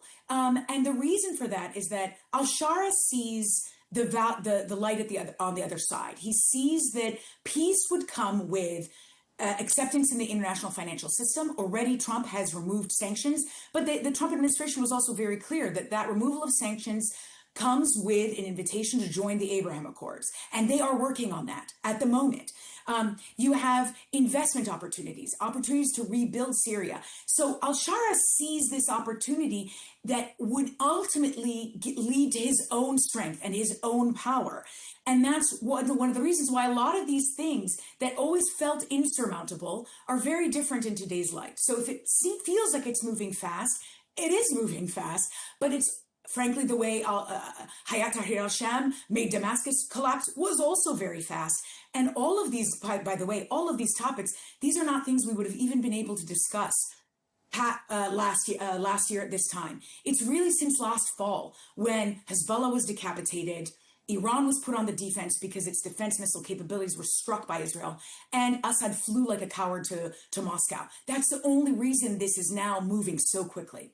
Yeah, it is moving really quickly. One thing I just want to pick up on, and you mentioned that this is a very different situation than between Israel and the Palestinians, but one thing that both Syria and Lebanon have in common is that they're both home to hundreds of thousands of Palestinians.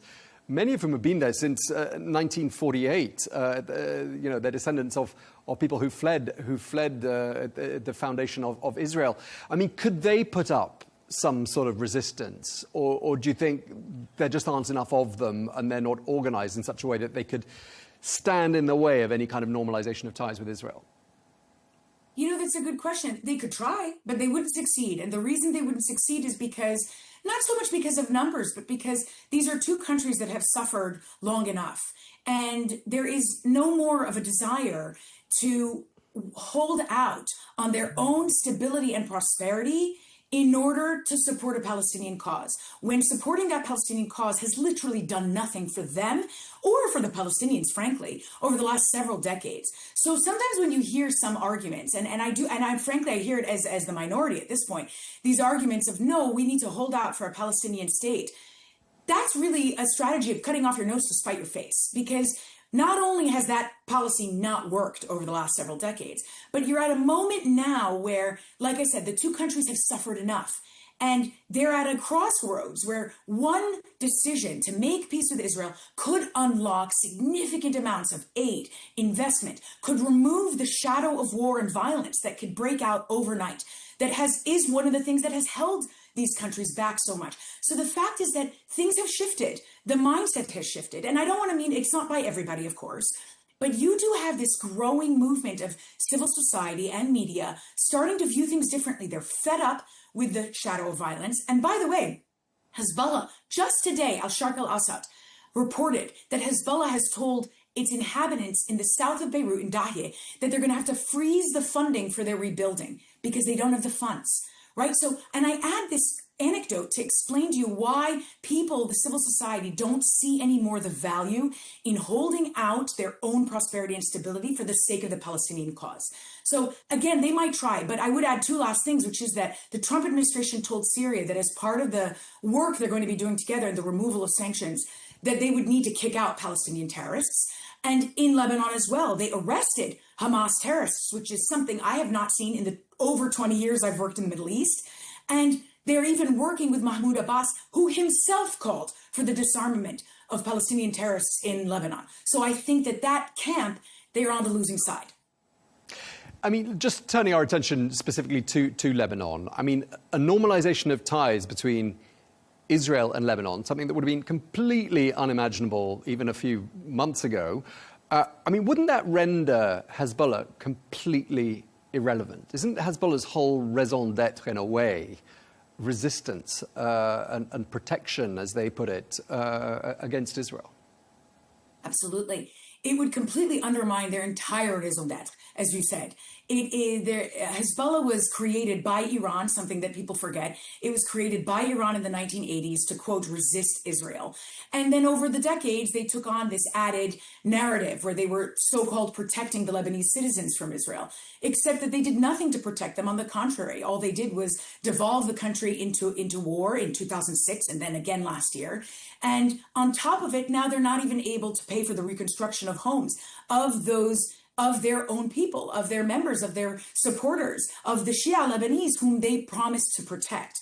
And so if you do have a peace deal and Hezbollah's stated reason is to pursue this resistance, then absolutely their cause becomes completely irrelevant. Now, what happens after that, whether they completely fall into the dustpan of history or whether they turn into some kind of political party is hard to say. I would say it's hard to envision them as a political party because ultimately their ties are with Tehran and with the Iranian regime in particular, which is currently licking its wounds. But that said, either path could be the outcome of peace with Israel. The fact is that they don't have the strength at all that they used to just a year ago, as you said. And it's a very, very different program now. And the thing that you're seeing in Lebanon is it's almost like prisoners who've been set free. They've been set free, and now they're figuring out that what they can seek, how they can be a sovereign nation, the Lebanese government, how it can be a sovereign nation and make its own decisions in its own national security and foreign policy objectives. And without Hezbollah stepping on its neck, it's able to do that. So that's why I have hope for it. But I will say the Lebanese government in its public statements needs to go further. They need to stop calling Israel the enemy. They need to focus on and listen to what their civil society is saying in terms of the peace they want, even if it's a cold peace. And I would add that's an important point. No one is asking these sides to marry each other. Cold peace is very doable, achievable, and a very direct way to support the prosperity and future stability of these countries. Right, so in some ways, we're back to 1990, aren't we? At the end of the civil war in Lebanon, when all militant groups were told to disarm, all of them did, except for one, which is, of course, Hezbollah, and now perhaps that's going to happen. We're coming to the end. I just want to ask you a comment that was made by a senior US diplomat on Sunday, Tom Burges. He said that the Iran-Israel ceasefire could pave the way for a new Middle East. What do you think of that? I would agree with him completely. I think that we're seeing a reshaping of the Middle East in a way that we haven't seen in decades, which is why I have so much hope. I've worked on this region for over 20 years, and I've never had the hope I've had now. And a lot of it started really with, as I mentioned earlier, the decapitation of Hezbollah, the decimation of Hamas. The Houthis are the JV team sitting in Yemen. But really at the core of this is the Iranian regime, which was put on its defenses after their own defense missile capabilities were taken out last fall and they were humiliated. And certainly that's augmented now, where they've just suffered all these strikes and they couldn't even tell when the B-2 bombers were crossing into their airspace to strike their nuclear program. That doesn't make the regime look good, and I don't expect them to flex their muscles very much. So he's right. When you're talking about in my own work, when I worked in counterterrorism and government, the root of most of our problems, I would say 75% of our problems, the root of it was created by the Iranian regime and its proxies across the region. So if you eliminate that, it completely reshapes the Middle East and allows countries to partner with Israel because they know it's in their own interest, whether it's economic, it's an effort to push back against extremism, it gives them a guarantee to push back against Iran, all of these steps. And then I would just add one final thing. And it's really important because, like I said, I work on these issues very closely. And in February at the Munich Security Conference, I was there arguing for Israel-Lebanon peace. And it was at that time very novel, new, controversial a little bit. I had to convince people of the argument. And we are not even 5 months later. And now that's the topic du jour. It's in the public discourse. And it feels like that train has left the station. And so I would say to the leaders in particular, I think Al-Shara gets this, but the Lebanese in particular, and I think this is why Tom Burges said this, it takes much more courage in the Middle East to make peace than war. And this is the time to seize that. Now is the time to seize that, in particular while the regime licks its wounds. The Iranian regime. All right, we're going to leave it there. Thank you very much indeed. Really appreciate you taking the time to speak to us. Hagar Shamali, thank you so much indeed. Thank you. Well, as we've been saying, Israel says it is interested in establishing official ties with former foes Syria and Lebanon. Let's take a listen to what the Israeli Foreign Minister Gideon Sa'ar had to say about this. Israel is interested in expanding the Abraham Accord circle of peace and normalization. We have an interest in adding countries such as Syria and Lebanon, our neighbors, to the circle of peace and normalization, while safeguarding Israel's essential and security interests. Israel applied its law to the Golan Heights over 40 years ago. In any peace agreement, the Golan will remain part of the state of Israel. We will welcome Syria, as I said, to the peace and normalization circle in the Middle East as much as we will welcome the Saudis to join. The Israeli Foreign Minister speaking there. Well, let's bring into the conversation Dan Meridor, who is a former Deputy Prime Minister of Israel and Minister of Intelligence. Thank you very much indeed for taking the time to speak to us. Always a pleasure having you on the programme.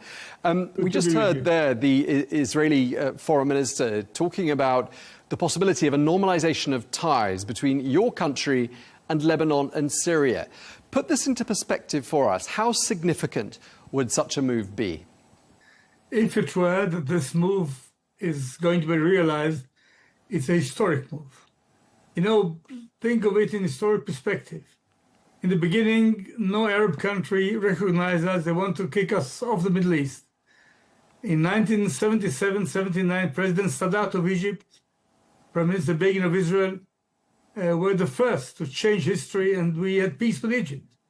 1994, there was peace between Israel and Jordan, Prime Minister Rabin and the late King Hussein of Jordan. And then there were the Abraham Accords, not with the neighboring countries, but with the Arab countries. Relationships have developed in North Africa and the Gulf areas with many countries, not officially, but they were very meaningful. If now we come to an arrangement where we have normal relationship with Lebanon and Syria, it's a major step forward and really a radical change in the Middle East for the better, for more stability, more peace, less war, less hostilities. And of course, we need to end the war in Gaza as soon as possible. Just before we crossed you, we were listening to the Foreign Minister, and he was quite quick to put a major condition on the table before we've even got to a negotiating table. He's already talking about the Golan Heights, saying Golan will remain part of the state of Israel. I mean, It's a little early, isn't it, to be laying down conditions before the negotiations have even started, especially one as big as that? Well, again, as I'm not in the details, I don't know what goes on behind the scenes. There might have been, I hear, negotiations or talks informal between Israelis and Syrians. I don't know what stage they are in. The issue of the exact borderline is definitely an important issue. Was it raised? What's the Syrian position? I don't know. The Israeli position was put by the foreign minister. If they start negotiating, let's see what happens. But I can only guess. I have no information. If there is a chance, it's important that both parties will be courageous enough to go ahead and snap it and catch it. It not always repeats in history, and it's going to change the Middle East. Sure. I mean, things are still raw, and understandably so, for people in Lebanon, for example, areas that have been bombarded in the last few months by Israel. Some people feeling raw in Syria as well, because there's been some Israeli military activity in Syria, and of course this issue of the Golan Heights. Do you anticipate, Mr. Meridor, that there could be some resistance from these two countries to the idea of a normalization of ties with Israel? Well, in the Arab countries, there's always been resistance, which is why we didn't have an agreement until this day. If there is a change on the Arab side, Syria and Lebanon, I do believe that in Israel, there may be a very clear majority for it. Yes, there were bombardments in the Galilee. In Israel, hundreds of thousands of people left the Galilee because we were bombarded by Hezbollah. There were attacks on the other side, you're right. But let's see if we can get over it. And the story of war, and as Hezbollah has been badly hit by Israel, and I hope the Lebanese government is in charge now. With the new president, they seem to be much more in charge of all the power and forces in Lebanon. If they can have control over it and they are ready to normalize relationship with us, with Lebanon, there's no question of border. The borderline is agreed. I don't think there's any problem. With Syria, there may be a problem of the exact borderline. They need to start to talk. I don't know what happens behind the scenes. I do hope that both sides understand how meaningful, important, historically, is that minute if there is readiness to end the conflict and normalize relationship, as we have with Jordan and Egypt. When the US President Donald Trump was in Riyadh last month, we saw him with the new president of Syria, Ahmed al-Shara, and he seemed to be welcoming him into the international fold, bringing him in from the cold. So clearly enthusiasm on the US side. Do you get the impression the Israelis are as enthusiastic, or do you think they're a little bit more cautious on this particular one? Again, I can't speak for the government. I'm not there. I think they should be very enthusiastic, and they may be very enthusiastic. Instead of dealing all the time with war and attacks and defense, if you can bring peace to this border, this is going to be great.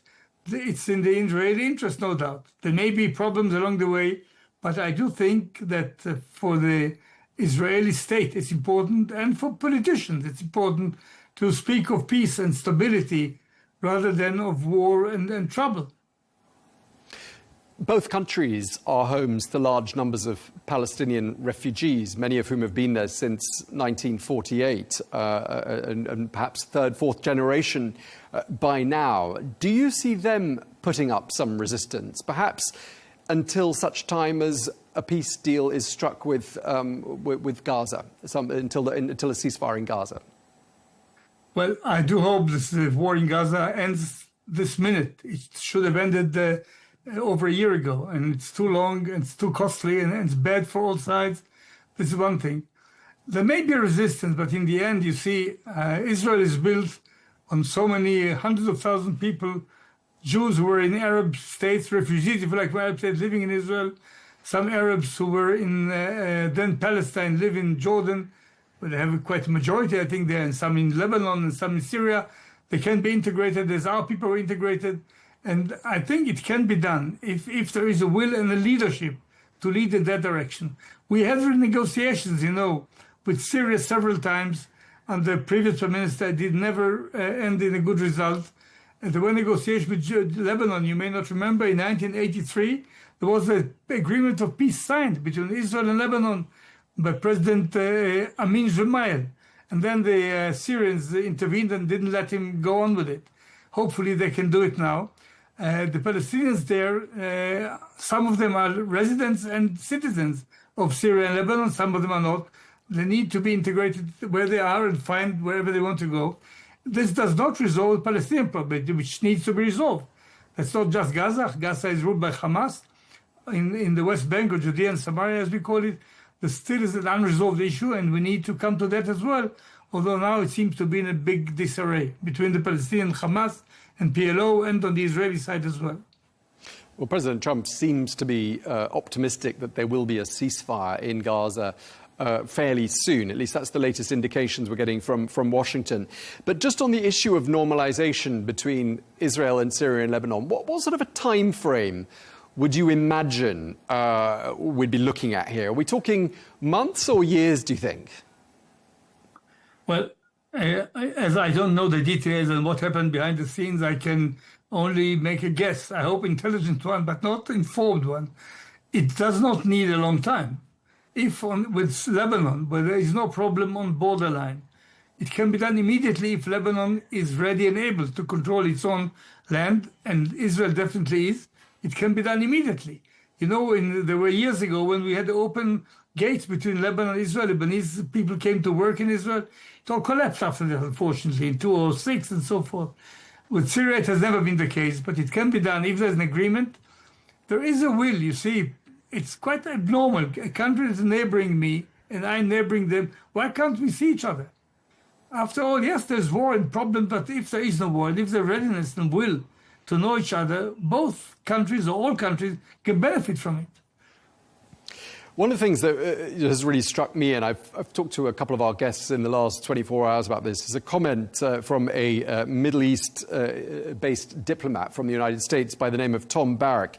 He says that a ceasefire between Iran and Israel could pave the way for a whole new Middle East. Mr. Merriweather, what do you read into that? Well, I can't go into the head of someone I don't know and haven't heard, but I will say the following.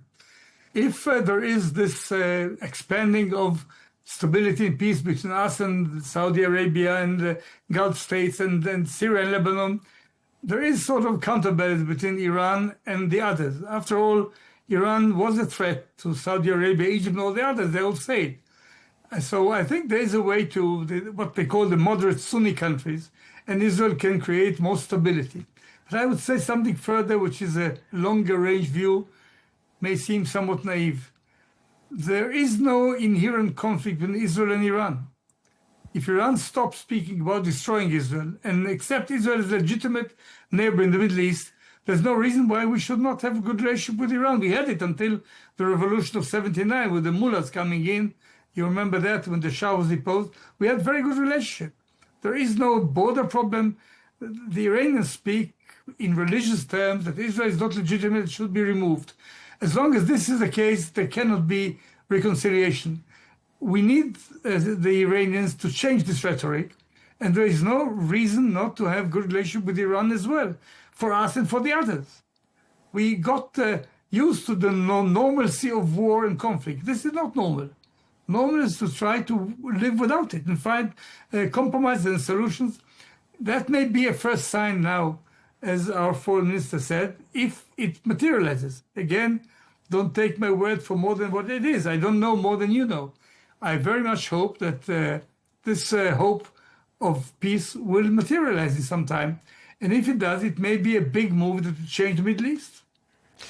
But as an Israeli national and someone who's held high office in Israel, and I'm imagining you continue to follow current affairs with keen interest in your country, does it feel like we're at a crossroads, the like of which we haven't been at for perhaps in living memory? Is that how it feels right now? I would return to what I said earlier. I think it's not even the question of what the street says or the masses say. It's a question of leadership. It takes leaders to lead. Sadat and Begin were leaders. Hussein and Rabin were leaders. They led to a change in the Middle East. If there's leadership here, not just following the intuitions and the emotions and the instincts of the masses, that is very easy to incite, then there is a chance here to change the Middle East in a positive way, to make it a prosperous and peaceful area. So it all depends on leadership, not the sentiment. The sentiment will follow. I think that if there is an agreement or agreements in that respect, there will be a very big support to it in Israel. There may be some objection, but in the minority. Okay, and talking of leadership, do you think we've got to this point because of the leadership and the vision of Israel's current Prime Minister, Benjamin Netanyahu? Do you think he had a strategy that brought us to this point, or does it look to you, and I know you're an outsider from the political world now, but does it look to you like we arrived at this point somehow by accident? Well, it's not by accident, please don't drag me into Israeli politics. I have this old-fashioned rule that I don't attack my government when I talk to foreign press, with all due respect to your respectable network. I don't do it with any other network. I have a lot of criticism on my government now. I'm in opposition to it, but I don't do it abroad. We are where we are now, and forget the past for a minute. Let's look for the future. Whether we could have done it earlier or not, it's good speculation. I don't want to go into it. We have a chance now, so it seems, to change the course on which the Middle East was for too many years now, which was very bloody and costly. And if there is a chance, it takes leadership to change the course. I hope they will do it. And just lastly, to bring this conversation to a conclusion, Mr. Meridor, you've had a career that spanned several decades. Just looking at the point we're at now, did you ever imagine we would be talking in the year 2025 about the normalization of ties between your country, Lebanon and Israel, and possibly even later on down the line, or maybe at the same time, peace and normalization of ties with Iran? Did you ever imagine this would happen? Yes, I thought it may happen. I don't believe in the things that have to happen because this is the cause of history by God or by some other thing. No, it's all in the hands of people. I knew there were big challenges. Iran, Hezbollah, Hamas introduced religion into the conflict. It's a religious commandment not to accept a non-Muslim state. If that was the case, there wouldn't be any peace. But if this changes, if they were quite substantially hit now, and there are other forces who want to live in peace and stability and beneficial prosperity for both sides, there is a basic will to do it. And that I very much hope. We tried it for many years. Sometimes we succeeded, sometimes less. Now there seems to be a chance. Let's go for it. OK, well, on that positive note, we'll wrap up this conversation. Thank you very much indeed. Dan Meridor, former Deputy Prime Minister of Israel. Thank you for your time, sir. Thank you very much.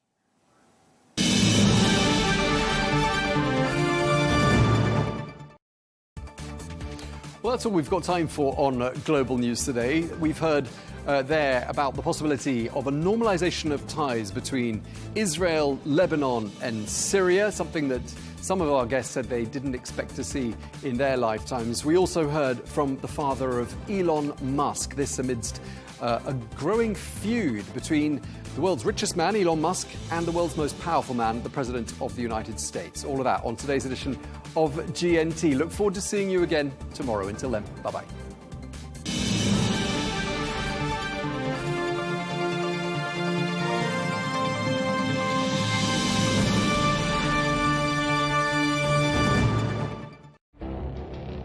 It feels like decades are passing by in a matter of weeks. Seismic shifts in the world order. Never, ever will be part of America. With so much happening and so much noise. Whether it's political upheaval, Canada has been ripping us off for years. Economic shifts or social movements. No one wins from tariffs. I think America can be more friendly to the rest of the world. The in-depth analysis and all the latest developments across the globe. To have an inclusive policy together. The meetings with Hamas gave me some hope. We're in another nuclear arms race. The most important development straight to your screen. Welcome to the dressing room. I'm on my own. I need backup. And an insightful look at the issues shaping our world today. It was not going to happen, that war, and it happened. Join us on Arabiya News, where the world talks.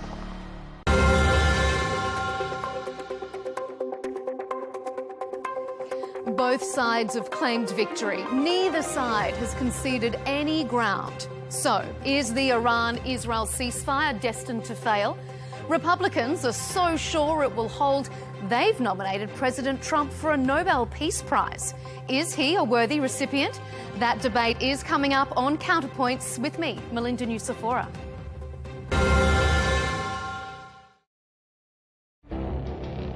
It feels like decades are passing by in a matter of weeks. Seismic shifts in the world order. Never, ever will be part of America. With so much happening and so much noise. Whether it's political upheaval, Canada has been ripping us off for years. economic shifts or social movements, And no one wins from tariffs. I think America can be more friendly to the rest of the world. For in-depth analysis and all the latest developments across the globe. To have an inclusive policy together. The meetings with Hamas gave me some hope. We're in another nuclear arms race. the most important development straight to your screen. Welcome to the dressing room. I'm on my own. I need backup. And an insightful look at the issues shaping our world today. It was not going to happen, that war, and it happened. Join us on Arabiya News, where the world talks. We have to take care of our people, and we're going to take care of our people first. For in-depth analysis and all the latest developments across the globe, make sure you join us every weekday. President Trump is trying to negotiate a ceasefire. With so much happening, so much information, and so much noise. International law will have no part in his administration. It can be hard to keep track. Tariffs will just fuel inflation. We're going to fight these tariffs. But you can count on us to tell you what you need to know. We stand by your side. Join me, Tom Burges Watson, for Global News Today, right here on Arabiya News. Our allies, in many cases, are worse than our enemies. Stay informed and connected with the latest international headlines. There obviously is a risk. From breaking news to in-depth analysis, It would appear that this war is coming to an end. who buys this stuff? Investors, pension funds. We deliver the most important developments straight to your screen. Iran always wanted to deal with militia. Join us for compelling, expert-driven conversations. A curfew order has been established. And an insightful look at the issues shaping our world today. There are a lot of proposals about European architecture for security. I'm Leigh Ann Gerrans, and this is W News, We dealt with this when I was chief of staff in the first term. where you don't just hear the headlines, you get the full story.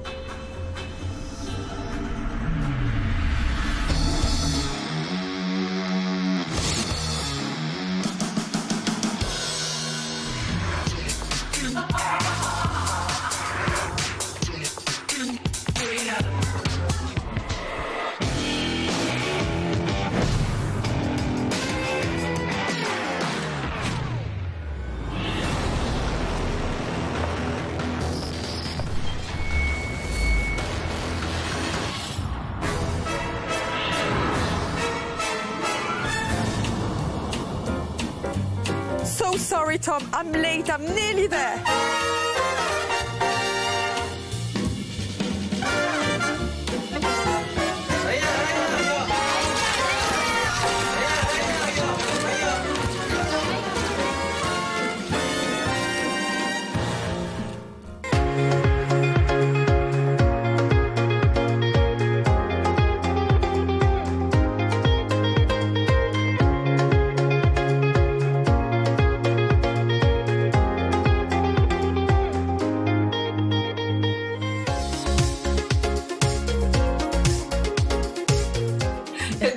congratulations on such an original script and such an original film.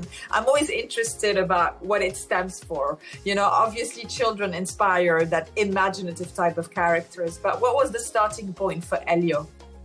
Yeah, at Pixar, the way we come up with movies is we ask directors to come up with ideas. And so Adrian Molina, the first director, said, what if the world's weirdest 11-year-old was accidentally abducted and mistaken as the leader of Earth in space?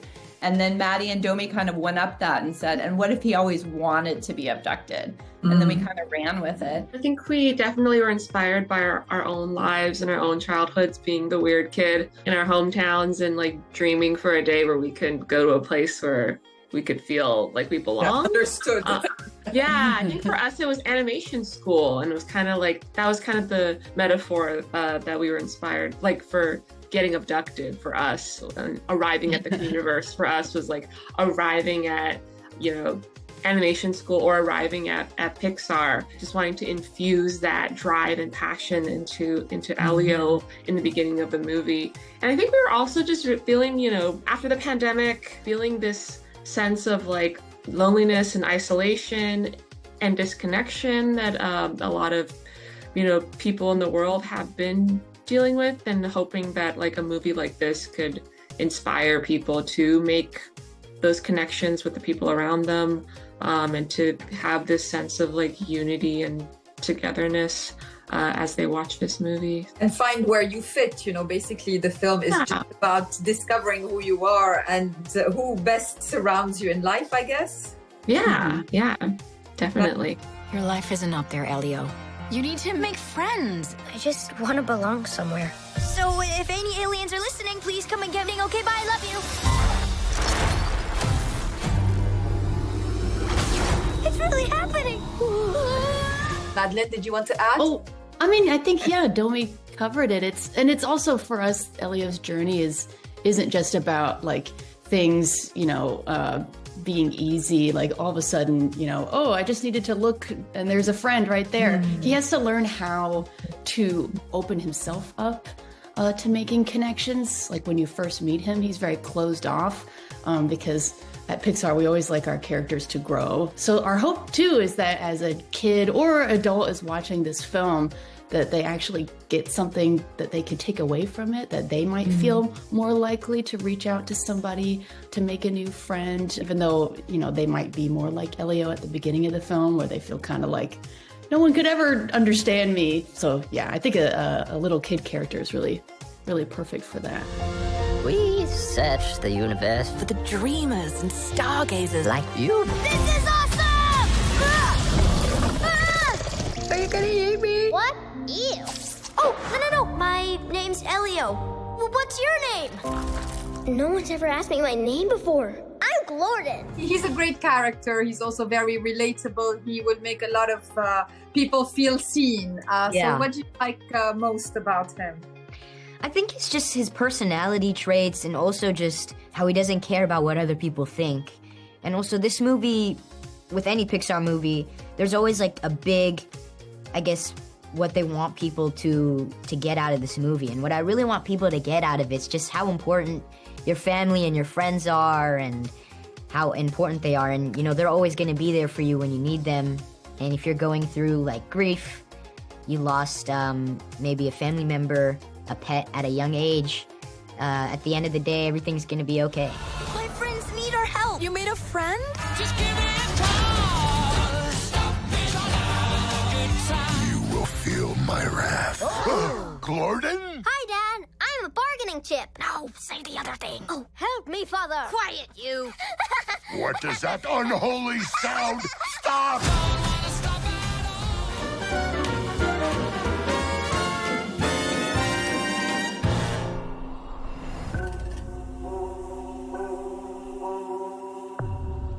So many are dead.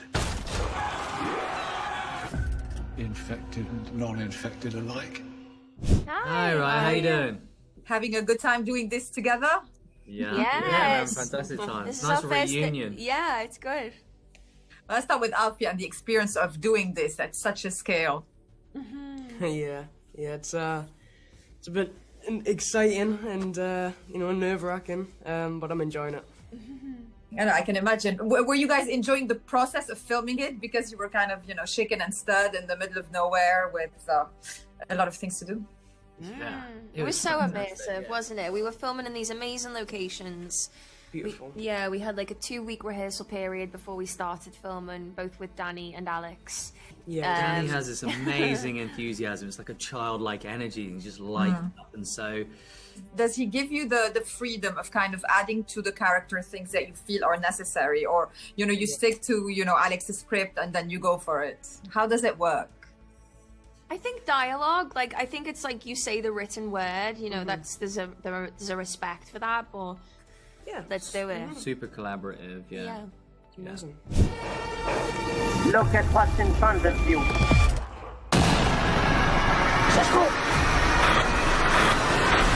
We meet these characters at a certain point of their lives, but it's the kind of character that has much more backstory than even film story. So how much do you imagine what they went through? It's different for Spike because he's kind of grew up. He doesn't know. Never known life without being infected. So for him, to him, it's a normal life. But he's curious, isn't he? He feels like his parents are being dishonest, and a lot of questions that you can establish and then kind of honestly let go of, because then you're kind of dealing with the material that's in front of you. It felt great. It felt like we had to find this world, this community. It felt very rich, like we've been there for such a time, and so yeah, it was exciting. It was exciting to do that.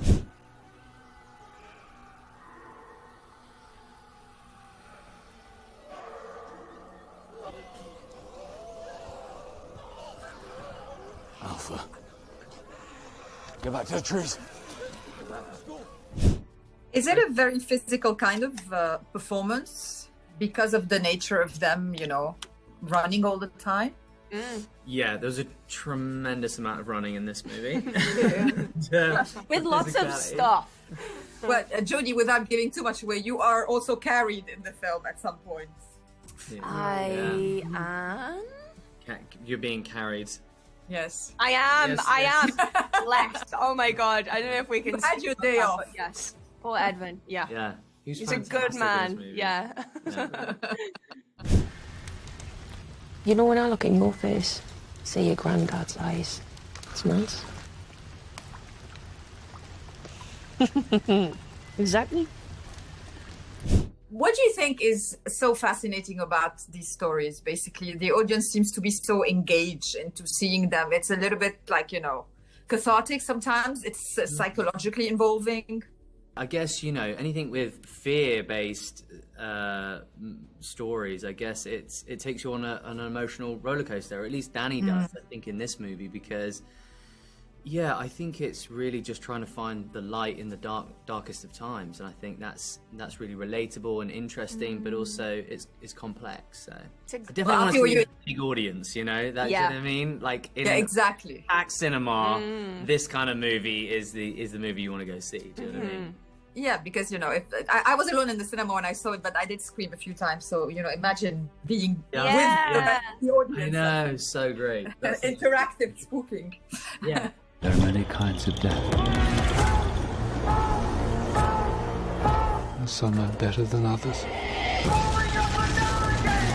So, Afi, were you intimidated by anyone? Ray Fiennes, perhaps, or Aaron and Jodie? Not really. Because I got to know them. I wasn't thrown in, and once you get to know someone, they literally felt like my mum and dad. But I was a bit nervous to act in front of Mr. Fiennes because I think we all were. I'll jump in with you on that one as well. I was definitely okay, there's a royalty in the in the acting royalty in the building. Well, thank you so much. My time is up. It's lovely speaking to all three of you. Have a lovely. Thanks for having us.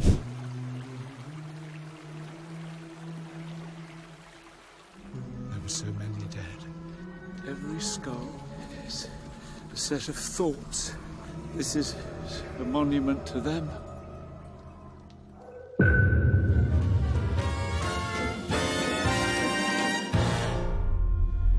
Dr. Henry Loomis, this is Zora Bennett, our mission specialist. Sorry, what mission? This would be a medical breakthrough that could save countless lives. Let's start with the scope of those premieres. You've been touring quite a lot. So, how big is the fan base? I mean, people are so excited about the whole Jurassic World universe. You know what's funny is, like, I've made a few films now that have a fan base. And with this one, the fans are just normal people. They're everywhere. It's everyone.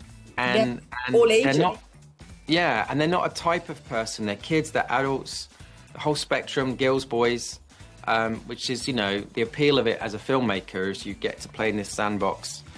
And, hopefully everyone's going to, notice that this film exists at some point. It felt like that the other day. We had this big, massive world premiere.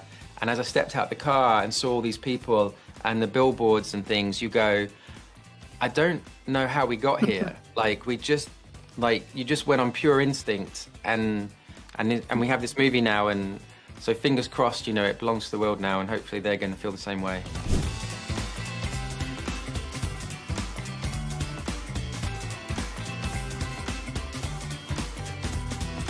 As usual with the Jurassic Park and World universes, the characters become very memorable. How important was it for you to create your own kind of canvas of characters in this one, where you're starting that whole new tradition of characters that people love with the dinosaurs? Well, I didn't have to worry about it too much because David Koepp, who wrote the original Jurassic Park, and so basically, as I was reading this script, I was really enjoying all the interactions and all the dialogue they had between each other. And I was thinking, well, this is all working. All I have to do is bring my visual stuff and this is going to be okay. And so, and then we cast these amazing actors as well. And suddenly you've got something quite special. And so my job was just not to screw it up, really. If we get this DNA, millions of lives are saved. Maybe we should make this quick, huh? I think you did very well into balancing the visual stuff with the character integration. And I think it can be the biggest challenge of those types of, big blockbuster films, that the visual effects do not overshadow or overcome it. Were you aware of it? Normally, you don't make anything less good so that it doesn't hurt something else. You make it the best it can be, and then you have to make the other thing even better to compete with that. So the characters and the actors are so fantastic that I had to really I was trying to do the best I could to I don't think there was a chance I was going to overshadow them because they were already kind of up there. So I was just trying to make it all feel at the same level. She's scared. She's scared of. How excited were you that this kind of cast was involved? I mean, from Scarlett to Mahershala, it's quite a diversified group of people that work so well together. It's like a very spicy recipe. Yeah, you never know. You never know when you grab a group of people. They could all hate each other. And Scarlett was super smart. When we got there at the beginning and we started rehearsing and meeting each other, and then Scarlett said, "Hey, this weekend I've hired a yacht, and you're all invited. Come hang out for the weekend." And so they did. And when they came back on that Monday, it was completely different. They were all best friends. It was a lot of fun. Became part of that family whilst filming it, and yeah, I'm gonna miss it. It's great that we've all come back together to promote the film. It feels like some old friends.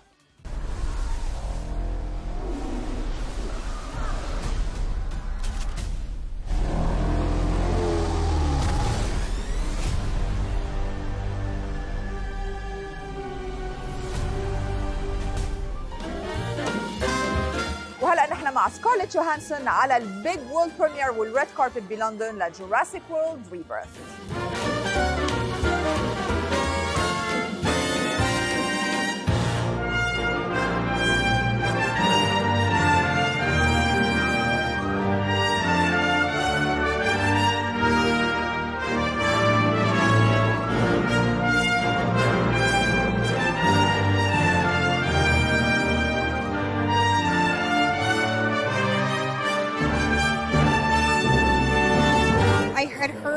was a role in the film that I could potentially fit. They were looking for an actor roughly my age, and I was like, hello, remember me from 3 decades of trying? And so I just basically harassed Frank Marshall until he would finally take a meeting with me.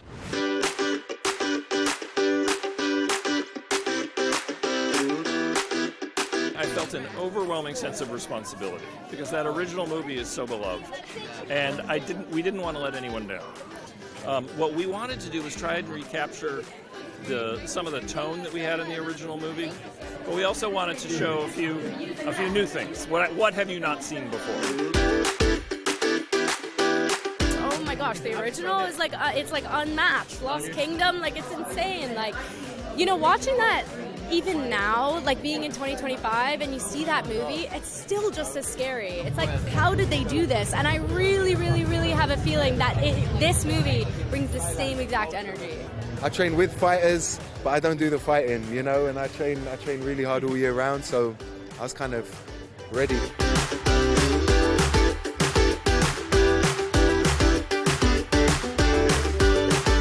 There is a raft scene which has been kind of showcased in some of the promotion, I think, and the T-Rex is involved. And just growing up, the T-Rex is like number one. Yeah, everyone's don't look at that dude. Run from that guy. Yeah. And I think as a result of that, after it was also like pretty cold in the waters that we were filming in. Filming the raft scene that you guys are going to get to see in this movie, it is only me, by the way, who got to endure this situation. But being in Thailand, in the swamp, hip deep, what's going on down there, I couldn't tell you.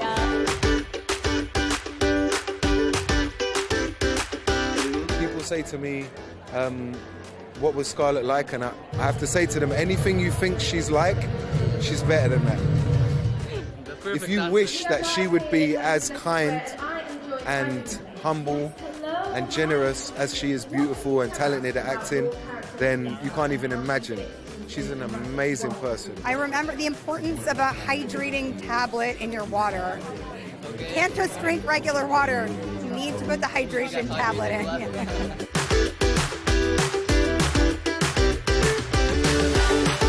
3 words? Yep. Jurassic Park Rebirth. Gratifying, unbelievable, otherworldly, thrilling, new, and beloved.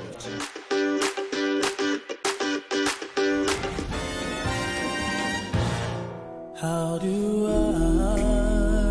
I say goodbye? I'll admit, there were some bugs in my programming. What the hell? It's hardly fair to blame me for that. It's so hard to say goodbye. But one thing hasn't changed. I will do whatever it takes to protect Katie. Girls, it's such a pleasure to talk to you. Did you know in the first one that it was going to be so popular and that there was, so much more to the character that we could explore? I mean, obviously to Gemma and Megan. Yeah, we felt like that. When it was over, I was like, oh my God, I'd be so excited to do another one. Yeah, exactly. Yeah, but we didn't know that we'd be able to. You can't ever predict how it's going to go. Mm-hmm. But I'm happy with the way that it turned out. Yeah, you do. Long may it continue. We're going to be doing this until Gemma's in a nursing home. Exactly. Well, she will still be very sharp and innovative with technology. Yeah, very well taken care of. Yeah, exactly. Mrs. Forrester, we have a problem. We're hunting an autonomous android named Amelia. She was built using your design for Megan. How's this possible? We deleted it. Apparently you didn't. Nothing in our arsenal can stop her.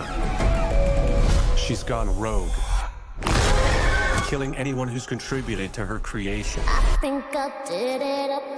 And you and Katie are next. Obviously, Megan gets a major 2.0 upgrade in this one. Yeah. So how exciting is it to work also on her physicality? Oh, it was so fun. I mean, the cool part of it was that Amy, who performs her when we're in the wide shot, really grew a lot. Oh, yeah. How great that Megan is kind of growing with Katie so that they're kind of the same height.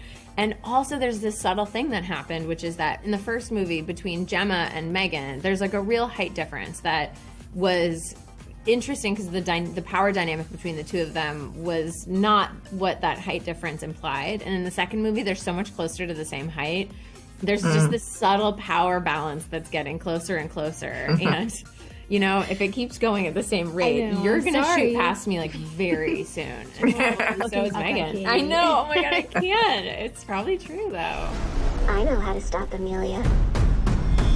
She's getting more powerful. Soon she'll be the most dangerous weapon on the planet. Put me in a body and I'll help you stop her. You remember what happened last time. You threatened to rip out my tongue and put me in a wheelchair. I was upset. Did you imagine kind of the backstory that happened in between, obviously, you know, what they've lived through in the years that we haven't seen them? All of them, you know, Katie, Gemma, with Megan. Totally. Yeah. I mean, you would have gotten to be an Aikido badass and just fully learning a martial art. Yeah.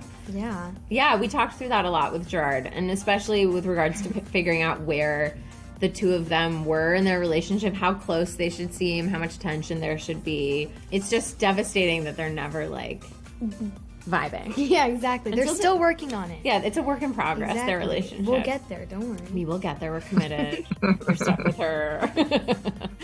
You're all. Okay, Megan, time to give you an upgrade. Anything you'd like to add? I want to be stronger, faster. And while you're at it, make me taller. Let's get to work. For you, Alison, being a producer on this, how much more invested you are? Like the most I could possibly be. The only thing that would ever take me away from being involved in the minutia of the movie was having to go be Gemma somewhere or, you know, my family. But this franchise is a big, big part of my life and my time, and I'm very passionate about it. And I just really like the combination of being an actor and also doing the producing part of it. Well, look who came out to play. I was programmed to protect Katie. The only question is, are you going to stand in my way? I don't care if she did kill 4 people. She is a smoking hot warrior princess. And the final question is, do any of you have the Megan doll at home? I don't. I have a mini one, but a life size, a big one. Yeah, you can't see her, but she's... A big one would be awesome. I mean, creepy, but cool, I guess. I don't know that, because I have a 3.5-year-old, like, I don't know if that's, I don't know. The other day I was in a marketing meeting that went long, and I had to, and our nanny went home, and I had to, like, finish the marketing meeting while Arlo was finishing his dinner, and he was watching this presentation on Zoom, and he was like, who is that? And I was like, oh my God, this moment I've been wondering about is here. And he was like, is she flying? And I was like, yeah, she is flying. It was very funny trying to answer who she is. And I was like, that's who I was pretending with in New Zealand when we were in New Zealand. It was funny. We have a Funko Pop, but other than that, anything bigger, and I'd start to get nervous, I think. I'll make you a deal. You can kill Gemma, but don't touch Katie. Megan.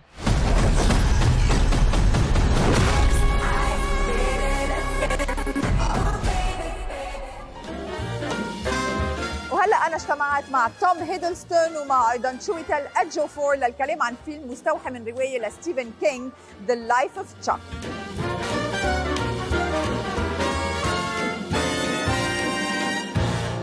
When you look up at the night sky, it can tell you stuff about your future. It won't lie to you. It's pure that way. You might see a lot more than you wanted. It's such a pleasure to see you, and I enjoyed the whimsical nature of this film. Was it unlike anything you'd done before? This type of storytelling, this type of story? For me, it was completely new. I mean, it was. I was so struck with the mystery, like I was very entertained by the script, because I felt that it starts off with this kind of apocalyptic tale. There's a mystery in the middle of it. Obviously, the mystery of Chuck and who he is and where he is in this story and what it means and I love that kind of you know, I think Stephen King, he does an incredible job of pulling you in. And then just as you think, how can this possibly all resolve? You know, it starts to resolve, and it's a beautiful sort of feeling. It's just a very rich piece of storytelling, I thought. If you have heart, you have hope. And you have heart in you. For you, Tom, you know, how much was written for you about Chuck and how much was up to you to imagine in terms of backstory? In the screenplay, obviously, I had the privilege of being able to look at the totality of his whole life and then inhabit chapters of it. Of course, none of us get to look at the totality of our lives because we live them day to day. So I read the screenplay initially, and then I read Stephen King's short story. And there's so much detail in the story itself. Yes, he's an accountant, and he's good at maths, and that he is moderate and mild-mannered and otherwise unremarkable. But that there's this internal universe of possibility and complexity and freedom that explodes into life when he starts dancing. And that really felt like we had some authority. We had the gift of Mike's trust, actually, to come up with what that sequence should feel like, because it's kind of described by Stephen King, but it's described in shapes. You know, the tails of his jacket go flying. He slides across the floor. How I slide, how the jacket goes flying was up to me. Oh, amazing. You choreographed your own dance. No. I must say I was ably assisted by amazing choreographers called Mandy Moore and Stephanie Powell and Jonathan Redavit. The world, Chuck. Everything you've ever loved. Everything you see. Every year that you live, that world will get bigger and brighter. Although you're in different sections of the film, how much did you get involved into what the others were filming? Because the stories are intertwined, and not only yourselves with Mark Hamill, etc., the rest of the cast. Yeah, we had a really good chat, didn't we, before we started? Yeah, when I first read the script, and I called Tom, and I was in New York, and you were in London, I think, and we just had a great conversation about it. We were never going to be on screen together in the film, and but we talked about how it was like sort of being two painters and you know, painting different sides of the same canvas, and it really felt very connected, you know, in its own way. Even though as I went to Alabama, Tom was flying out in the end, our planes crossed over, but but it definitely felt like we were trying to explore these different sides of this film and how they connect, which is, you know, one of the mysteries of the film. Although I won't forget, I'd been back in London about a week, and I got a text message from Chiwetel, and it was just a photograph of a street, an empty street with my face in every window. Yes, without giving too much away. Yeah. We were so I was there with you. Exactly. Yeah. We were shooting a certain scene, and thought Tom will get a kick out of this. Haunting you whenever he can.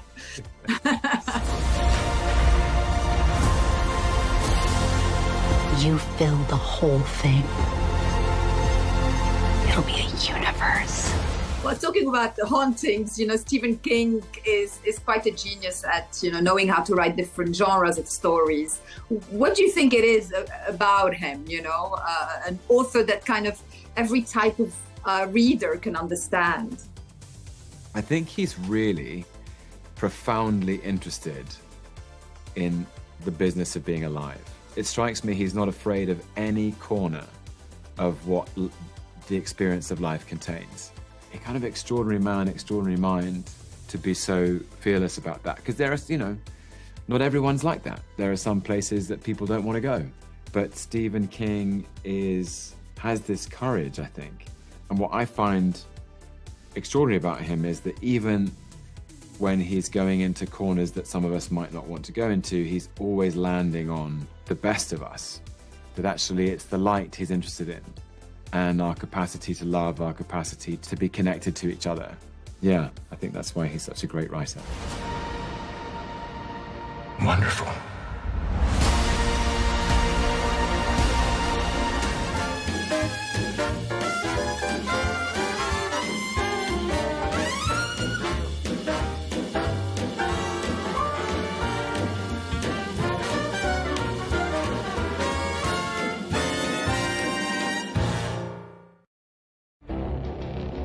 It feels like decades are passing by in a matter of weeks.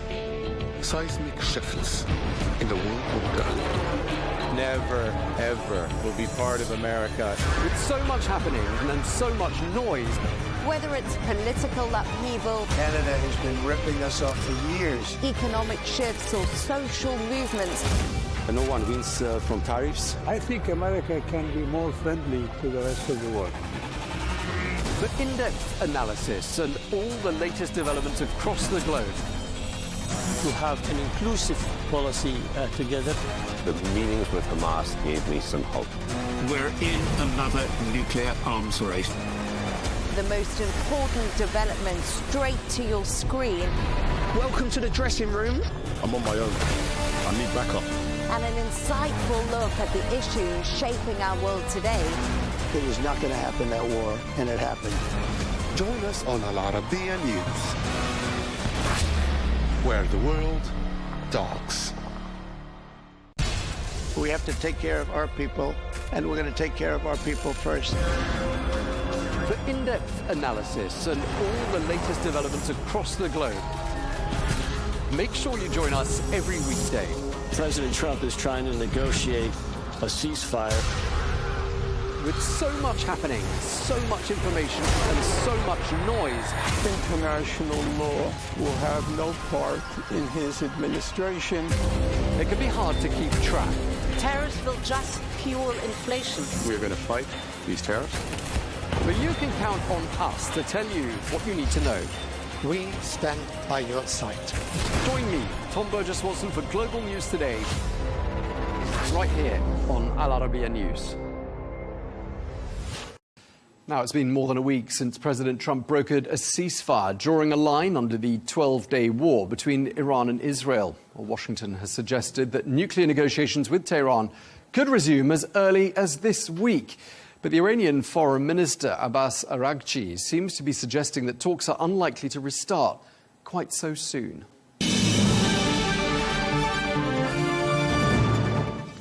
So, what's next for diplomacy? What might Iran's next moves be? And just how much damage has been inflicted on Iran's nuclear program?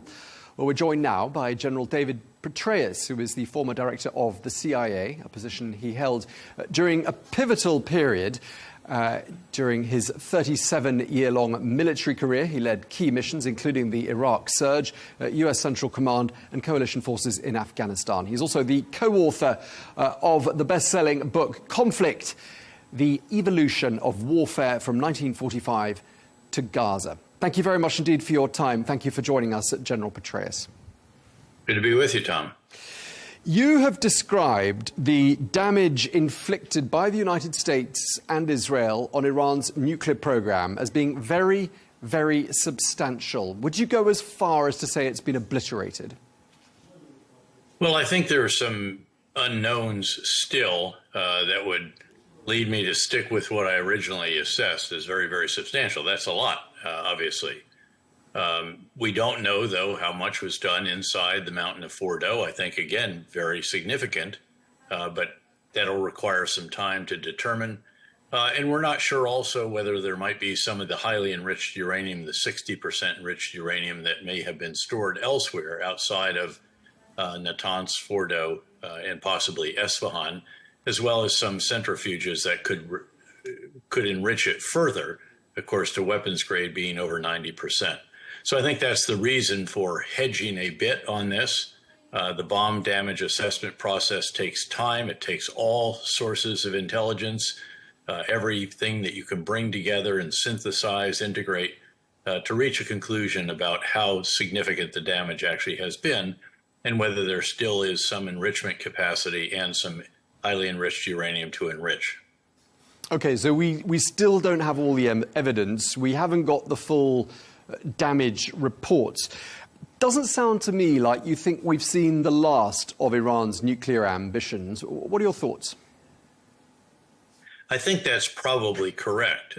In fact, what I would love to see now, the best case of all would be that Iran would agree to a nuclear accord that would essentially ban any enrichment of uranium in Iran It would also allow the International Atomic Energy Agency to verify that, to oversee the process of the dismantling of all of their nuclear enrichment architecture, and allow them to go anywhere they want at any time in the process of so doing. I'm not sure that Iran will do that. I would suspect that that's probably not the case. But then I think Iran needs to do a little bit of reflection and recognize that it is in an exceedingly weak position, given that all of its air and ballistic missile defenses those have been obliterated, I think it's fair to say, given that not a single Israeli aircraft nor American aircraft was even hit, much less shot down during the 12 days of this campaign. Do you think there's an element of risk here that perhaps these events might have accelerated Iran towards trying to create a nuclear deterrent? I mean, they could argue they need one more than ever, given what's happened in Iran in the last 2 weeks. One can make that argument. Sure, there's risk in everything, but there's also enormous risk to them if they were to be revealed as doing that.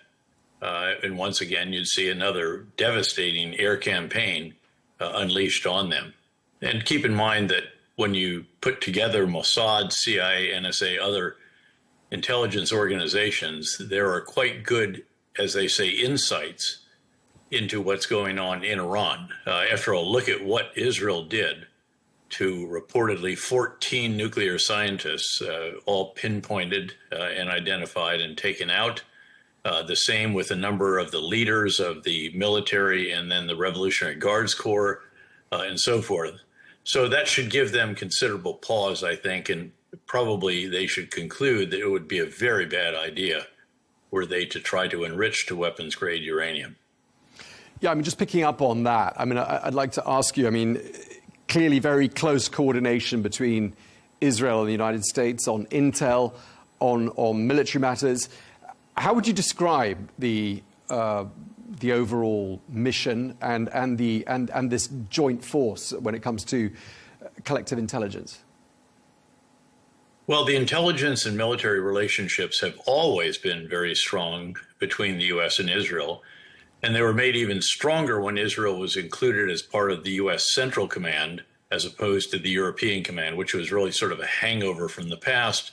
In a sense, I guess that they thought that the individual who's commanding Central Command should be focused, if you will, on the Arabs and others in the Middle East, and that European Command could look after the Israelis.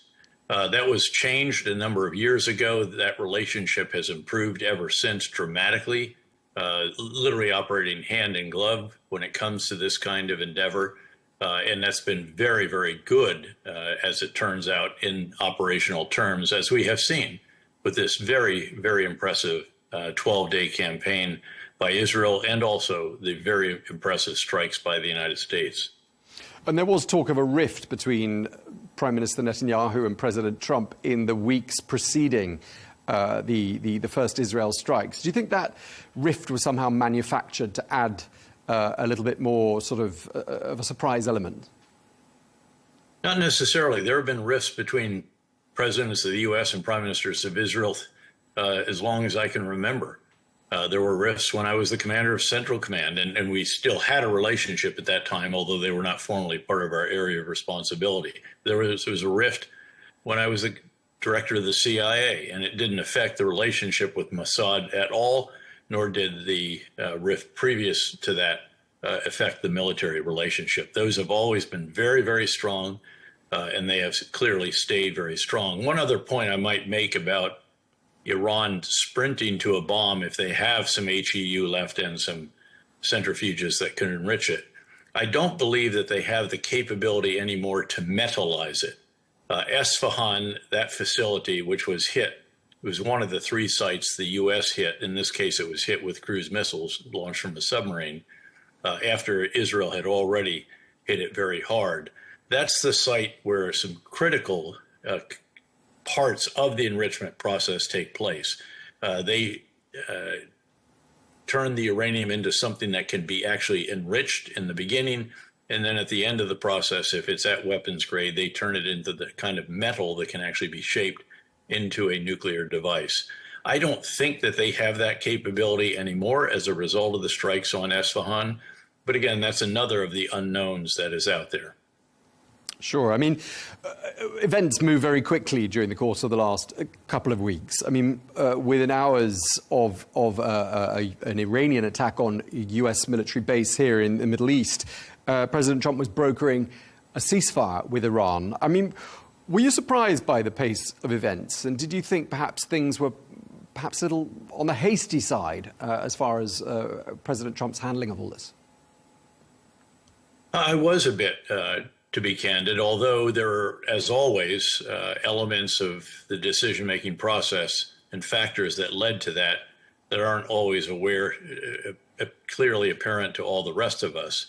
One of those undoubtedly had to do with the opportunity for Israel to refurbish, to replenish its interceptor stocks for intercepting the Iranian missiles. Iran's missiles are dramatically reduced as a result of both their use and then a number of those that have been struck in warehouses and on launch pads, as have been their numbers of launchers. Nonetheless, that gets a bit concerning over time. You know, how many missiles and launchers does Iran have relative to how many interceptors does Israel have? And I'm sure that Israel is making the very most of this opportunity to manufacture more and more and more of those interceptors to be sure, absolutely certain, that they never run out before Iran does. Do you ever offer any advice to the Trump administration? I mean, have you ever been asked for it? And is it at all common for a former CIA director to be asked for advice by an administration?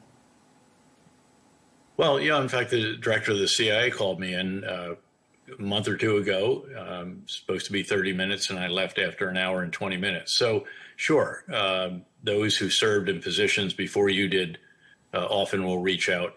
That's customary, and it takes place. Depends, obviously, on the relationship between the incumbent and the alumnus of that position.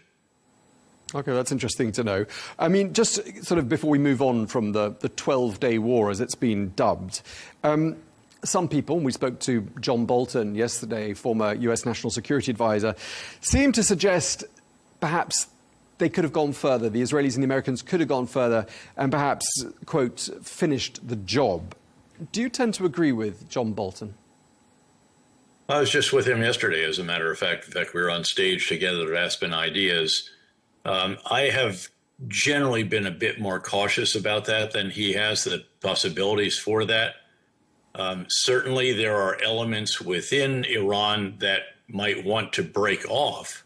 That's something different than regime change, but that's something we should keep an eye on. There are obviously Kurds, there are Turkmen, there are Azeris, there are Arabs, there are Baluchis, and at least 4 of those 5 are contiguous to countries or regions, in the case of Kurdish regional government, that with which they might feel more affinity than the government in Tehran.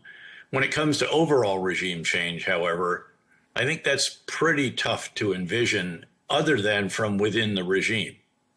Typically, when these situations occur, when a regime is weakened to the point that it might be overthrown, the individual or group that's on top at the end of it when the dust settles is the one that has the most effective and charismatic leader and the most guys with the most guns. And in this case, there's no real opposition leader who has emerged. If he had, he'd be in prison or dead. Although we should note that Israel did bomb the entrance of the prison that holds most of the political prisoners of Iran.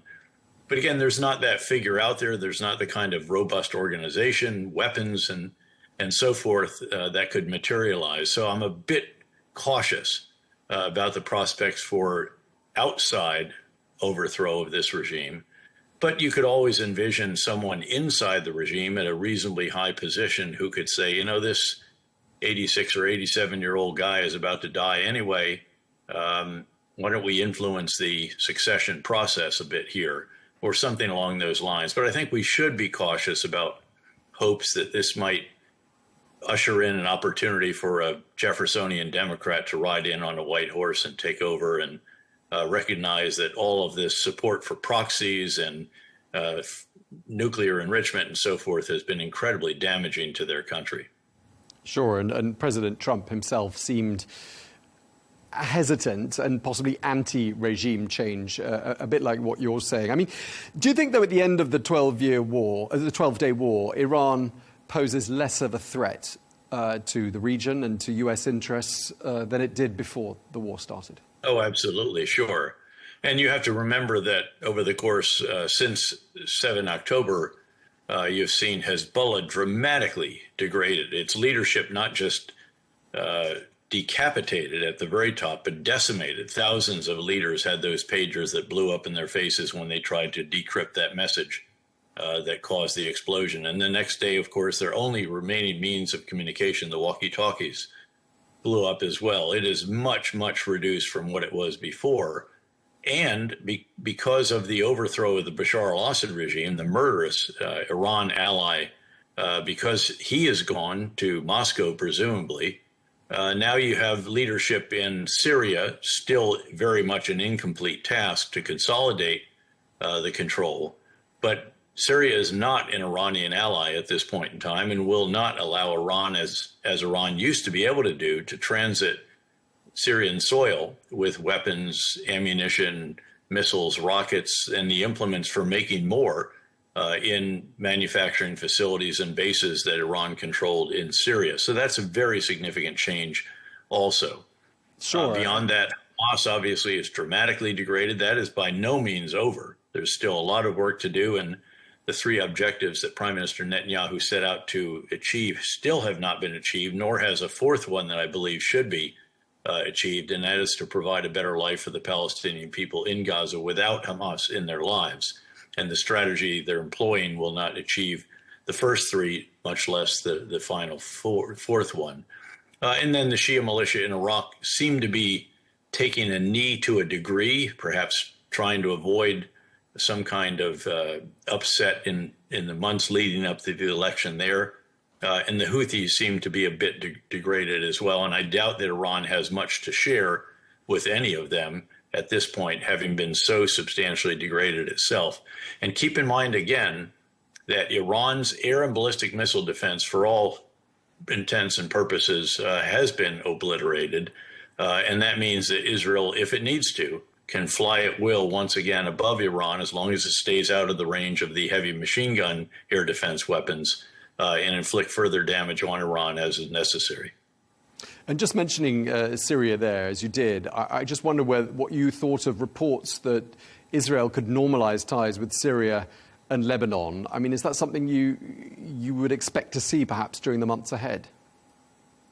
It would be a wonderful development, I think. Lebanon clearly is still a relatively new government. The degradation of Hezbollah and reduction of its influence allowed the selection of a president after a year of wrangling, allowed the parliament to move forward, allowed the Lebanese armed forces to move into that area between the northern border of Israel and the Litani River, the area from which Hezbollah was raining down rockets on Israeli citizens, some 70 or 80,000 of whom were not able to stay in their homes for well over a year. But let's see how the political situation develops there. Likewise in Syria, I've been impressed that the leader who overthrew Bashar al-Assad, who I should acknowledge was in our detention facility in Iraq during the surge, then to be sure was with ISIS, then broke off from them, Al-Qaeda, and then broke off from them.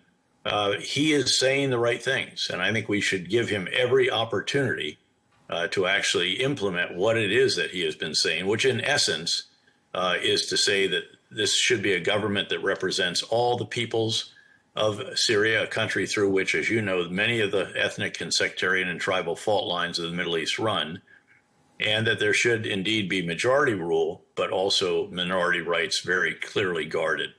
And I'd love to see that come about in Syria after many decades of the Assads running it as their own little fiefdom in a very, very brutal and murderous fashion. One of the things that emerged in the run-up to the US strikes on Iran's nuclear sites was a lot of debate about whether or not the United States should get involved in what was perceived as being potentially another forever war in a faraway land. I mean, this aversion in the United States amongst the public and amongst people in President Trump's own party seems to be a legacy, doesn't it, of what happened in Iraq and Afghanistan? Sure it does. Yeah. No, those are long wars. They were tough. We, by the way, didn't need to leave Afghanistan when we did. That was very sustainable. That was a big mistake. And I said so publicly at the time that we would come to regret it. And I hope that we have. We've plunged the country back into the kind of 7th or 8th century interpretation of ultra-conservative Islam, to the regret, I am sure, of at least 50% of the population, if not much more than that. But be that as it may, those are tough, long, hard wars. We did have Iraq in a very good position when our final combat forces left in late 2011. And tragically, the government of Iraq then pursued highly sectarian actions that undid a good bit of what it is that we all had fought together and sacrificed together to achieve. Regardless, those were tough. And I think you have lessons of the most visceral experiences that one has seen during one's lifetime. And this is a case where that is true. In fact, I wrote my PhD dissertation at Princeton on the American military and the lessons of Vietnam, another very tough war, which actually overshadowed some of what we did early on in Iraq, to its detriment, I would add as well. Yeah, but do you think the fact that the US public is a bit war weary and they're fed up with these forever wars is the right driver to shape US foreign policy? Isn't it the wrong way round? Well, it depends on what it is you're contemplating. I mean, Syria is not a long war for the United States. We have no boots on the ground. There's no intent to overthrow the regime, as was the explicit case in both Afghanistan, because the Taliban refused to turn over al-Qaeda. They were sheltering, and because, of course, the murderous regime of Saddam Hussein in Iraq. This is a totally different war. People should recognize that. I think President Trump has gone to some lengths to explain that, because there is a part of each party in the United States that is, again, absolutely averse to anything that would look like in Iraq or in Afghanistan again. But this is all part of understanding the domestic sources, the domestic factors that play into the determination of foreign policy, not just in the United States, but in any country. And do you think President Trump should try to engage with Iran? Do you think the Trump administration will engage with Iran? I mean, there's talk about perhaps an Iranian delegation visiting the White House. Do you see that as likely? Well, I think there should be some preliminaries before that happens, to be sure. But no, I think there should be engagement with Iran. It would be wonderful.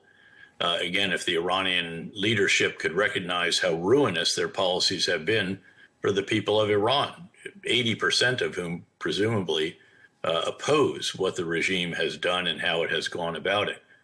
This is a country with extraordinary potential that has repeatedly failed to live up to that potential because they're too busy trying to cause mischief and problems and mayhem in other parts of the region. We should recognize, by the way, as well, that Israel is truly changed because of 10/7 in its strategic outlook. It will never again allow a threat to materialize, not just in neighboring countries, but also in the region if it has the capabilities that Iran has demonstrated. So I think absolutely they should sit down. They should absolutely give up their nuclear effort. If they want to do civilian nuclear power, we or others can provide the uranium to fuel that. But otherwise, they should have no nuclear enrichment, and the IAEA should have full rights to go anywhere at any time to verify that that establishment has been completely dismantled. Aren't you concerned, though, that Israel has slightly overreached when you consider all of the campaigns that Israel's been involved in across the region, Yemen, Iran, Lebanon, Syria, the Palestinian territories? I mean, does that sound to you like overreach? It sounds to me like the response of a country that has experienced the most horrible day in its entire history, the worst day for Jews since the Holocaust, the worst intelligence mistake in their entire history, and there were others, of course, the Yom Kippur War among them, the worst military readiness failure, the response was wholly inadequate, and the worst political miscalculation. And that's why I mentioned they have changed their strategic outlook, and I think that that is appropriate. Think about what took place on that day what they experienced, the losses. Keep in mind that we lost not quite 3,000 on 9/11. The equivalent losses for us of what they sustained for their population would be over 40,000 killed and 7,000 taken hostage.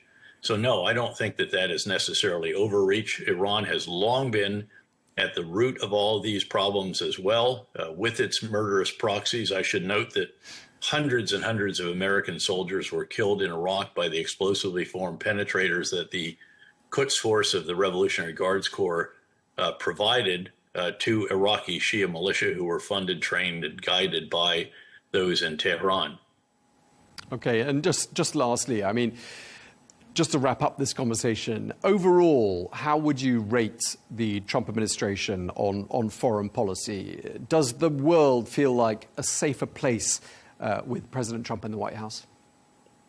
Well, I think it's still very much a work in progress. We saw an astonishing gathering of NATO leaders, for example, just last week. I don't think anyone ever could have imagined that a U.S. president could get NATO leaders to do what they did, which was to commit to not just 2% of GDP on defense, but to 3.5%. Yes, it's over a period of time, to be sure, but that is very, very encouraging. And for me in particular, having been a NATO guy, if you will, having a NATO hat position as a 1-star, 3-star, 4-star, while also having a U.S. hat, and having watched repeatedly presidents of either party in the U.S. rail at the insufficient spending on defense by Europeans, and all of a sudden you see them make that commitment. And it'll be 5% if you add in other ancillary actions and tasks that help support the movement of combat power to the Eastern Front, if you will, in Europe and so on.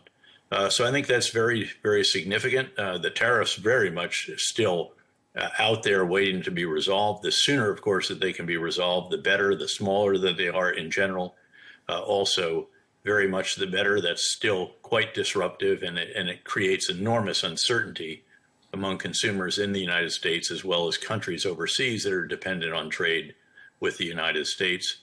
In the Middle East, I think, again, still very much a work in progress, but a very encouraging set of results from that particular work. Okay, well, we've covered a number of topics. We could have covered a number more, but thank you very much in the meantime to General David Petraeus, former director of the CIA. Thank you very much indeed for taking the time to speak to Arabiya English.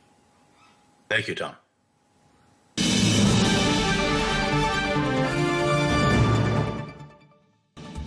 Well, that's all we've got time for on Global News today. Thank you very much indeed for watching. Be sure to join us again tomorrow for more exclusive interviews. Till then, bye-bye.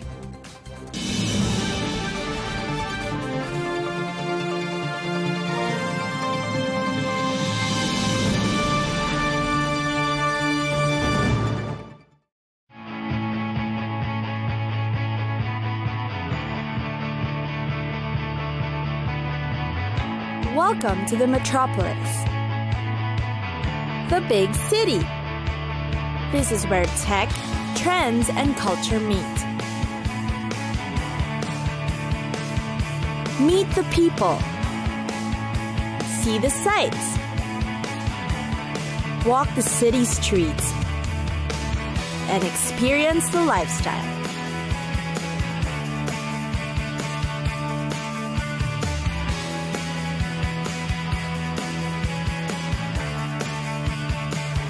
This is your first-class ticket to the cities of the world.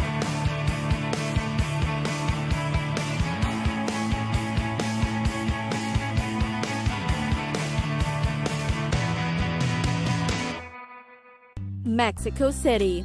It's got cultural attractions and a gastronomy scene you won't be able to resist.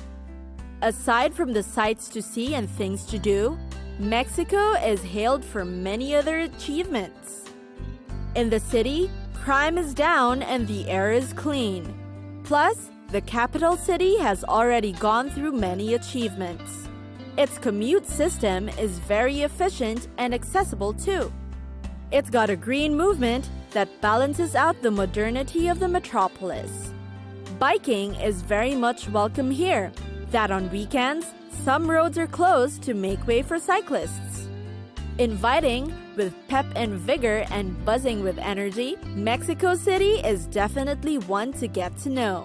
Mexico City's historic center includes Coyoacan, which is the original settlement for the conquistadores. Today, it has become an enclave of artists and writers such as Frida and Diego, and it exudes colonial charm. A worthy place to visit is Zocalo, which is the center of the city. It is a vast plaza flanked by the Cathedral of Mexico City, the National Palace, and the Colonial Arcade. Zocalo is in fact one of the world's largest city squares. Also nearby are a cluster of vendors. Among their products are shawls, knitted sweaters, pottery, beaded jewelry, and intricately carved figures in stone, obsidian, and all manners of trinkets. Calle Madero is a pedestrian destination that connects the Zocalo with other iconic places. You'll find the Banco Nacional de Mexico nearby. Within the greenery of Bosque de Chapultepec, Mexico's Central Park is the Castillo de Chapultepec. It is called the Castillo de Chapultepec and is one of the city's gems. It is known for its gilded rooms, sweeping marble staircases, sprawling terraces, and Versailles-like carriages. One of the world's great museums is the National Museum of Anthropology. It features one of the most important collections of hard-to-find pre-Hispanic artifacts. Other noteworthy places include the Frida Kahlo Museum. Then, there's also the Diego Rivera Studio, where you'll see brushes, jars of pigments, and skeletons of demonic figures there. Mexico City is also a place to eat. Must-tries include enchiladas, short ribs or turkey, tostadas, carnitas de pescado, and other seafood creations. The city is a good place to enjoy the scene, the people, and culture as you dine. There is simply a bevy of culinary feats in Mexico City. It's time for us to go. Pack your bags and get your tickets ready. And we'll see you on the next destination. Catch us again next time on Cities of the World.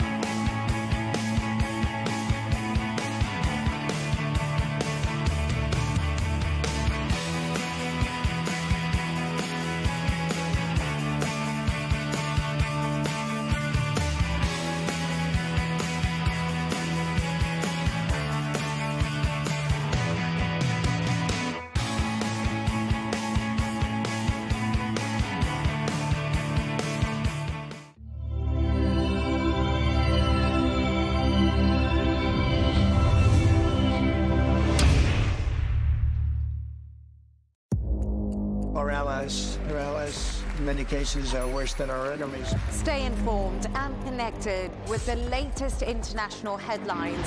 There obviously is a risk. From breaking news to in-depth analysis, it would appear that this war is coming to an end. who buys this stuff? Investors, pension funds. We deliver the most important developments straight to your screen. Iran always wanted to deal with militia. Join us for compelling, expert-driven conversations. A curfew order has been established. And an insightful look at the issues shaping our world today. There are lots of proposals about European architecture for security. I'm Leigh Ann Gerrans, and this is W News. We dealt with this when I was Chief of Staff in the first term. Where you don't just hear the headlines, you get the full story.